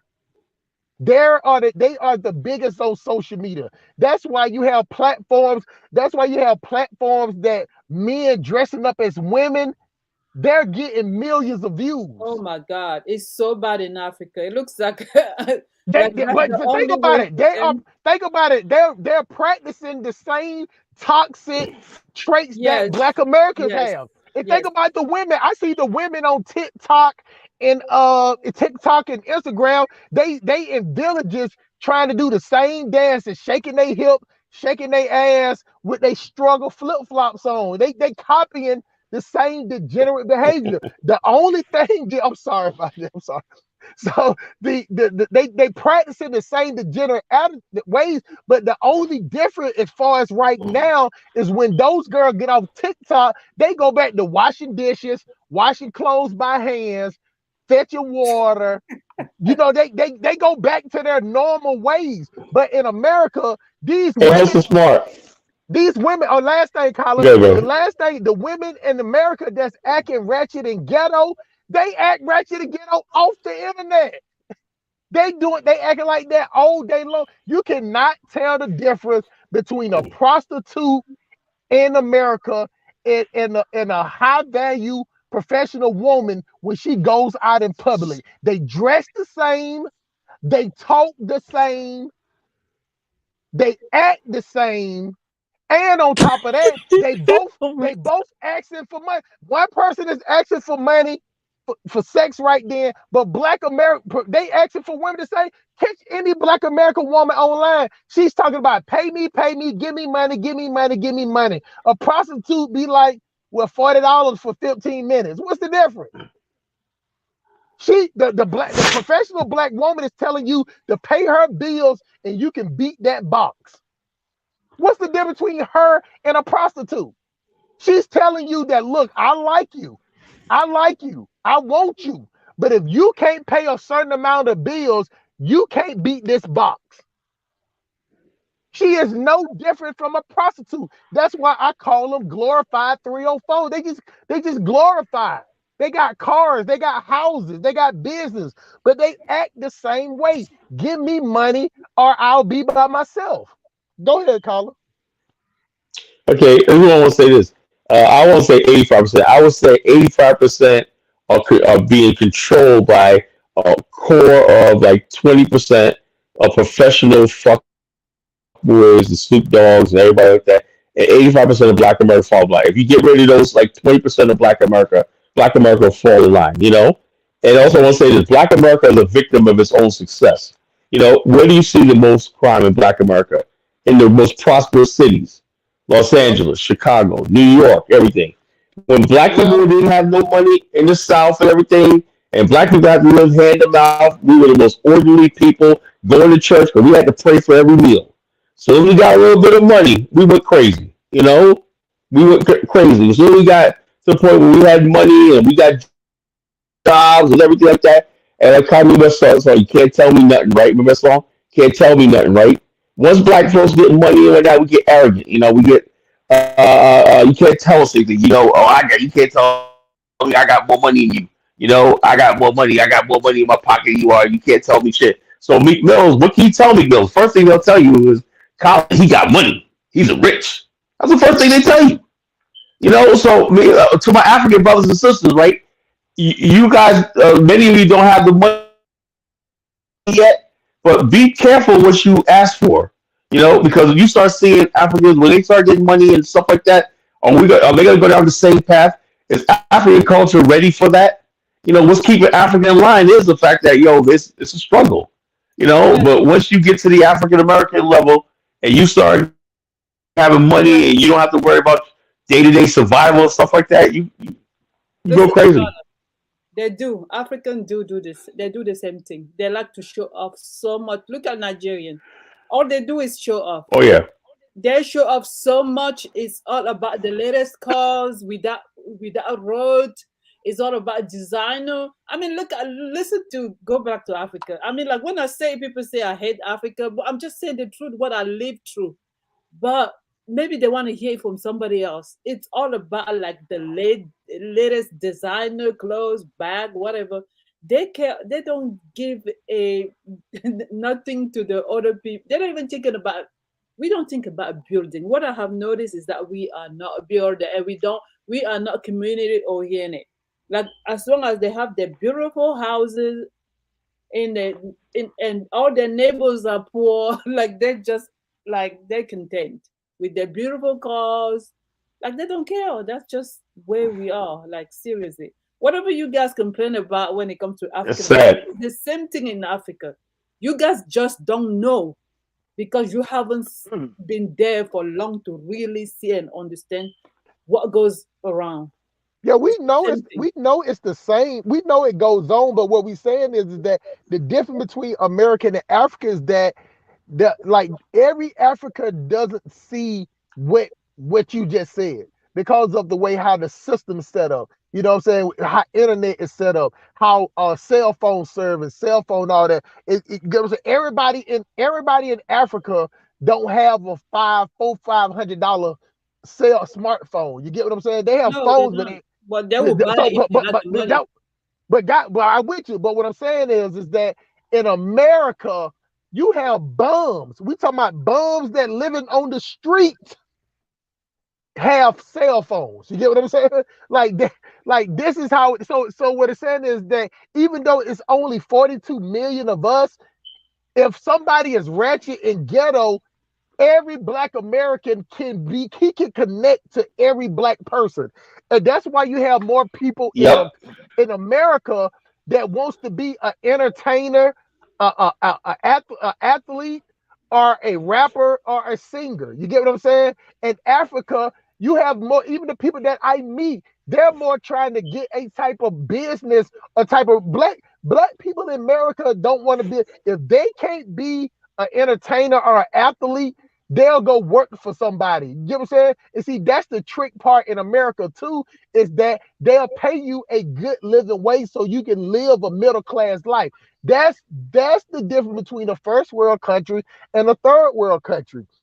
We have subsidies that they subsidize if you fall on hard times. Of course, you can lose your house. Of course, you can lose your job. But still, at your lowest of the lowest collar, you can go get food stamps. You can go sign up for every program they got.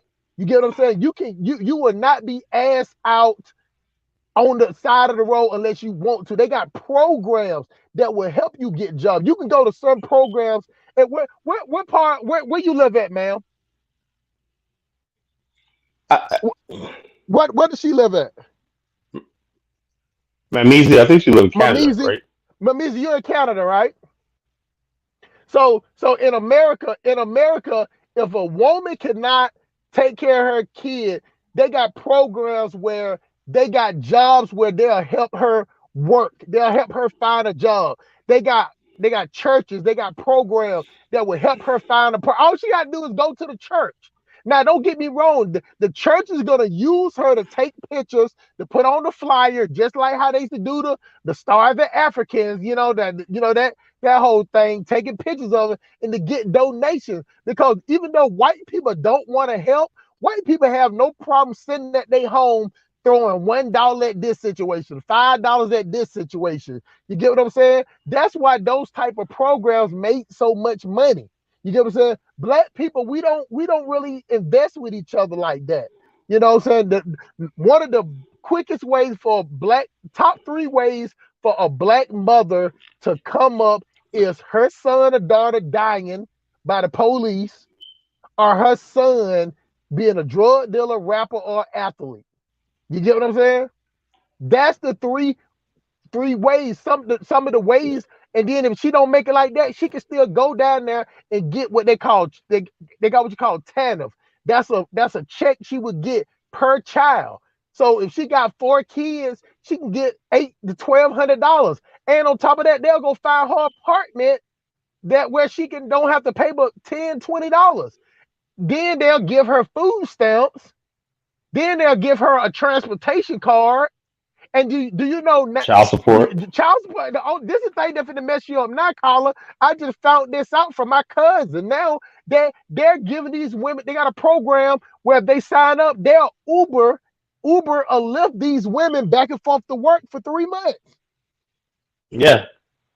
And let me say this hustle smart.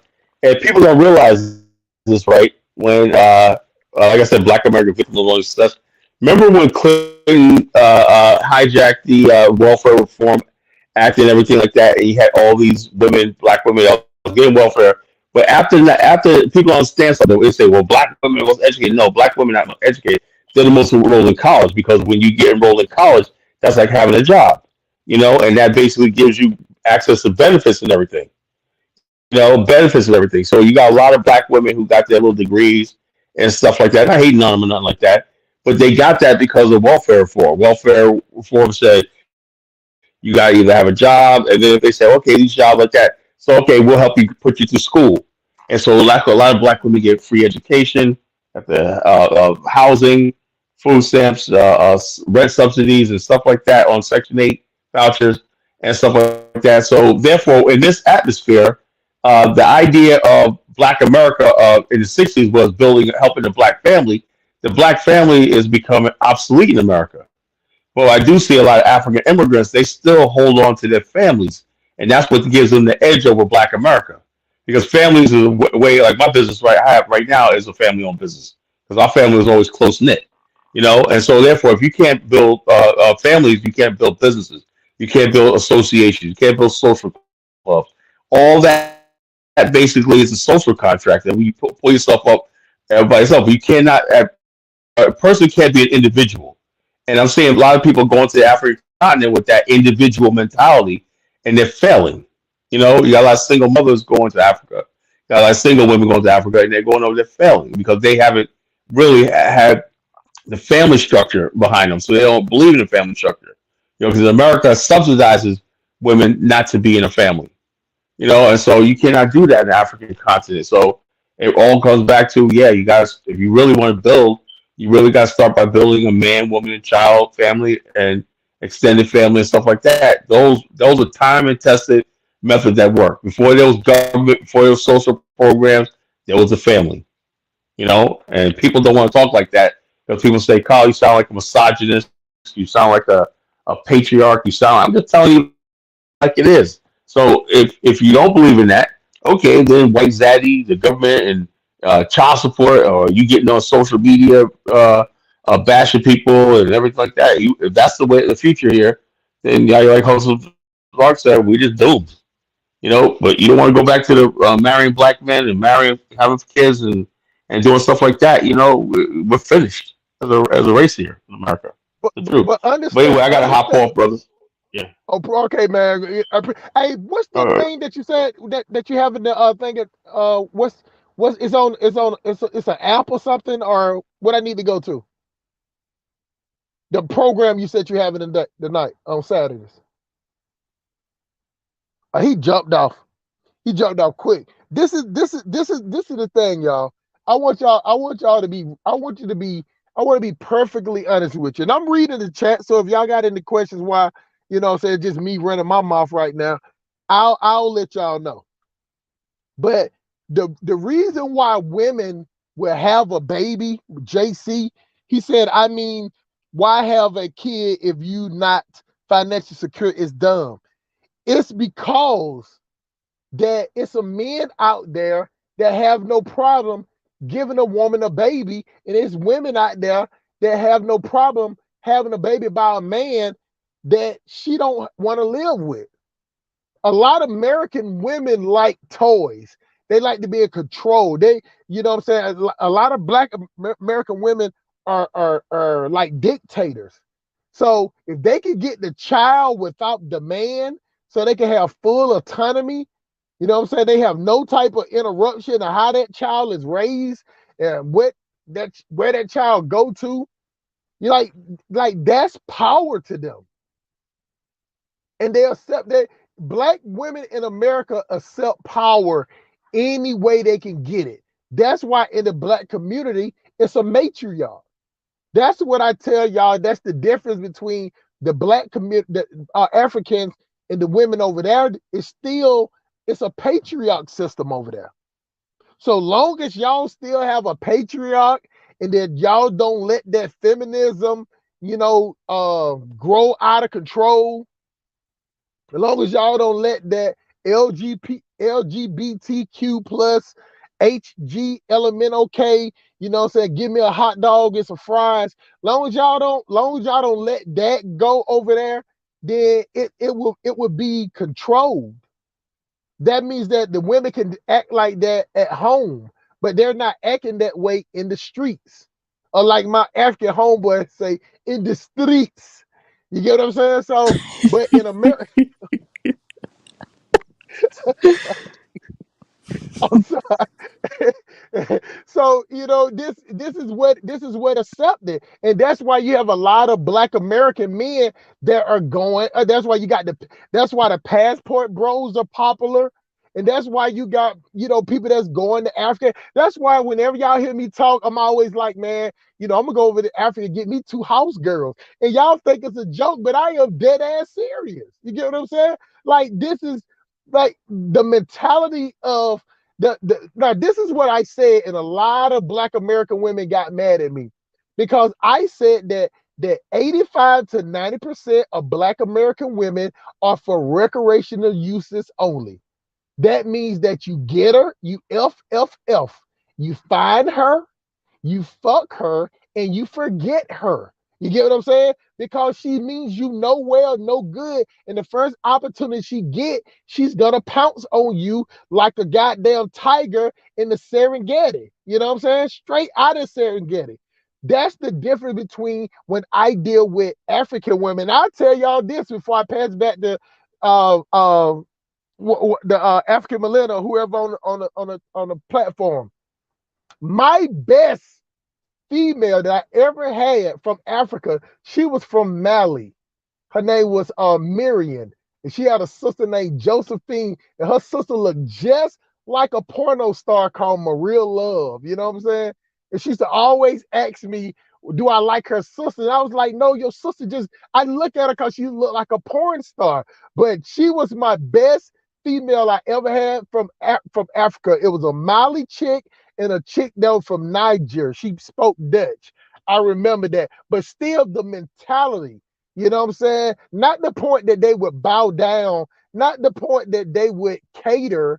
No, yeah, catering was a big thing. It was just the point that as long as I was had a plan, she was willing to follow the plan. It was no argument. You get what I'm saying? So, one thing about Black Americans, Black American women, they're waiting for you to fall. They're waiting for you to make a mistake. You know what I'm saying? Then on top of that, they exacerbate it. Then they take it to another level.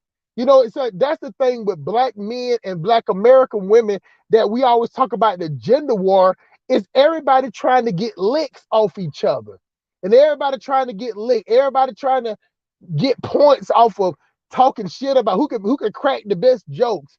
As long as that happening, that's what making the Black men say, well, you know what, we're going to go to another country. So therefore, where do Hustle Smart hang out? I hang out in the Jamaican clubs. I hang out in the African, the Gambia, the center Gambia is a place called Bamba. I hang out over there. You get what I'm saying? So a Black American woman will tell me, oh, Hustle Smart, you just mess with them because you can't handle a strong, independent Black woman. And I'm like, chick, I don't want to fight with you to get no pussy. God damn, I don't want to wrestle with you. Then we get mad at each other. Then we go in there and have sex at the end of the night. Who wants to be in competition with their spouse for 21 hours of the day? And then we fucking go to sleep and we wake up the next morning and we continue the same thing. That's why it's a toxic relationship. And that's why within 2 or 3 months, the man can't deal with no more and he don't want nothing to do with it. And now he got kids out the situation. That is what's going on. But I turn it back to you, Miss African Millennium. Okay, that makes a lot of sense now.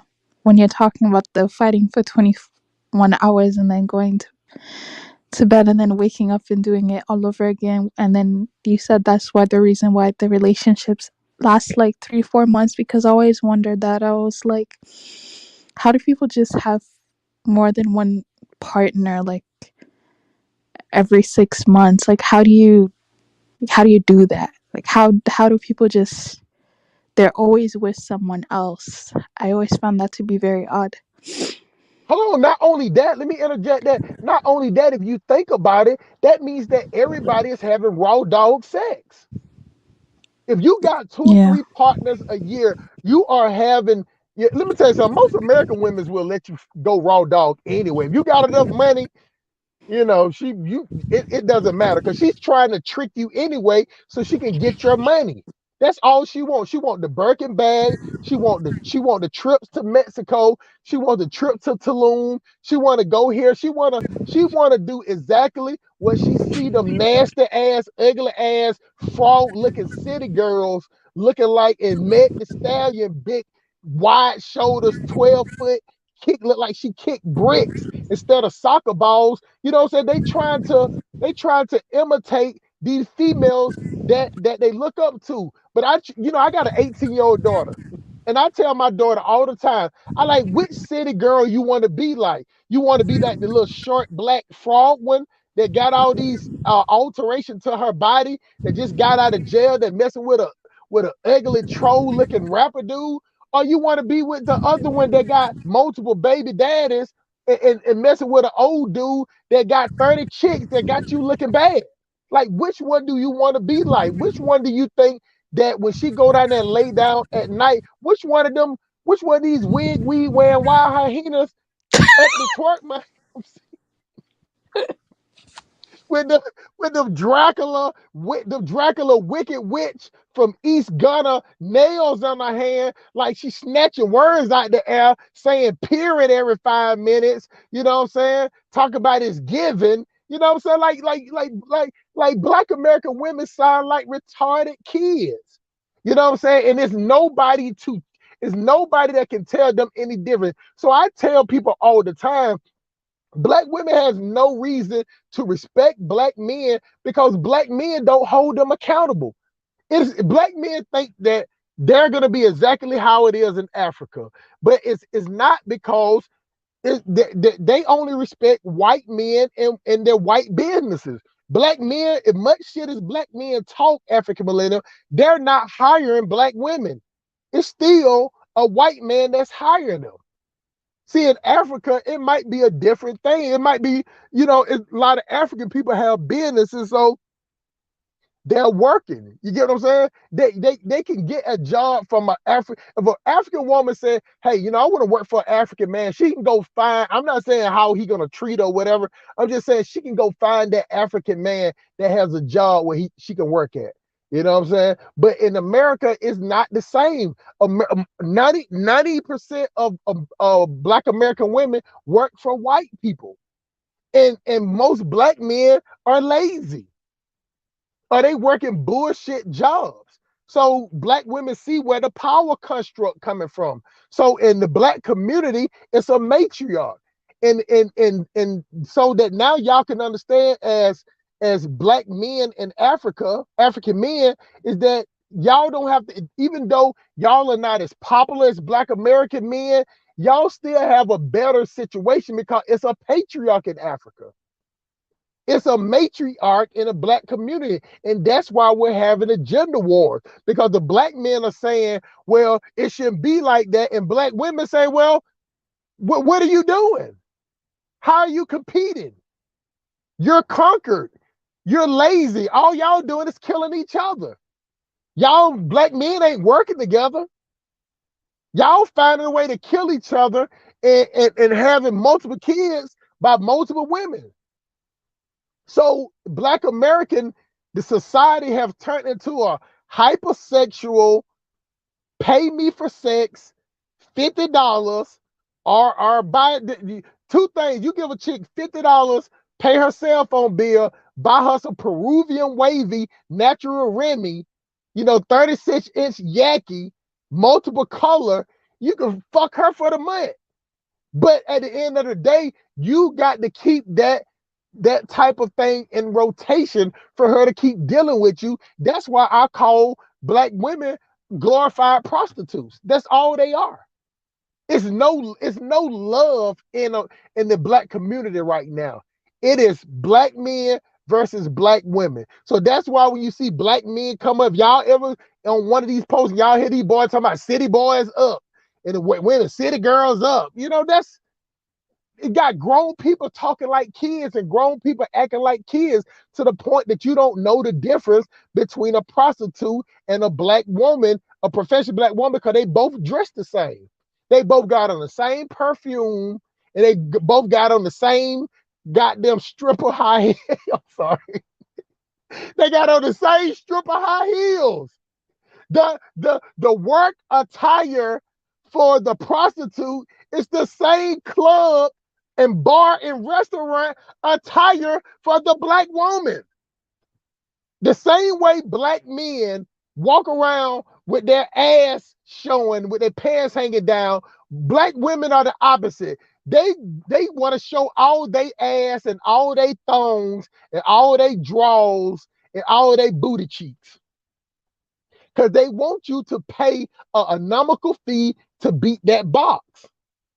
Because they are selling that butt.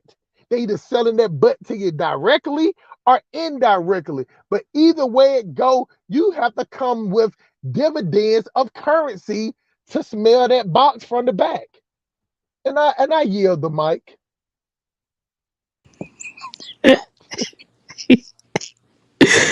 Okay, that is the end of the show. Yeah, that's the end of the show. Nobody else is even here. So I think it's a good place to end it. Oh, can I promote my channel real quick before you go? Yeah, sure. Go ahead. Good people of Africa, continental, Black Americans, hood boogers, hood rats, wig weave wearing, wild hyena hood rats, uppity twerk monkeys from Southeast DC, big back, long face, hard face chicks from Nigeria and Haiti. Come to the Simp Police Academy. If you want to email me, my email is the Simp Police Academy at Gmail. Please bring your ugly ass over there and get this work. You know what I'm saying? I do a show every Saturday or every Sunday. I talk about businesses, open up business, running business, and I tell you that why you need to leave 85% of Black people alone. And if it ever came to the day that we could kill 85%, I will be right there with you. And I appreciate your support. Yeah, no problem, guys. Do you? Yeah, drop your link in the private chat, and I'll drop it. Okay, yeah, Yeah. let me do that. I can do that. Let me check this in private chat. Private chat. Let's get to the private chat. Okay, let's see here. Yeah, that was really interesting. That was. Why won't let me do it? Well, I'll tell you what I'll do is I'll just say something at the end right here. And because it ain't let me paste anything. It's almost like making me Okay. type it in there. Okay. If You you can can just say type it. You can them just say in it, and it'll be good the enough. chat section, like the regular live stream chat section, then we can find it. I got you. And forget, please bring y'all ugly asses over there. The uglier you are, the more you need to come on over there. Gotcha. Thank you for having me on, man. It was a great topic, and I think that when people watch this, people that watch this live and people watch this playback, they will understand that the dysfunction in Black Americans, even with the Black Americans like Tariq Nasheed that's arguing with Africa, is a reason why is because we're having war with each other. It's like a civil war, and when a civil war is going on, nobody is winning, so you have to direct that energy other places. And who else to direct that energy at? That's people that outnumber us 10-1. Change that. I think that African black Africans, they outnumber Black Americans like what is 20-1? Mm-hmm. Yeah, something like that.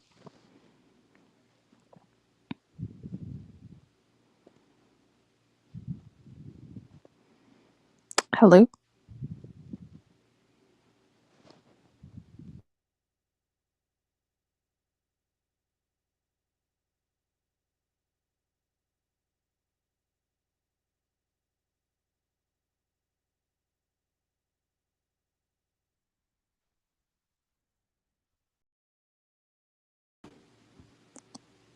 Okay.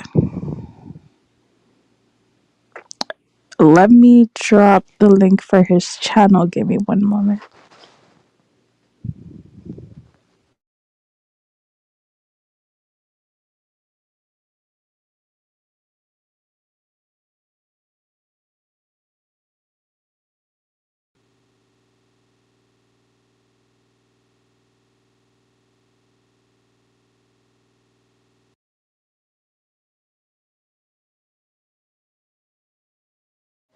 The link is right in the comment section for his channel, so you guys could go ahead and subscribe. That was an interesting show, or the interesting latter part. You know, that was really interesting. I would have loved to continue, but it's getting kind of late. Yeah. So, anyways, the topic was the Kenyan that actually came on here. He was actually cool. I actually like him. It's the other ones that it's some of the other ones that are kind of weird, but that Kenyan, I like him. I like him, and I like Tanzan. Those are some cool Kenyans. Anyways, yeah, that was the topic. I suspect that there's going to be a reaction, which please bring it on. Please bring it on. You know what I mean? I can't wait. I can't wait to hear what they're gonna say, especially the ones that you know, say that they hate certain people, but they're always calling into their streams. You know, got some people always calling on Afridamus streams all the time. And then they'll complain, oh, but he's using us for views. And I'm like, but you literally call into his panel all the time. Like, I mean, so are you telling me that, that Afridamus uses you for views and you continuously go there? Like, have you guys noticed that? See, that's why I actually really like Puntite Princess. I like Puntite because she understands what's happening, and she's like, I'm not gonna engage in that. I'm just gonna push away. I like that. But with some other people, they'll just continuously talk about all these other people are talking about me, and they'll still go there. It's like, so when are you starting your own channel then, if that's the case? Like, I don't get that. But anyway, yeah, so it was a great topic. It was a great discussion. I enjoyed every single part of it. I enjoyed all the panelists who participated.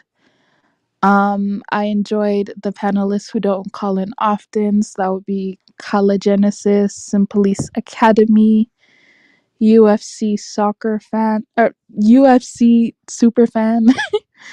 I have to think back. There were a couple others. But anyways, yeah, what do you guys think? And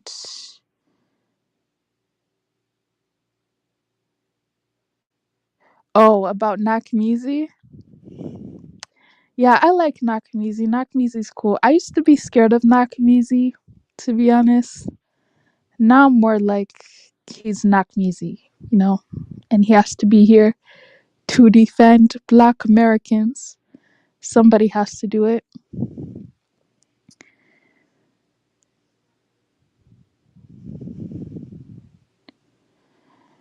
At least one thing I'll say though is I noticed that with a lot of people's countries, like there's at least someone from that country who's gonna defend them.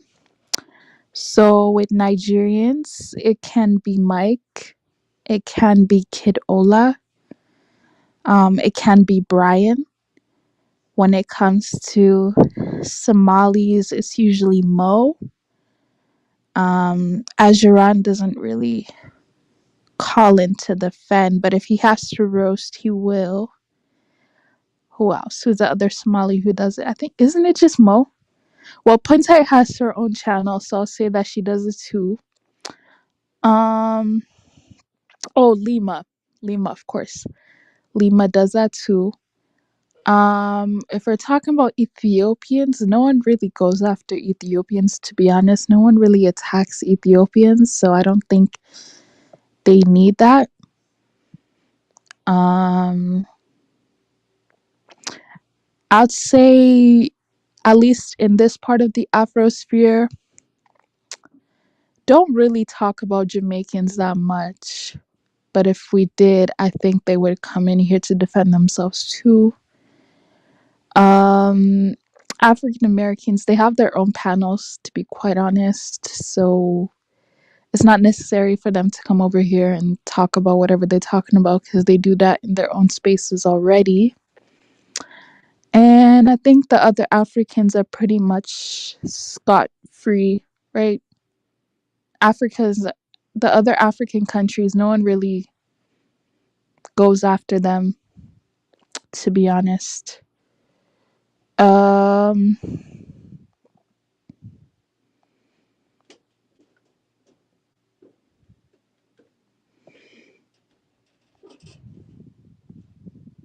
Take which man's advice? Then no one cares about the sneaky troublemaker. I'll say it like this. I don't actually take him seriously, to be honest. Like I know some people get so angry and upset at what Afridamus says. Like, do any of you guys actually take him seriously? Because I don't. Like, I swear to you, he just knows what to say to trigger people, and that's what he does. And he's been doing a good job doing it, but like, who actually cares what Afridama says? He comes from Gambia, guys. When last have you heard anything positive or good about Gambia? Like, let's just be honest here. When have you? I haven't. And to be quite fair, the things I'm hearing about Gambia right now, they're not good. So, just saying. Why are you saying that? Judah defends Cameroon. You know what's interesting about that? And I don't care if he's listening. He already knows. I really don't care. No one ever brings up Cameroon though. Have you noticed that? No one ever brings up Cameroon. The only reason why Cameroon is brought up is because he's so crazy that he's giving Cameroon spotlight. Like nobody cares about what's happening in Cameroon. Nobody, no one at all. And it's not because they speak French. It's because no one actually cares. You know what I mean? Like no one cares about. I was gonna say something. I'm not gonna say it. But yeah, no one cares about Cameroon. When was the last time you listen? I will always tell this. I always tell this to Cameroonians. They get mad at me all the time. It's nothing personal, right? I promise you, it's nothing personal. But if you have a president that has been president for 40 years, you have some work that you really need to do. Okay? Dictator for 40 years, a bad dictator for 40 years. We don't need to be talking about unity. You need to be talking about removing your president. That's honestly it. So it's nothing personal, but it's like, when some of them want to be talking about what other countries are doing, I'm just like, excuse me, like, do you have a democracy? Do you have a parliamental system that actually works? No.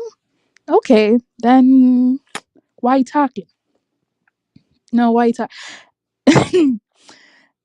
I will just say this. There was a Cameroonian that was saying that no, Cameroon is performing better than Rwanda.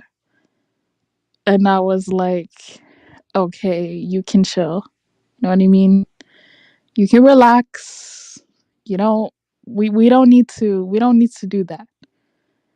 Downplaying Rwanda to make Cameroon look better. Rwanda is doing amazing. Okay. Yes, of course, Rwanda is, stealing from their East African brothers, which needs to stop. But I mean, in terms of how the country is being ran, it's being run pretty well. One of the best presidents in Africa. Seriously. You don't hear about corruption in Rwanda. Paul Kagame is running that country really strictly. So you can't go to Rwanda and just behave anyhow, do nonsense. They cleaned their country. Kigali, I don't know if it's still the cleanest city. If it's not, then it's top 3, I think, at least. I think it's number 1 still, but I haven't checked the stats, so I'm not too sure. But anyways, it's one of the cleanest cities in Africa. You know what I mean? That's impressive. If any of you guys watched Go Black to Africa at the time, he used to do live streams where he would be in Rwanda, right?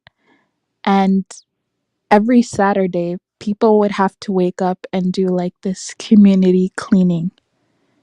Can you imagine that people are actually willing to wake up and clean their own country for free? That's amazing. That is brilliant, especially for Africans. You know what I mean? Anyways, yeah, that's it. That's all I have to say, guys. I will talk to you guys another time. I gotta go talk to somebody. You know what I mean? I gotta do that. So I'll talk to you guys next time. Next stream will probably be on Friday, and then probably Tuesday again. I like Tuesdays. Or no, is today Tuesday? Wait, hold on. Let me not be a dumbass. Oh yes, okay. So today is Tuesday. Yeah, so I like Tuesdays. I like Tuesdays, so it'll probably be Friday and Tuesday. And if there are any topic suggestions, leave them down. Okay. Um, there was someone who emailed me, right, and they were like, there's still a drought in Kenya, right, and there's just stuff going on over there. I just want to make this clear, right? It's not that I don't like speaking on Kenya. Is that I really don't know enough about Kenya to do a stream on Kenya. I'll just be honest with you.